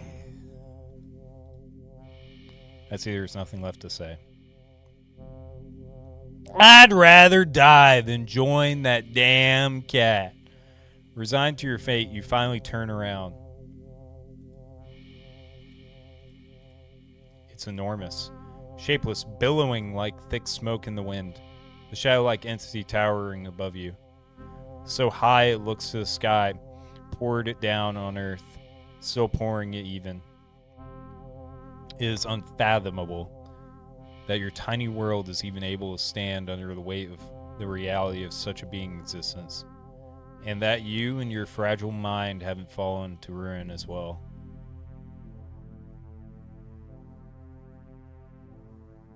You step forward into the monstrous miasma and offer yourself to it. What? I thought we were gonna, like, kill it. Darkness, surrounded by pure and absolute darkness. You are very suddenly hit with the feeling that you are not alone. Like you've stepped into an unbearably, impossibly crowded space. Your ears even start to ring with the sensation of countless conversations, words, whispers, screams, all overlapping. I grab an atomic bomb because I can pick it up. It's valid. You don't actually see or hear anyone or anything. You're alone. Even as your senses lie to you, trying to make you think otherwise, you're more alone than you've ever been. Lies. Lies. Lies. Listen. Listen, please. Someone really... I can't see you. Where are you? Nothing left to see. Only hear us. Listen. Listen, please. Are you trapped too in this place? No place. Us. All you see, hear, feel is us. Us and it. We're victims, prey, like you. We're many beyond counting. Be right back. Alright. Our body's gone with time. Will's left behind. Us. We became what you see. This place is us. Need you. Need your help. Help. What can I do? It. Too greedy. Make mistake. Ate too many. We're many. Now strong. We're strong. Made it strong. But make mistake. Mistake. Error. Flaw. Weakness. Then why not escape yourselves? Too long here. Too long. One. We're one with it. Bodies lost, minds, wills, us, all corrupted. Nobody can escape. You two, you, we, it, one, all of us. Okay, we get it. You're one. You're like a conglomerate of people. Shit, eerie. It is eerie. Still have body. Escape is possible. Because still one with it. Even just you, if escape, with mind, with body. It would unravel. Lose power, lose strength, lose us. Us, set free, forever, finally. The eyes are creepy. Eyes are a little spooky. Escape, help. How do I do that? Remember, it lies, hidden in truths. Lies. Escape, push forward, it lies, persists.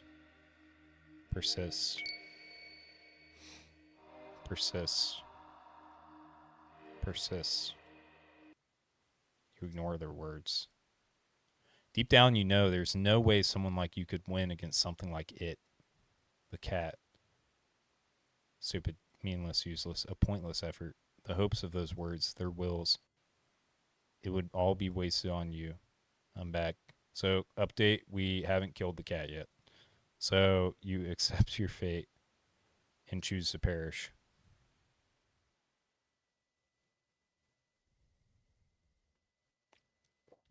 You're not sure how long it takes, but their pathetic pleas eventually grow silent. You almost wish they would have simply turned to insults and threats. This endless silence, it bears your weight. It bears the weight of your guilt, your shame, long after your body fades away and becomes one with me. Ending ? Perish the thought. No. This is another daydream, isn't it? You're lucid again? In here? But how do you... Well, when you've been dreaming for about the same day over and over, you kind of start to notice the patterns. Listen, I'm not special. I don't really have friends.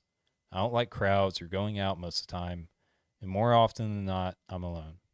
Even in my home, one bedroom, one bathroom, and one me living alone in it. It'd be easy to say that I don't have much to lose. My life is admittingly pretty boring. But it is my life. And if this is my dream, then you're not calling the shots anymore. I don't think you understand what's going on here. No, you're the one who isn't getting it.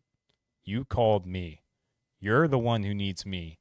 Whether it's to eat me or kill me or make me yours forever, it doesn't matter. I'm done here. I'm going home.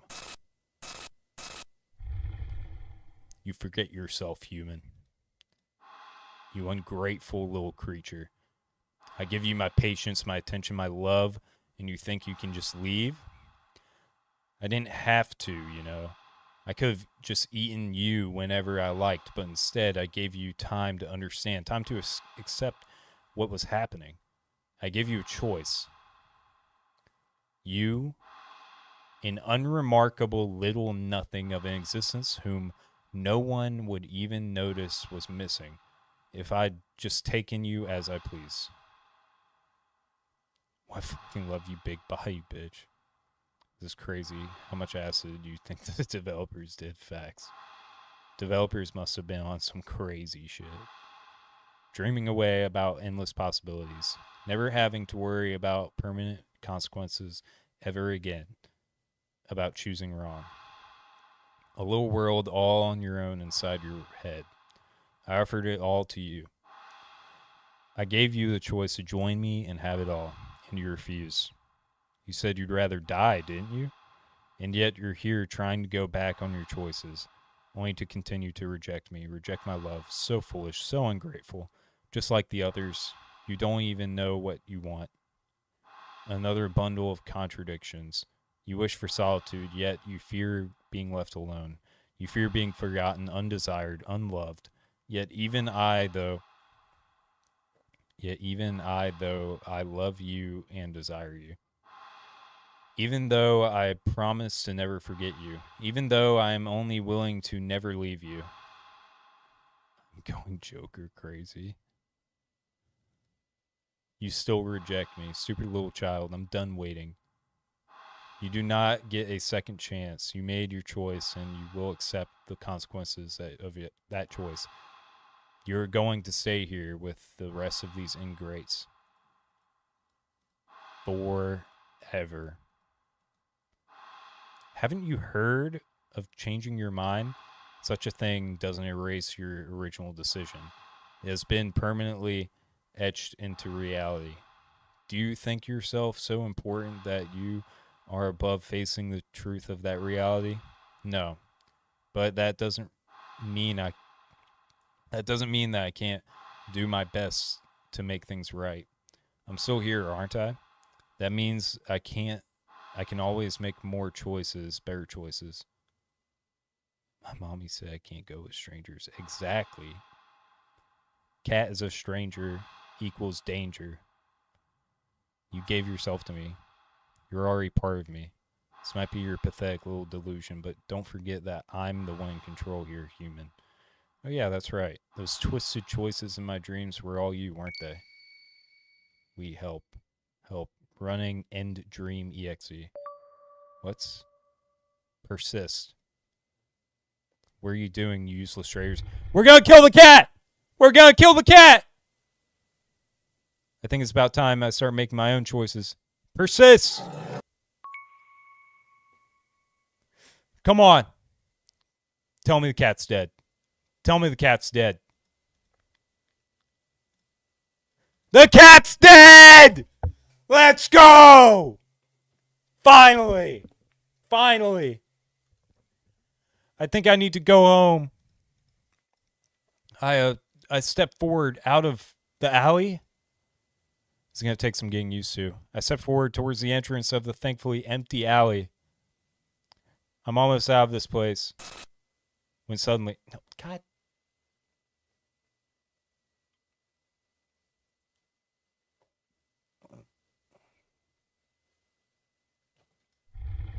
Are you fucking kidding me? Are you shitting me?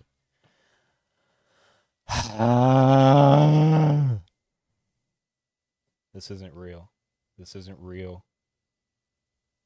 The cat's not dead. You're not going anywhere. Gonna crash out. Oh, what? Go right. Well, fuck me. Cool. Don't give in to it.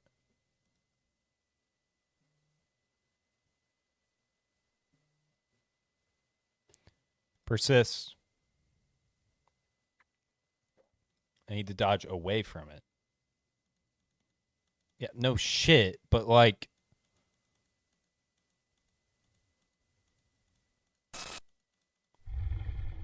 Okay.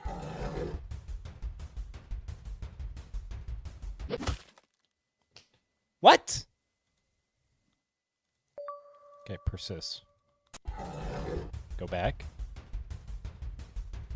Go right, go right, go right. Go home.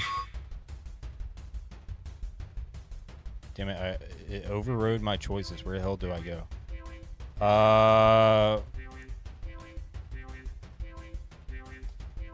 Dog park? It doesn't like dogs. Go back. Go back. Go left. Dump tapeworms against the road. Go right. Go right. Damn guy, escape. Got you now.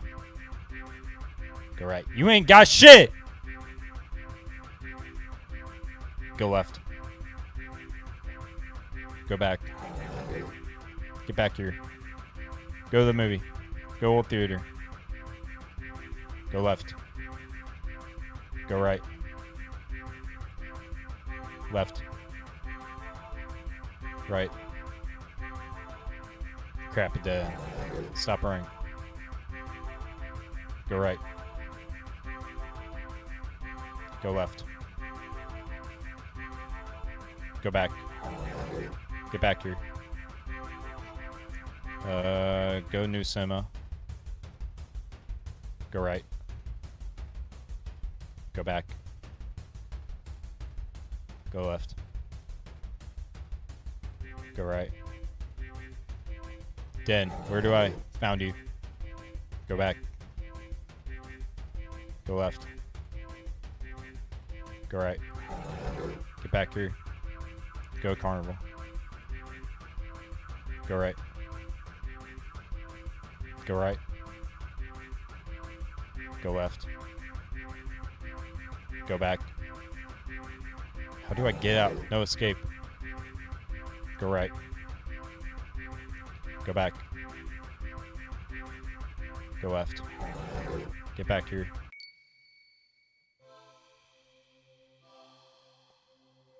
Did I do it? Thread unraveling. Many of us escape. Me free now. It's losing us. Losing strength. Your escape. Possible now. You are mine. We go ahead. We go free. Thank you. Thank you. Thank you. Thank you to all of you. I won't forget you. They're right. My choice is back. Go home. Go right. Go left. Go back. Go right. Dave bit the cat. Go left. Please. Go right. Rage bait the cat. Don't leave me. I'll die without you.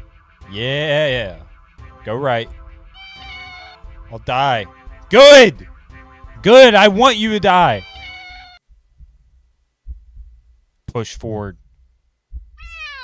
Wait.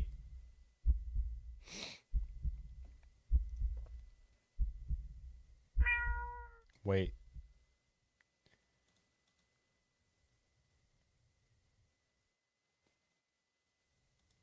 I'm back. Back where it all began. The alley.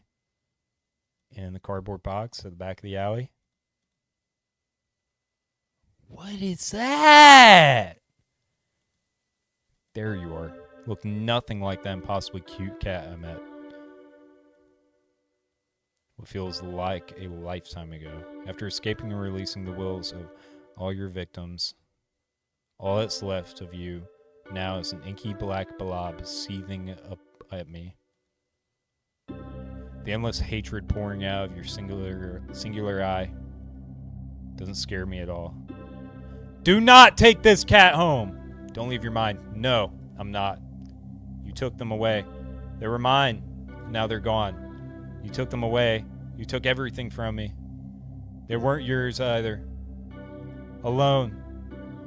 You never had to be. If you were lonely, you could have just been their friend. But you didn't want friendship. They left because you tricked them, kidnapped them, hurt them. You sold their lives, their time, never to get any of it back. You brought this on yourself.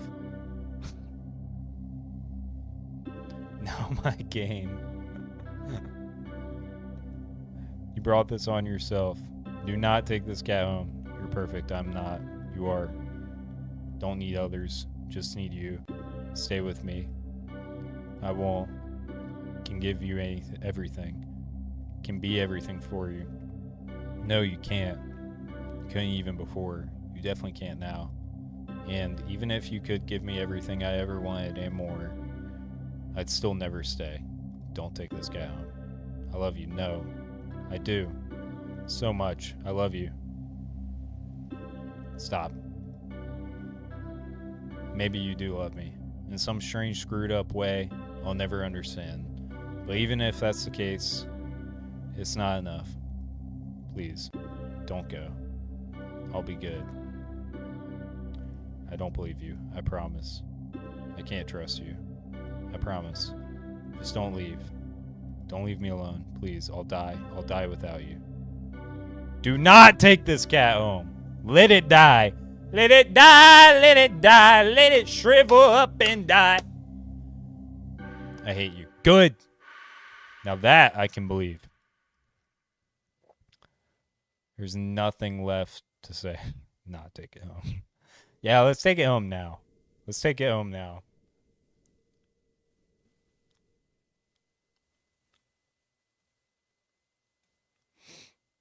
I watch in silence as it fades away into nothing. I think it may be friendly, to be honest.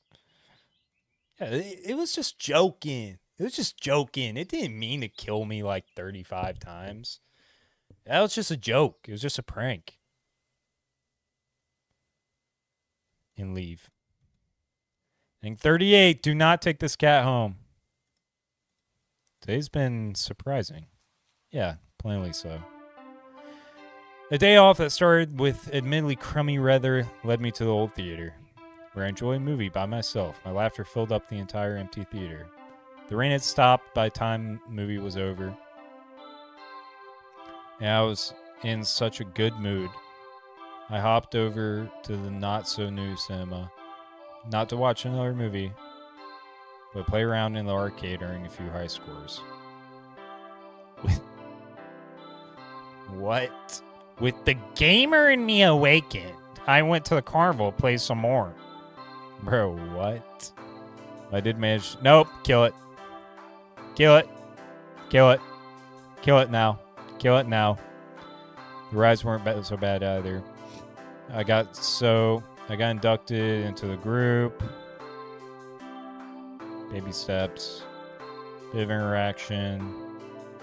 Happy and carefree. A few hours let me take pictures. Yeah, today was a good day.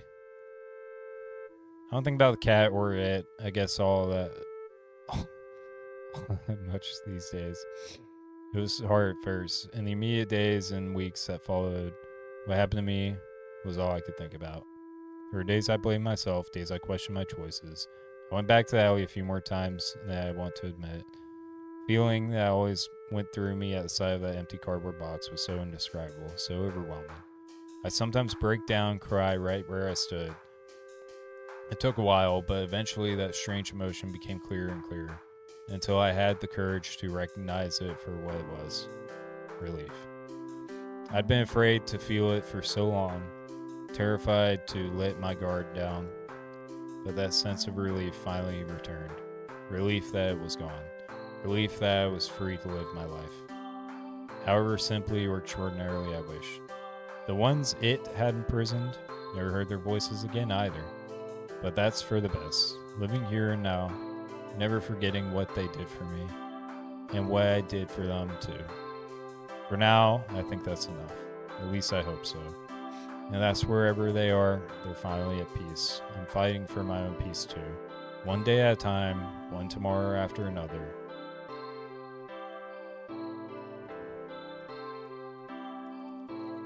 Finally, I head home to my little apartment, 1 bedroom, 1 bathroom. Well, almost anyway. I swear. I'm home, baby. What? Little kitten flails as it awkwardly runs over and mews up at me. I kneel down, looking fondly at its hazily green eye. The poor thing had been hurt and starving when I found it a few weeks ago, but it certainly got its energy back after a little food and care. Did you miss me? Looks cute. It's cool now. Me too. It's been a long day. I smile happily, helplessly at its cute little face. Let's find something to eat, okay? Well, I guess there is one more thing living in my home. And at least for now, I wouldn't have it any other way. Another day. Let's go. Be the game. Pixabay.com sound effects. RenPy. Programmed with. Shout out to George Ribeiro for the Portuguese translation. Don't know what I would have done without that. And you, thank you for playing. The end. Valid game. Okay, that's it. I'm kidding. Tree Monkey, I'll play Santa's Home. But overall, pretty good game. I liked it.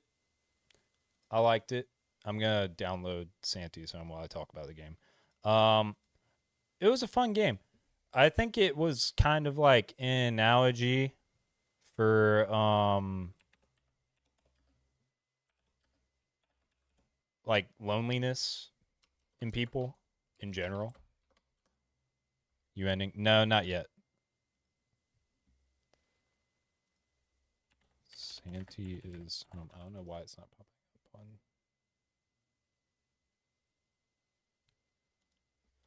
But I mean, it was a good game. Ended up defeating the cat, finally getting out of the loophole. You can play it without downloading it. Oh.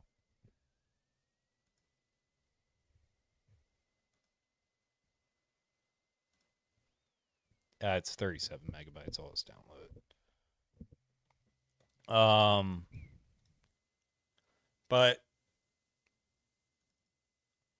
what jersey do I have? It's Lenore Sellers, the one and only South Carolina GOAT.